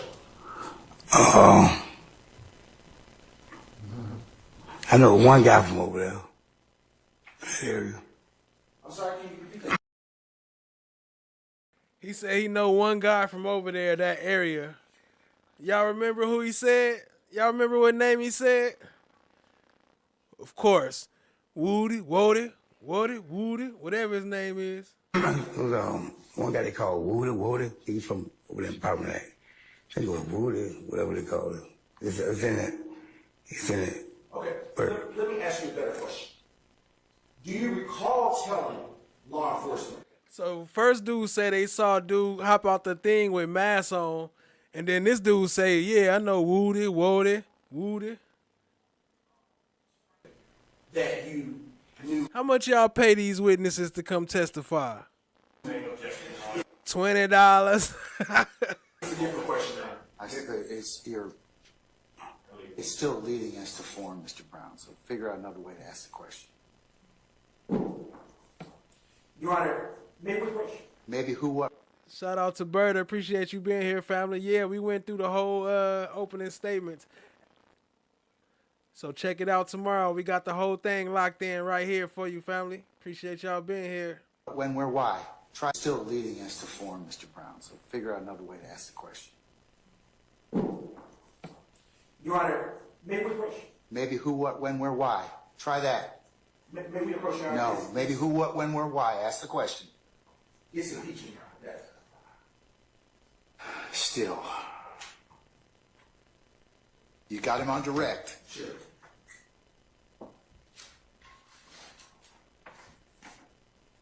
Who, if anyone, that you described in your interviews was from the county? Woody, I got that name. It's Woody something. Nickname, Woody, whatever. Do you know? Yo, no one. It's not showing a new one. It's only showing the last link that you gave us.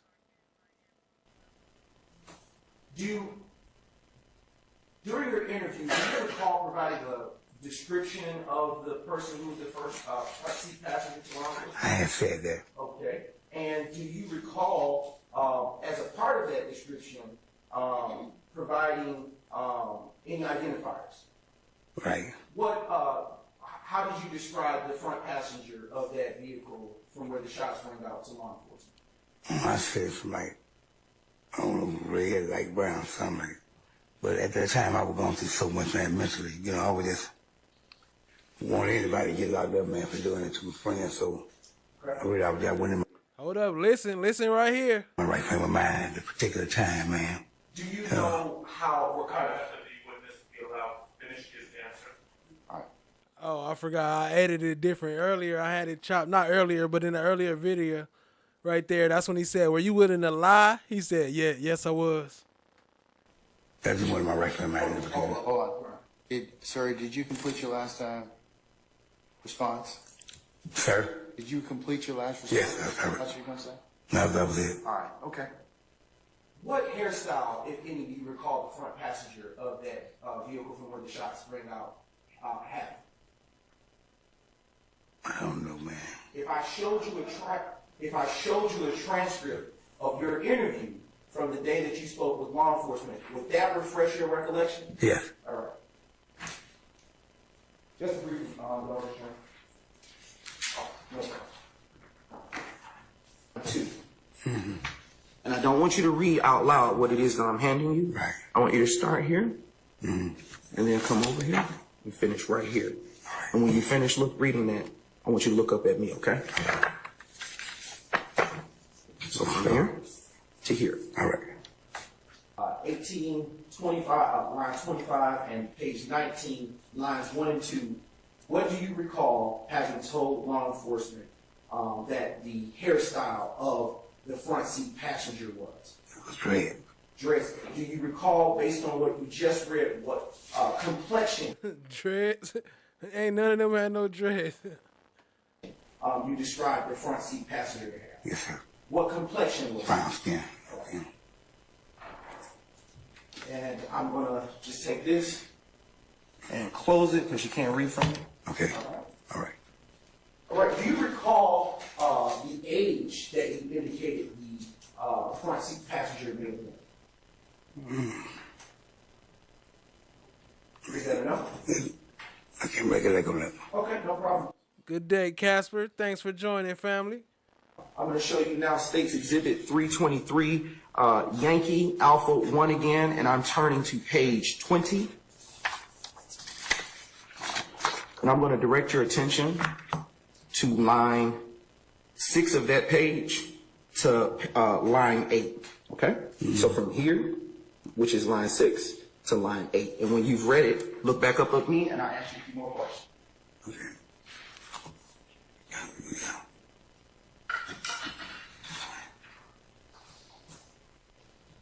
Okay, did you have a chance to fairly review that transcript? Mm-hmm. Okay, about how old did you tell law enforcement that the front seat passenger was? He's a young dude. Okay, looking at me. Right. Okay, you said he's a young dude? Right. About how old did you tell? About 20. Okay, all right. And do you recall about how tall you would have thought he was?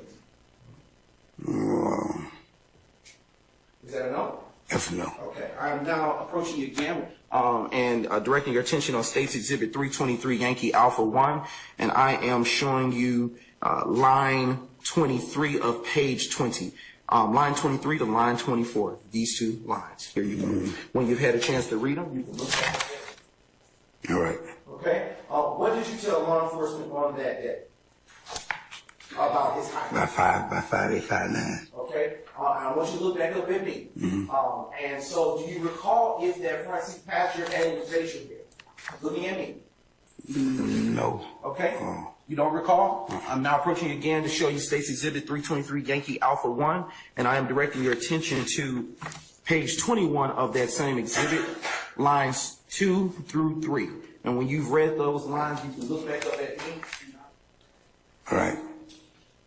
Okay. What did you tell law enforcement and looking at me? No facial hair. No facial hair? Right. Okay.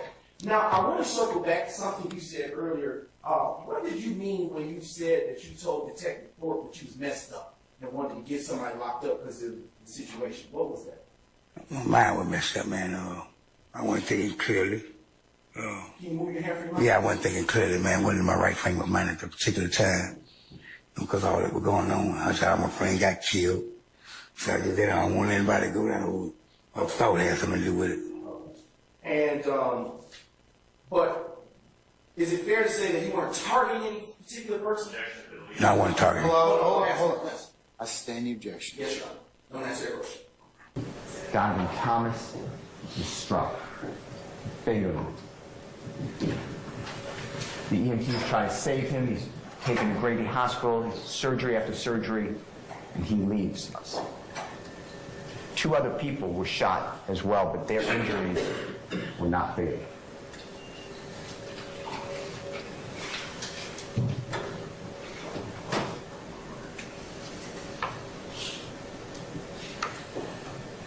Later that day, that evening,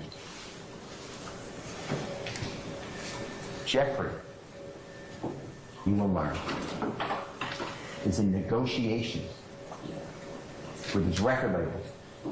They want to give Jeffrey over $800,000 up front. And the contract's worth millions to produce these records. That's what Jeffrey was working on. He was working on a music video. No one's going to say that Jeffrey was at that scene of the shooting.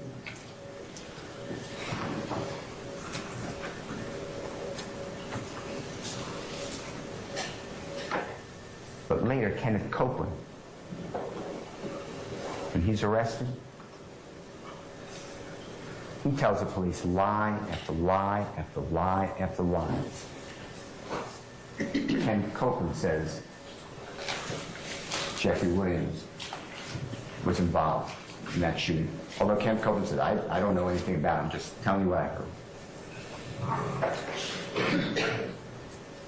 Kenneth Copeland's one of those liars in the neighborhood that everyone knows,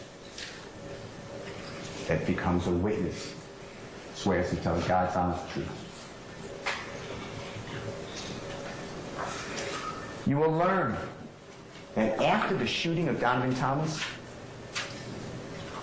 his associates did not take that way. Immediately, word on the street is that Kenneth Copeland, Woody, is responsible. Kenneth Copeland, it's now after 10 p.m., it's hours after shooting. He's then at Jeffrey's home, along with a lot of people. They're all scared. They're going to... Shout out to Destin to be you. If you ran it back, then I guess you will see this when you catch up to this point. Appreciate you being here, family. Be killed. They're all telling, I had nothing to do with it. Jeffrey, you will learn, is friends with Donovan Thomas. Jeffrey puts Donovan Thomas in his music videos. Donovan Thomas invited Jeffrey just recently to come into his neighborhood to shoot a music video with him in it. Jeffrey's not. Right, y'all see all them videos I showed with them together before, on the last couple videos before he passed, and shoot, I still got more videos of them together too. Happy. He is sad.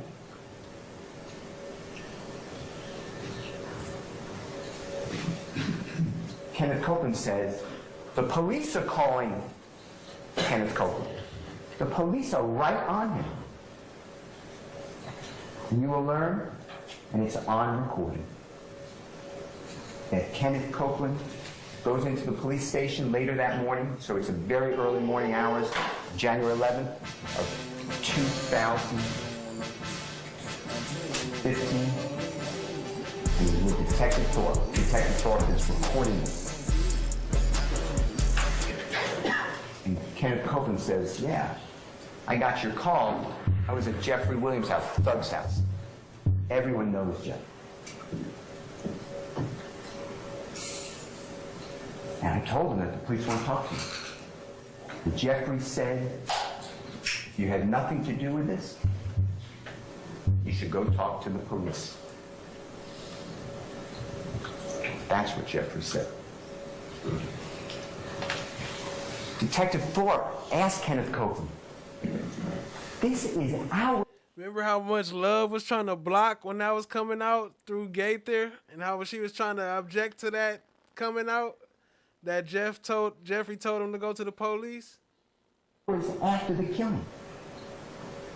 Do you have anything to do with a rental car, an Infinity rental car? Were you in an accident in an Infinity rental car? And Kenneth Copeland says, no. Judge, you might want to close your ears.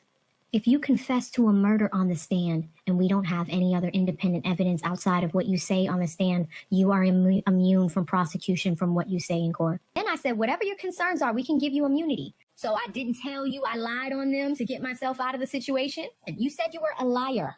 That's what you said. You said you were a liar. He's just a... Oh, yeah. You guys remember that whole ex parte thing? How is this trial still going on? We just forgot about the ex parte now, huh? Liar. Kenneth Copeland tells Detective Thorpe, earlier today, during the time of the killing, I was at the Green Store. The Green Store is like a grocery store. It's green in color. It's called the Green Store. It's not far from where Donovan Thomas got killed.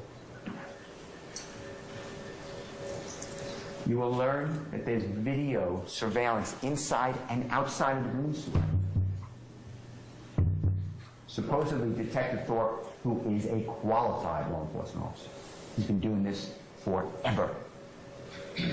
I'm being told that, no, we never got the video of the Green Store to support the supposed alibi of Kenneth Copeland. No one corroborates Kenneth Copeland and where he was. You will learn that Kenneth Copeland eventually says, it's now June of 2015, gets rearrested. He doesn't want to be in jail. He speaks with the police. He's now with Detective Dennis, Detective Gaither, also City of Atlanta police officers. They're detectives with the gang unit homicide. Kenneth Copeland says, oh yeah, the night of the killing, Donovan Thomas, I wasn't involved. But I saw Jeffrey Williams. He's at the McDonald's on Cleveland Avenue. I saw him with all these other people. And then I followed him to his home. It's about 8 o'clock at night. I don't know if I agree. I'll still talk about this McDonald's thing. They're going to have to pay me for a commercial. But I don't know. I don't think I think their food probably tastes different, whatever it is, than it tastes here. Because here, they try to use the cheapest stuff and taste, I don't know. I don't know about the taste, but maybe health-wise, it's probably more healthy over there. But then again, I don't know.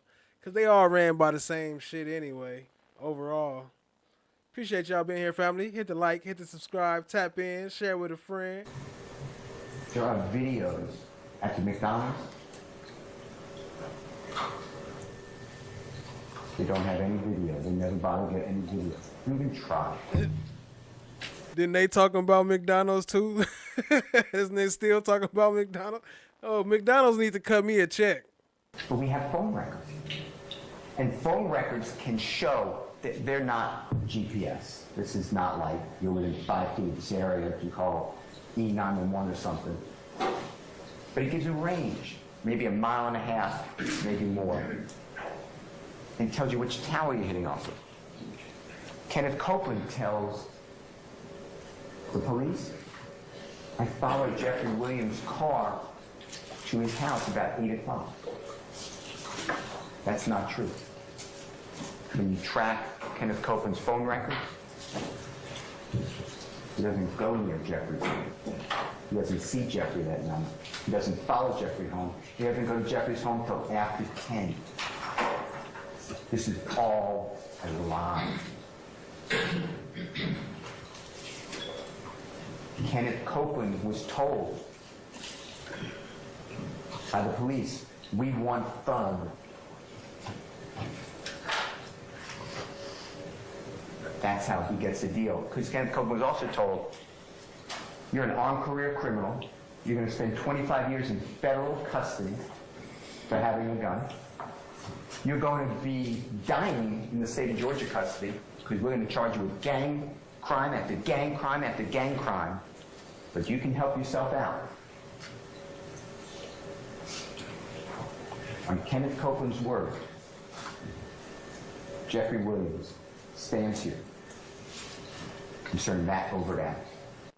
Trying to charge him with the murder from where they shot them because of his name was on a rental car, which is crazy in some circumstance. But after seeing all the stuff we done seen and the evidence of what the evidence will showed, according to Love, yeah, now it's not, the math ain't mathing. The math ain't mathing, family. Y'all trying to give Jeffrey Williams all the charges that everybody else did. That's crazy. So Jeffrey Williams rents a car in his own name to use in a homicide of his friend.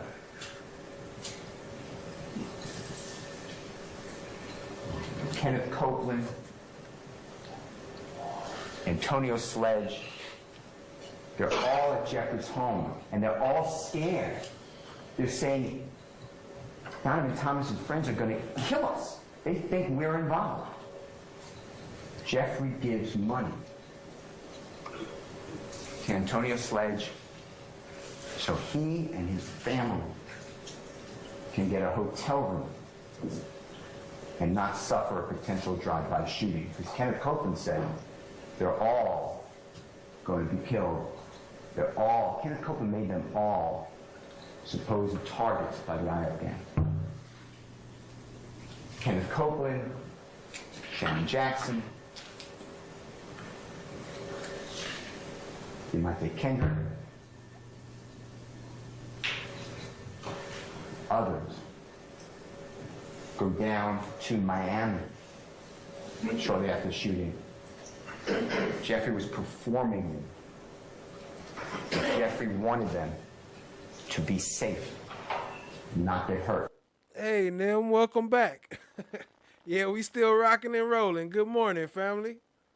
Until people calm down. We almost up out of here, though. Sent them back to Atlanta. Jeffrey then went on tour, because you will learn by March. Oh my gosh, McDonald's owed me a check. April 2015, Jeffrey did his first nationwide tour.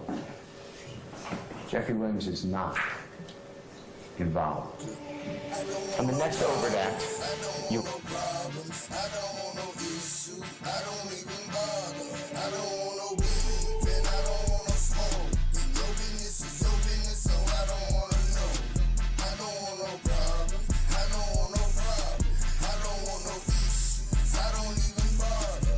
We'll see. These are the people. This is overt act number 17 and 18 and 19 and 20. And this is charging murder and then attempted murder for shooting the second person who was shot that night, and then the third person, Mr. Sanders. Y'all go check out No One if y'all want to hear those tracks. Who was shot that night. Say they dropped some new tracks exclusively for the channel. Appreciate that, family. And then participation in criminal street gang activity. You may notice that the overt act doesn't even include Jeffrey. No one charges Jeffrey with murder. But here we are. The next overt act is April 26th, 2015. 2015. Jeffrey is touring. He is performing. He's in Louisiana. Lil Wayne, his idol, Jeffrey idolizes him, came out against Jeffrey. Jeffrey did a promotional social media release where there's people with guns on either side of him, and Jeffrey's saying, come to this concert, we'll see what happens, come on to the concert. Jeffrey was told to do that video and release by his management team. Because when Lil Wayne says don't listen to his music, that impacts him. Lil Wayne is bigger than Jeffrey Williams at that time. So this creates interest in fans. You will learn that this is part of being involved in hip-hop or rap. There's all these battles going across social media. It generates interest, much like the NFL have rivalries with the Saints and the Falcons, and how much they hate each other. It is generating advertising. It's branding. Jeffrey is in Louisiana. Here in Atlanta, Lil Wayne has a tour bus, and he performs concert, and his tour bus was fired upon and struck. There's zero evidence Jeffrey's involved. Zero.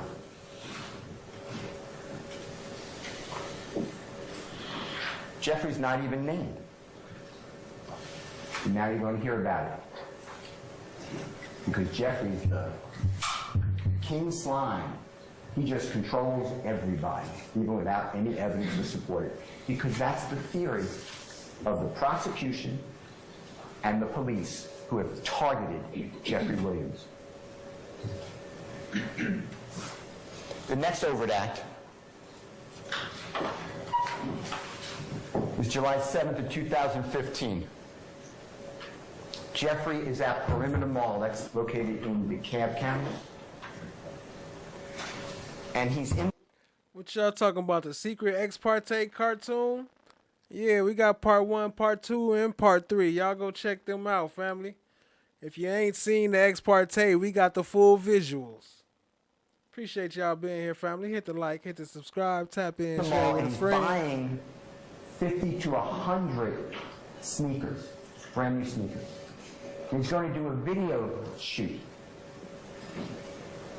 And he's going back to Cleveland Avenue where the children don't have proper footwear. He's going to give out these sneakers and allow the children to be in a video shoot. So that's He was riding on a scooter. Old boy pressed him all the way to his car. He said, "Get up off my car, I'm going to shoot you in the face." And now that's an overt act. And then none of the security guards are here to back his story up. They like, nah, I don't remember that part. I don't remember that part, Pinky. why he's at the Perimeter Mall, and he's there with friends of his. And he's on a Segway scooter. It's like an electric skateboard. And the mall security comes over and tells Jeffrey and his friends, and you'll see video of this, they have to leave the mall. You can't have a Segway inside the mall. Well, Jeffrey leaves the mall. But the security officers follow him. They follow Jeffrey and his friends to Jeffrey's Jaguar. And the security won't let Jeffrey leave. Won't let his friends leave. Appreciate y'all, family. We got about 15 more minutes. We wrapping it up. Much love to everybody here and in the chat. Appreciate the support, family. They're standing around the Jaguar. They can't shut the door to the Jaguar. They can't pull out. And they tell Jeffrey, "You're waiting here. You're going to have to be here." They tell Jeffrey's friend, "We're going to get a criminal trespass warrant for you."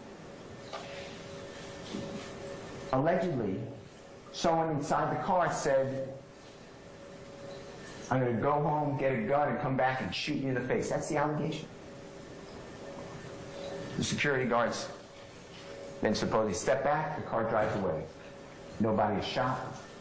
There's no incident. Jeffrey gets arrested on that. DeKalb County prosecutors dismissed that case. It was not even indicted. Now you have it here before you.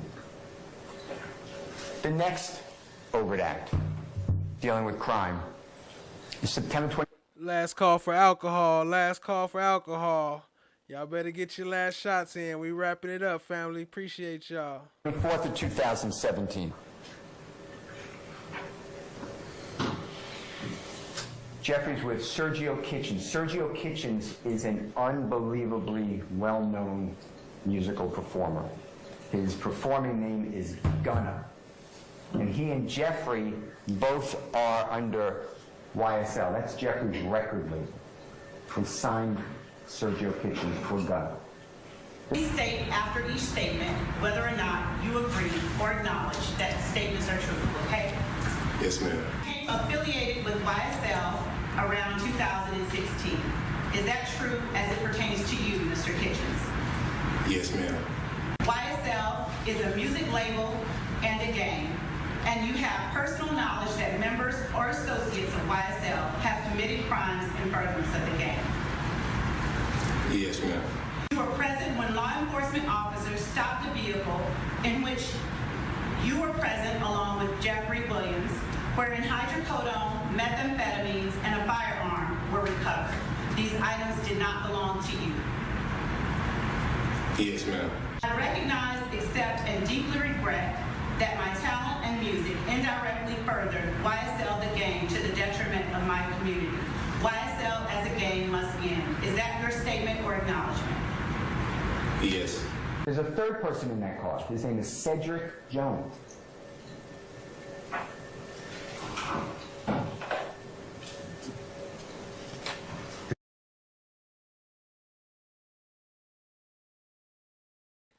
There goes Sergio Kitchens charges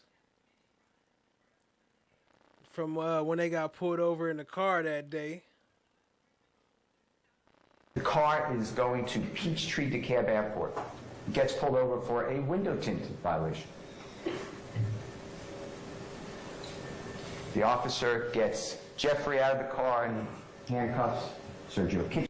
Theft by receiving. That's in furtherance of the RICO conspiracy. Possession of methamphetamine with intent to distribute. Y'all remember when they held it on the car? Those was all personal. That wasn't enough to distribute nothing. She's out of the car and handcuffs Cedric Jones out of the car. Police search the car. They find in the car supposed methamphetamine, supposed hydrocodone, marijuana, and a stolen firearm. Jeffrey was on his way to perform at the Jimmy Fallon show that night.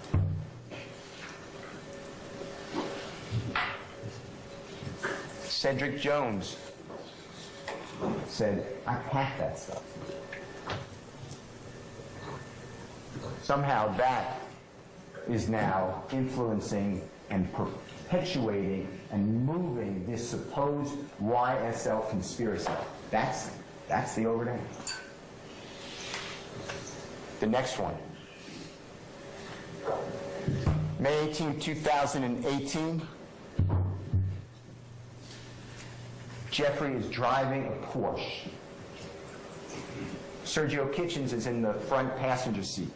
Supposedly Jeffrey is speeding. Supposedly there's another car that's in tandem speeding. Both cars get pulled over by police. There's videos. Jeffrey and Mr. Kitchens are asked to get out of the car. They're asked if there are any guns in the car. They say yes. It is something like AV voice, but is it really AV voice? I don't know. But she did do a great reading of that script though. Shout out to AV. There are guns in the car. Police get them out of the car. Any drugs in the car? No. Police have Jeffrey and Mr. Kitchens on the side of the road. Go through Jeffrey's car. They run the guns. The guns are lawful. The police put the guns in the trunk of the car. Tell Jeffrey and Mr. Kitchens, you're free to go. Give Jeffrey a... And by the way, if anybody ever want to play some voices on the cartoon, you know, feel free to reach out to me through my email or chat through me here. You know, we could talk about something, make something happen if you got a character you want to play. Speeding ticket.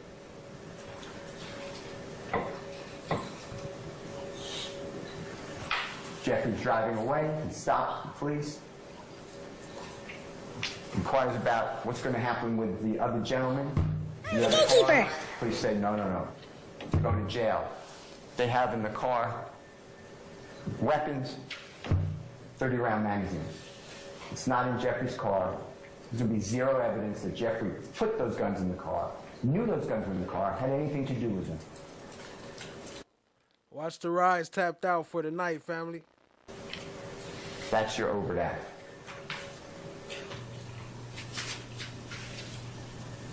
The next crime is an overt act. This is the date of Jeffrey's arrest. So it's broken up into several overt acts. So I grouped them. This is overt act 183, 184, 185, 186, 187, and 188. And what you'll see here is they're just different items. So Jeffrey's home is surrounded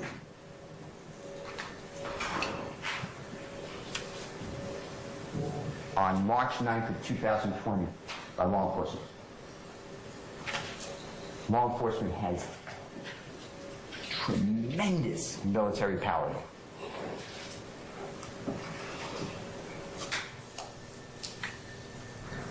Law enforcement takes control of the scene, the area. Jeffrey and more than Yeah, I suppose, Steph JK, you could play Kokomo's wife. You could make that a character, but who gonna play Kokomo? FFS, you want to be Kokomo? more than a dozen people are in that house. You will learn that Jeffrey doesn't live at the house often. But other people live there all the time. They take care of the house. You don't leave a house unattended. The house has a lot of Jeffrey's awards that you'll see. And in the house, law enforcement finds a small amount of cocaine. I'm talking about a small amount of cocaine. They find codeine, lots of codeine. Codeine's cough syrup. People drinking it. Facts at Let's Go. I see you, family. Let's go, Brandon. Let's go, Brandon. Hold on. I had to think about that. Let's go, Brandon. Get hot. Get very deadly. Marijuana in the house. And firearms. Other people had access to this home. Other people lived at this home. You will have no evidence that Jeffrey ever touched a firearm.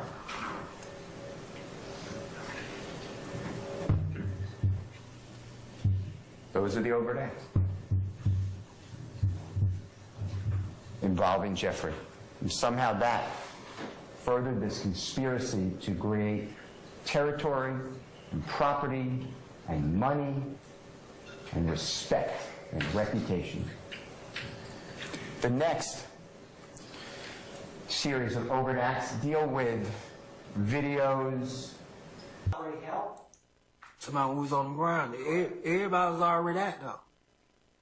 Initially, did people realize that you and Tiger were back there? Yeah. Eventually, yeah. It took a little minute, cause everybody was still, cause like when Nut got shot, I seen the blood spit up out his mouth and everything. Now, I wanna go back to 14 Yankee Mr. Hendricks. There's gonna be another photograph gonna come up. Do you see what direction or where did Nut go after he was struck? He was right at the barbershop. He was going in Nard barbershop. He was back, he's shooting, but he going back, he going try to get in the barbershop. To try to get the He was bagging up. He was shooting. He was bagging up, trying to get in the barbershop. safety. Right, try to get the safety. We was smoking. I went and got some blunts. Can you use this marker and just draw a big circle to the area that Nut ran to after the shooting? Right. Did he ever make it inside the barbershop? He shooting, he trying to open up, but somebody locked the door. Now, did you ever did any medical personnel ever come out to treat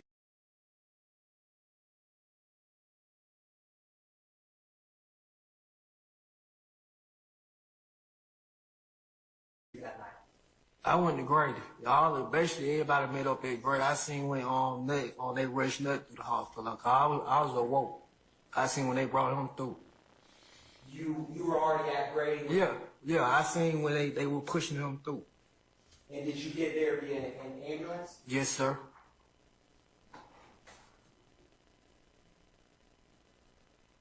Mr. Hendricks, after the shooting happened, did anyone else fire off any shots? That other one shot. He shot about 3 or 4 times. It tastes like oversized chicken nuggets.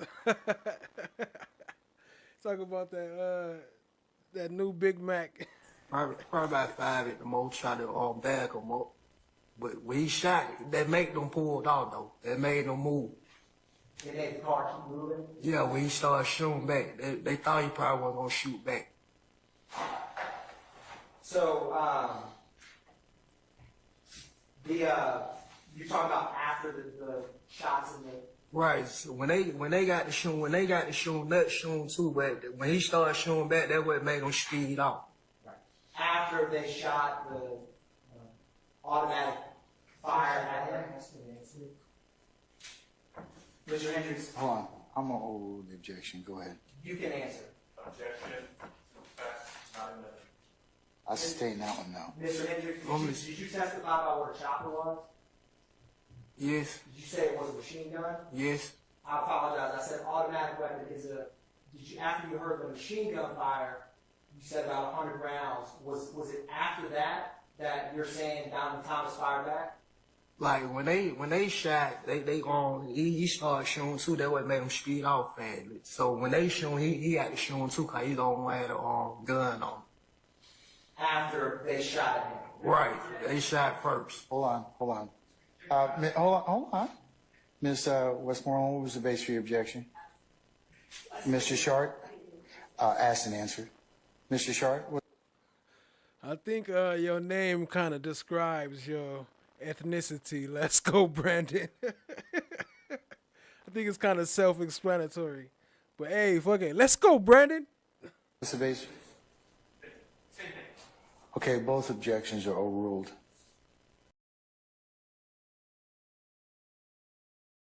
All right. That's it for tonight. Appreciate y'all being here, family. Had a great time as always. Best chat around. Best mods around. Appreciate all the love. I am going to work on a cartoon soon, though. I do got some stuff coming up. I'm going to get that in the works. Appreciate it all, family. Appreciate the love.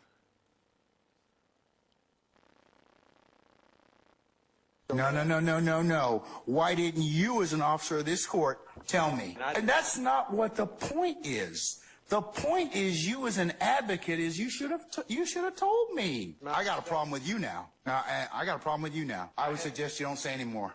Now you want to have it both ways. You can't do it. Both sides have an equal responsibility under the rules of professional responsibility. All right, have a seat, sir. So y'all should be able, before I even play this real quick, y'all should be able to find this song on all streaming platforms. I got to double check, but he said it would be released. So it should be out by now under Reggie Righteous. Let me scoot this up so y'all can see the name. Under Reggie Righteous, it should be available on all streaming platforms. Reggie Righteous. Appreciate y'all, family. Thank you. How fast things have changed. How fast things have changed. How fast confess things have changed. Now I see you running, coming I'll add all the links to the description when I edit this video. for my come up. Broke out all your shackles, turned it to some armor. Used to be the judge, but now you have no honor. To die with your pride is to live with all your karma. Now you understand. Now you understand. Another night of fun. There's a lot of fun talking about. All right. Anybody else have any other issues as to? Uh-oh. Fulton County has no problem coming in here and cuffing all of us, okay? Don't be an idiot. Love you too, You trying to tell Julie. me about myself? Yeah. You homeless, and you don't even have a mirror to look at yourself.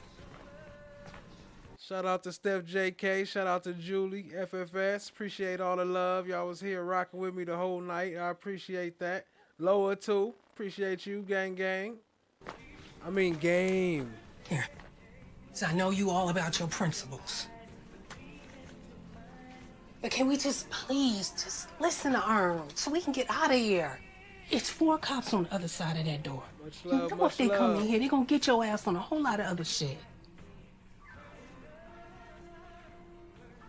You lying ass bitch. I knew it. Mama, I hate you, Will. Don't you never come back to my house, And no. I hope they blow your motherfucking ass to You smithereens. better hope they do, bitch. You better hope they do. This nigga kidnapped me. I think I'm entitled. You want answers? I want the truth! You can't handle the truth! What are you, fucking nuts? You thought?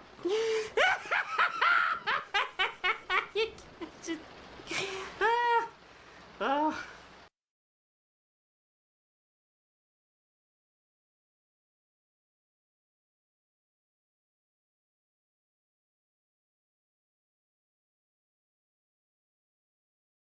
The song is named Sauce Session. It should be named Sauce Session. By the next one, I'll for sure have it prepared, but it should be named that, and I'll add the links in the description. Appreciate y'all, family. We out. Actually, I'm going to play that outro again because they be cutting my video at the end, so that's why I be playing the outro twice. So appreciate y'all. We're going to play the outro again. Go through Why some more. didn't you, as an officer of this court, tell me? Go through some more of y'all chats on our way out. Appreciate the love, family. And that's not what the point is. The point is, you as an advocate, is you should have told me. I got a problem with you now. I got a problem with you now. I would suggest you don't say any more. Now you want to have it both ways. You can't do it. Both sides have an equal responsibility under the rules.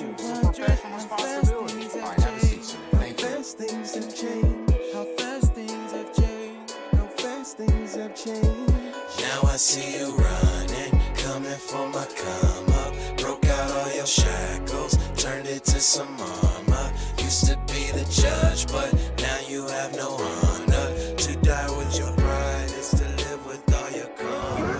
Now you understand. Now you understand. Another night of fun. There's a lot of fun talking about. All right. Anybody else have any other issues as to? Uh-oh. Fulton County has no problem coming in here and cuffing all of us, okay? Don't be an idiot. Are you trying to tell me about myself? You homeless, and you don't even have a mirror to look at yourself. Here. So I know you all about your principles. But can we just please just listen to Arnold so we can get out of here? It's 4 cops on the other side of that door. You know if they come in here, they're gonna get your ass on a whole lot of other shit. You lying ass bitch. I knew it. Mama, I hate you, Will. Don't you never come back to my house, no. And I hope they blow your motherfucking ass to smithereens. You better hope they do, bitch. You better hope they do. This nigga kidnapped me. Thank you, Steph JK. I think I'm entitled. You want answers? I want the truth! You can't handle the truth! What are you, fucking nuts? You thought?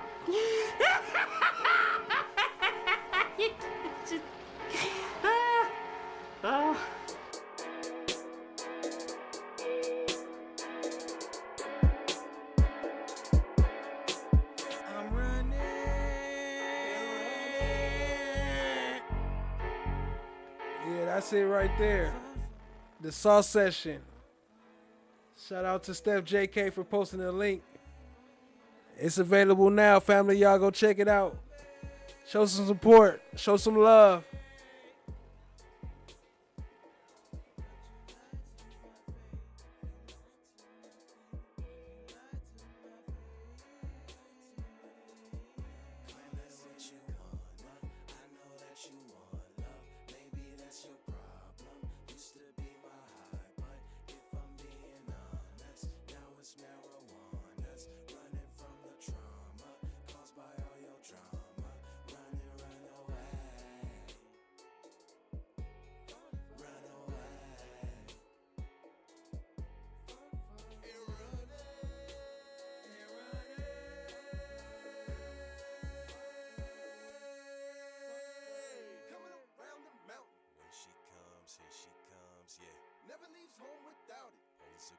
Holds a grudge, yeah. Memories come in silence. Memories are screaming, shout. You want green? Eat a salad. Pull the rug. Now you off balance. You said I'm nothing, but now I'm something.